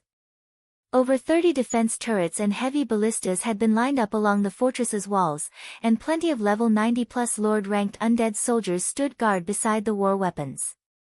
Not only were these undead soldiers Lord-ranked monsters, but they also had weapons and armor that had been enchanted with magic runes. These undead soldiers' defense and destructive power could even rival that of great lords of the same level. Guild leader Black Flame, for defensive magic towers have formed a magic barrier around the northern fortress. Do you have any ideas on how to take it down? Phoenix Rain asked with a grim expression as she read the scout's report. She had known that the northern fortress would be difficult to capture, but after seeing the details on the fortress's defenses, she finally understood how difficult it would be. Ignoring the number of undead monsters inside the fortress, her forces were incapable of overcoming the magic barrier around it. For defensive magic towers created that barrier, and not only did these towers have a massive reserve of mana, but they could also reform the magic barrier in a short time after it had been destroyed. Unless they could destroy the 4 defensive magic towers quickly after destroying the magic barrier, the fortress would gain another barrier. If they relied on Tier 4 magic scrolls and war weapons, they could destroy the northern fortress's magic barrier, but it would cost an astronomical number of resources to destroy the barrier once. It would also require a lot of time. By doing so, they'd risk losing their war weapons under the bombardment from the fortress's defense turrets and heavy ballistas. To make matters worse, all 4 defensive magic towers were located within the well-fortified fortress and protected by guardian bosses. Those guardian bosses were level 100+ mythic monsters. Simple. We just need to destroy the magic barrier as quickly as possible and charge into the fortress to destroy the defensive magic towers, Shifeng casually responded. Phoenix Rain stared at Shifeng, speechless. She knew that they could take down the barrier by destroying the towers, but how were they supposed to do that? This problem wasn't one that could be solved with enough players and war weapons. However, while Phoenix Rain racked her brain to come up with a plan, Shifeng took out the hero's tome and sacrificed 50,000 magic crystals to it. He then began to chant the summoning incantation. Chapter 2291, Tier 4 Hero. As Shifeng chanted the summoning incantation some distance below the northern fortress's mountain peak, a pillar of golden light rose from the ground beneath him, shooting toward the sky. The light pillar had a 400-yard radius and was even visible from several thousand yards away. Mana from across the mountainside surged toward the light pillar, condensing until it became liquid before Shifeng. After 20 seconds of this, the mana finally took on a humanoid form. A moment later, a knight in white clothing and carrying a sacred, golden sword stood before the player army. Although this white-clad knight only stood 2 meters tall, nowhere near the size of a mythic monster, his appearance made everyone shudder. Arslet, Hero, Tier 4 Sword Saint, Level 120. HP 55, 000/55, 000/000. A Tier 4 hero. Phoenix Rain could not believe her eyes as she stared at Arslet. NPCs were originally already far more powerful than players, only peak experts had any hope of defeating ordinary NPCs. Heroes, on the other hand, were peak combatants among NPCs, treated as kingdoms and empires' absolute pillars and protectors. They were treated as the absolute pillars and protectors of kingdoms and empires. She had suspected that Shifeng's trump card would be a Tier 4 combatant. A fighter of that power would be crucial when capturing a fortress, especially the well-fortified northern fortress. Current players simply didn't have the strength to succeed. Considering that Zero Wing had relied on the Tier 4 divine magic dragons in defensive and offensive sieges in the past, Phoenix Rain had assumed Shifeng would rely on one this time, too. She had never expected Shifeng to summon a hero, and a Tier 4 hero, at that. The NPC could single-handedly crush an entire NPC city. Shifeng had considered using a divine magic dragon, but the materials needed to summon one were incredibly rare and valuable. Collecting them would not be easy. Moreover, the divine magic dragons were only really useful against players. They wouldn't be particularly effective against monsters since monsters had such high basic attributes. They did not fear a frontal confrontation. Furthermore, the divine magic dragons had an obvious weakness: the players that managed the summoning array. If a single one of these players died, the array would quickly crumble. The mythic monsters that defended these fortresses generally had relatively high intellect. The moment they noticed the divine magic dragon's summoning array, they'd do anything to destroy it. While Shifeng was confident of standing against an all-out assault from players, trying to stop powerful monsters hellbent on getting near the array would be impossible. When sieging a monster-protected fortress, very few players would rely on summoning arrays. He wouldn't have waited until now to capture a fortress in the Gravity Mountain range until now, otherwise. Phoenix Pavilion Master, have your men get ready. Shifeng said. Now that he had summoned Arslet, he couldn't afford to waste time. He continued, once the magic barrier is down, I want everyone to push into the fortress. Leave the mini-bosses to Zero Wing. Your team just needs to clear out the mobs inside and don't let them get close to the mini-bosses. Alright, leave it to us, Phoenix Rain said, a trace of excitement flashing in her eyes. The bosses were the most troublesome aspect of sieging a fortress. If Arslet were merely an ordinary Tier 4 combatant, this upcoming battle would be a tough one. The Tier 4 bosses in the northern fortress were much stronger than ordinary Tier 4 monsters since their power was reinforced by the fortress's magic array. An ordinary Tier 4 combatant would be little more than a punching bag for the bosses. Bosses also had far higher intellect than ordinary monsters. They might not be as intelligent as players, but they weren't stupid. They would try to kill as many invaders as possible, rather than focus on one target. Unless one had enough strength to overwhelm the bosses, capturing the northern fortress was a pipe dream. This was why, even now, 13 Thrones and Starlink were the only powers to capture a fortress successfully. Fortunately, Shifeng's army had a Tier 4 hero, so suppressing the northern fortress's bosses shouldn't be a problem. As Phoenix Rain began to bark out orders, Shifeng sent Arslet after the magic barrier. The northern fortress's magic barrier was extraordinarily powerful. Even an ordinary Tier 4 combatant would have to attack for a long time to deplete its mana reserve. However, the magic barrier was incredibly fragile to Arslet. Once the hero struck it with his Tier 4 taboo skill, Spatial Rend, it shattered. When Phoenix Rain saw this, she was dumbfounded. She had never thought that a Tier 4 hero would be this formidable. Charge! Shifeng shouted. The outcome didn't faze him in the least. NPC heroes were considered invincible among those of the same tier, and they were the humans' final trump card against dragons. How could a measly medium fortress's defensive magic array sustain an attack from such a being? Hearing Shifeng's command, the Dragon Phoenix Pavilion's 30,000-strong army and Zero Wing's main force charged into the fortress. At the same time, the northern fortress's undead army spilled out of the fortress's entrance, while the undead soldiers on the walls began to attack the invading players. The Dragon Phoenix Pavilion's members, who had defeated plenty of powerful monsters before, couldn't help but shudder as they watched the undead army charge to meet them. Undead Soldier, Undead, Lord. Level 94. HP 22,000, 000/22, 000, 000, Undead Captain, Undead, Great Lord, Level 96. HP 63, 000, 000/63, 000, 000, Undead Warrior, Undead, Grand Lord, Level 101. HP 260, 000, 000/260, 000, 000, Undead General, Undead, Mythic, Level 102. HP 580, 000, 000/580, 000, 000. Although most of the monsters leaving the fortress were undead soldiers and undead captains, the undead warriors and the general were quite eye-catching. These bosses' frightening auras were even more powerful than the Grand Lords and mythic monsters they typically faced. Why are there so many mini-bosses? Phoenix Rain's expression darkened when she saw the dozen or so massive undead warriors and the undead general.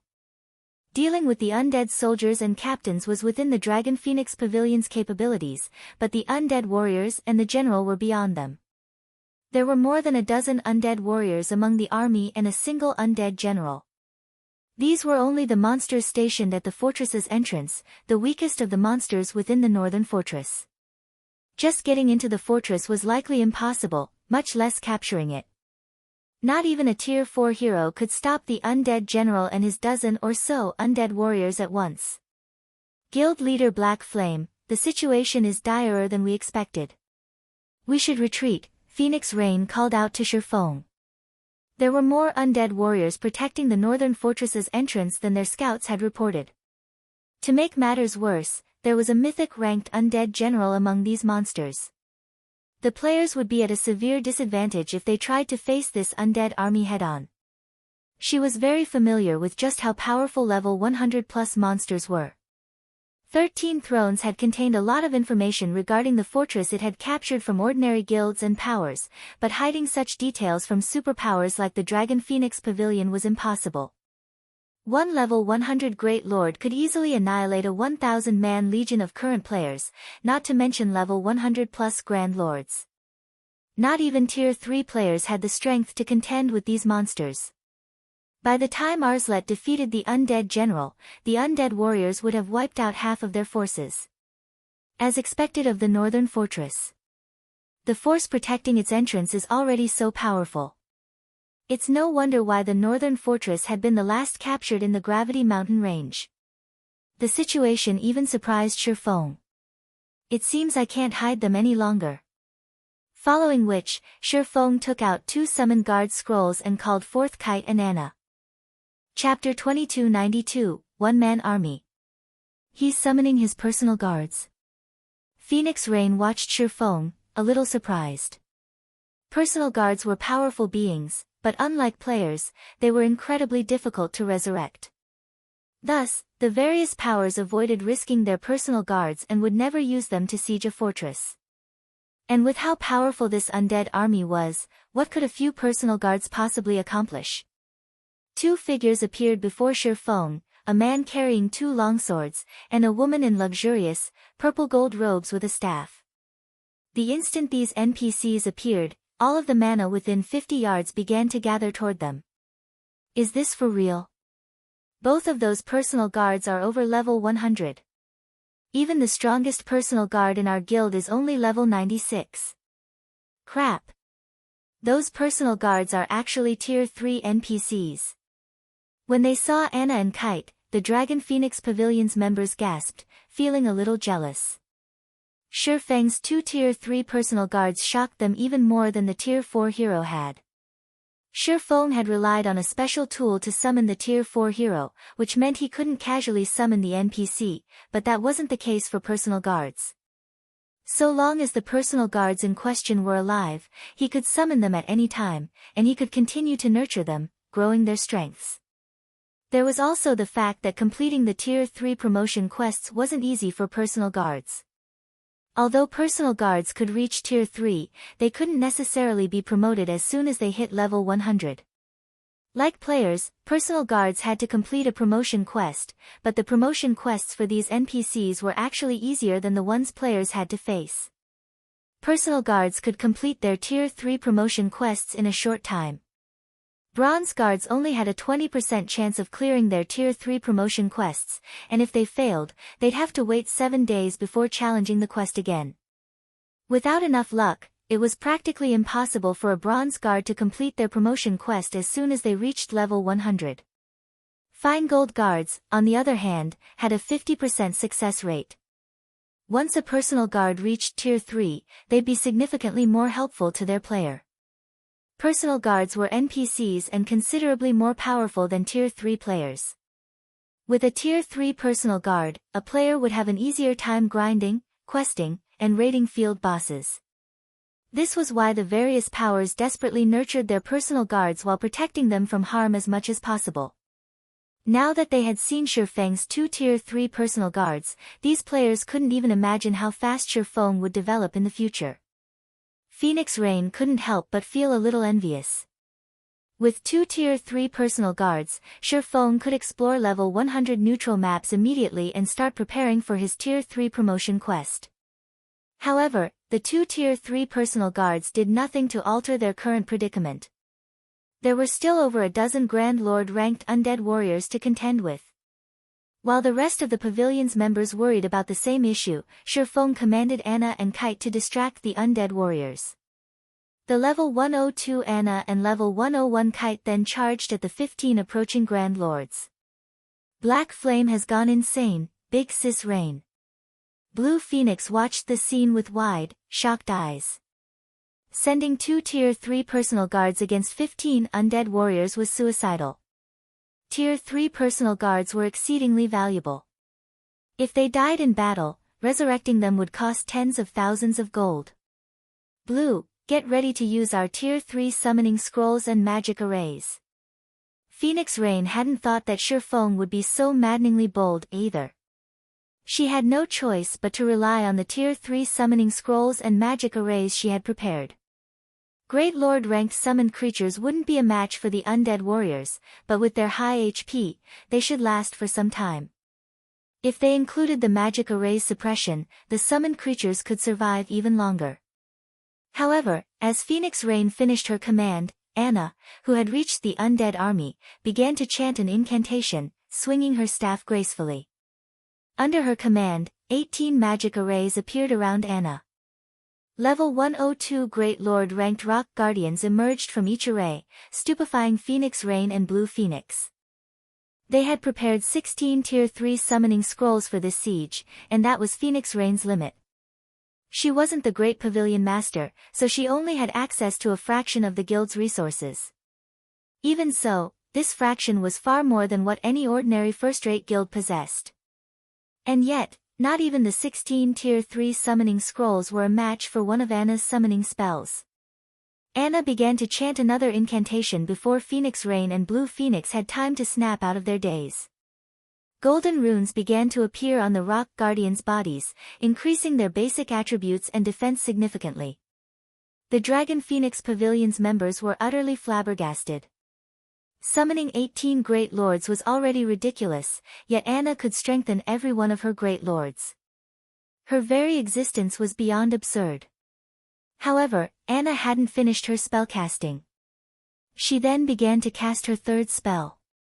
This time, her chant lasted for 5 seconds. When she completed her spell, a magic array with a 40-yard radius appeared above the two armies. After a short moment, a golden-armored warrior with a shield and longsword fell from the array. Holy Knight, Elemental Creature, Grand Lord, Level 102. HP 320, 000/320, 000/000. Crap. Is she really just a Tier 3 personal guard? Many players nearly cursed when they saw the Holy Knight. Anna was practically a one-man army. Only Shifeng maintained his composure. After all, he knew just how powerful Anna was. Anna was an epic guard with a 113 growth potential. He hadn't even heard of a personal guard with such high growth potential in his previous life. Moreover, magical classes were more suited to large-scale combat. Anna would perform even better than a Tier 4 melee class hero in a group battle. In truth, Anna's performance had exceeded Shifeng's expectations. Anna had only used her summoner class spells thus far. She hadn't even begun to use her Yin-Yang Saint class spells. With Anna at their side, the players regained their advantage on the battlefield. Of the 18 rock guardians Anna had summoned, 15 rushed forth to distract the undead warriors.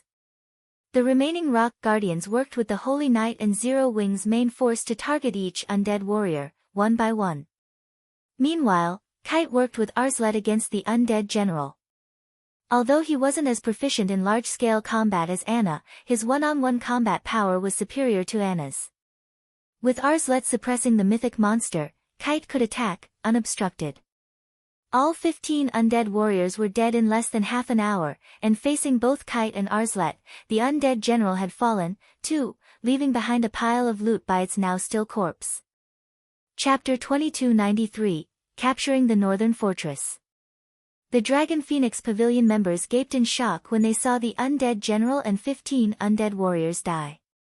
We won, just like that. Even Phoenix Rain felt as if she were dreaming. She had read the report on 13 Thrones' attempt to capture the small fortress. Both 13 Thrones and Starlink had suffered over 10,000 casualties just to get through the fortress's entrance. Moreover, they had only faced level 100+ Grand Lords, not a level 100+ mythic monster, during that battle. And yet, the Dragon Phoenix Pavilion had only lost a few hundred players, and Zero Wing's forces had already slain the undead warriors and undead general that served as the Northern Fortress's gatekeepers. All it had taken was one Tier 4 hero and 2 personal guards. Moreover, the hero wasn't as responsible for their success as the personal guard, Anna.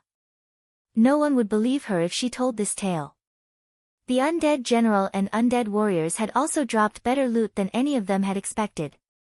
Not only had they dropped a lot of level 100 secret silver equipment, but several pieces of level 100 fine gold equipment had also dropped.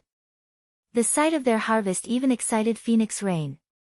The equipment's attributes were awe-inspiring. It was no exaggeration to say that a player in full level 100 secret silver equipment could easily defeat a player in level 90 dark gold set equipment. Furthermore, the loot included the Mountain Copper set, a level 100 secret silver set equipment. Everyone, get into the fortress. Ignore the mobs. Shifeng hurriedly commanded once the mini-bosses had died. We need to destroy the defensive magic towers before they repair the magic barrier. As long as the Northern Fortress's 4 defensive magic towers remained, they would automatically reconstruct the defensive magic barrier around the fortress. If they wanted this operation to succeed, they had to be extremely fast. Although destroying each defensive magic tower would significantly increase the time needed to reconstruct the array, the towers weren't easy to take down. As soon as players entered the fortress, they'd encounter an endless stream of monsters trying to stop them, and it wouldn't be long before the fortress's guardian boss joined the battle. With how large and spacious the Northern Fortress was, it was easy to imagine how difficult it would be to destroy the towers while keeping the guardian boss and mobs at bay. With Shifeng's command, the players swarmed toward the fortress's entrance, with everyone following the Tier 4 hero as Arslet opened a path. Beyond the walls, the northern fortress was organized like a town. As soon as they entered, the players were greeted by the sight of tattered houses. Undead filled the streets, and the defensive magic towers stood in the fortress's four corners, looking inconspicuous. Once the players crossed the entrance's threshold, they gasped. Numerous Grand Lord-ranked undead warriors roamed the streets, and when they saw the invaders, two mythic-ranked undead warlords emerged from the undead army's ranks. A 6-meter-tall undead followed behind the two undead warlords, wearing black armor and a crown on its head. When the Dragon Phoenix Pavilion's experts sensed the crowned undead's horrific pressure and death energy, they couldn't help but shudder. Some of them even struggled to move. Undead Warlord, Undead, Mythic. Level 102. HP 630 000 000/630 000 000. Undead King, Undead Creature, Ancient Fiend, Mythic. Level 103. HP 1,420,000 000/1 for 20 000 000. Why does it have to be an Ancient Fiend? Even Shifeng was shocked when he saw the Undead King's statistics. He had known the northern fortress would be immensely difficult to capture, but he had never dreamed that the challenge would be this great. Based on what he remembered from his previous life, the northern fortress's guardian boss should only have been a mythic-ranked realm lord, yet the guardian boss before him was a mythic-ranked ancient fiend.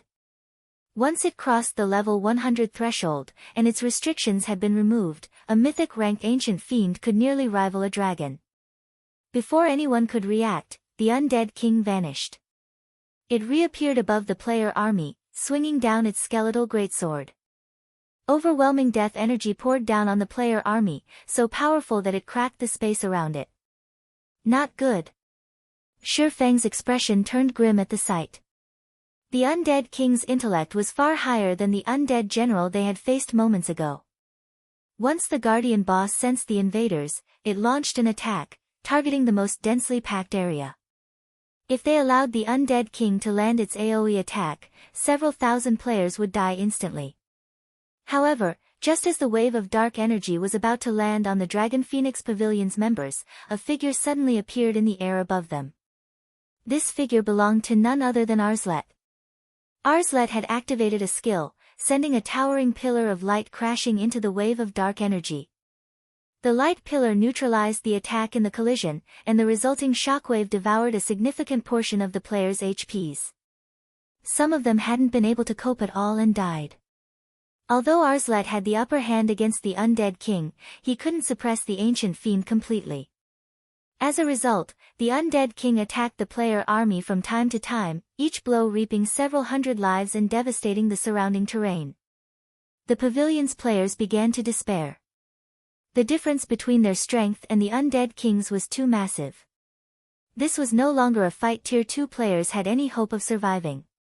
If the undead king was so terrifying, even while it was distracted, how were they supposed to deal with the two undead warlords and numerous undead warriors?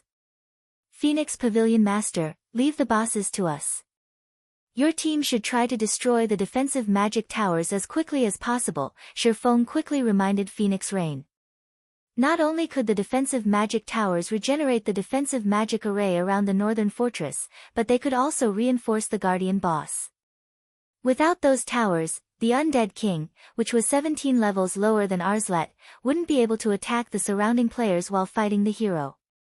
The only hope they had of defeating the undead king relied on the defensive magic tower's destruction. If that failed, the fortress's undead would slay every player, regardless of whether or not Arslet could survive against the ancient fiend. But those two undead warlords, Phoenix Rain insisted, worried as she glanced at the mythic monsters that guarded the path to the defensive magic towers. The two undead warlords were no trivial opponents. They might not be as strong as the undead king, but if they ambushed her army's healers, the rest of her players would fall. Don't worry about them. We'll keep those two undead warlords busy. Shifeng shouted back. Feng then retrieved the Ring of Gospel, sacrificing 7,000 magic crystals to activate Miniature World and Ring of Brilliance. Within a 5,000-yard radius, space froze, and all enemies' physiques and basic attributes dropped. At the same time, all allies within 2,000 yards of Feng received a boost to their physiques and basic attributes. Everyone immediately sensed the gap between themselves and the undead army shortening significantly. Once that was done, Feng sent Anna and Kite after the two undead warlords. Although the undead warlords were powerful, the two mythic bosses would need quite some time to deal with the players when faced with the strengthened Holy Knight, Kite, and the suppressing barrier the 18 rock guardians had formed. When she saw this, Phoenix Rain stopped holding back, activating all of the Tier 3 summoning scrolls she had prepared to open a path to the defensive magic towers. She also used quite a few defensive magic arrays and Tier 4 large-scale destruction magic scrolls. Once the force had reached one of the towers, the Dragon Phoenix Pavilion's members bombarded it with their attacks. Time passed quickly. As each defensive magic tower fell, the Undead King's attacks became more powerful. As a result, the player armor suffered more casualties. When only one defensive magic tower remained, the Undead King began to attack the Rock Guardian's magic barrier to free the undead warriors. Hurry! That barrier won't last much longer. Feng urged Phoenix Rain and the others as he watched the barrier's mana reserves rapidly deplete. Just before the magic barrier shattered, the sound of a collapsing building echoed throughout the fortress. After fighting for more than an hour, suffering over 10,000 casualties, and expending all of their Tier 3 and Tier 4 magic scrolls, the Dragon Phoenix Pavilion's members had finally destroyed all 4 defensive magic towers. As the fourth and final defensive magic tower fell, the death energy and mana within the northern fortress substantially decreased. The Undead King's basic attributes also fell by as much as 20%, instantly giving Arslet an overwhelming advantage. With Arslet suppressing the Ancient Fiend, the players were able to attack the undead warlords without interruption. Finally, after nearly 2 hours, the Undead King and the 2 undead warlords died. We did it! We won! The surviving players cheered as the Undead King collapsed to the ground. Even Phoenix Rain was immensely excited. She hadn't actually thought that they'd successfully capture the northern fortress. Feng stepped up to the Undead King's corpse, quickly locating a dark gold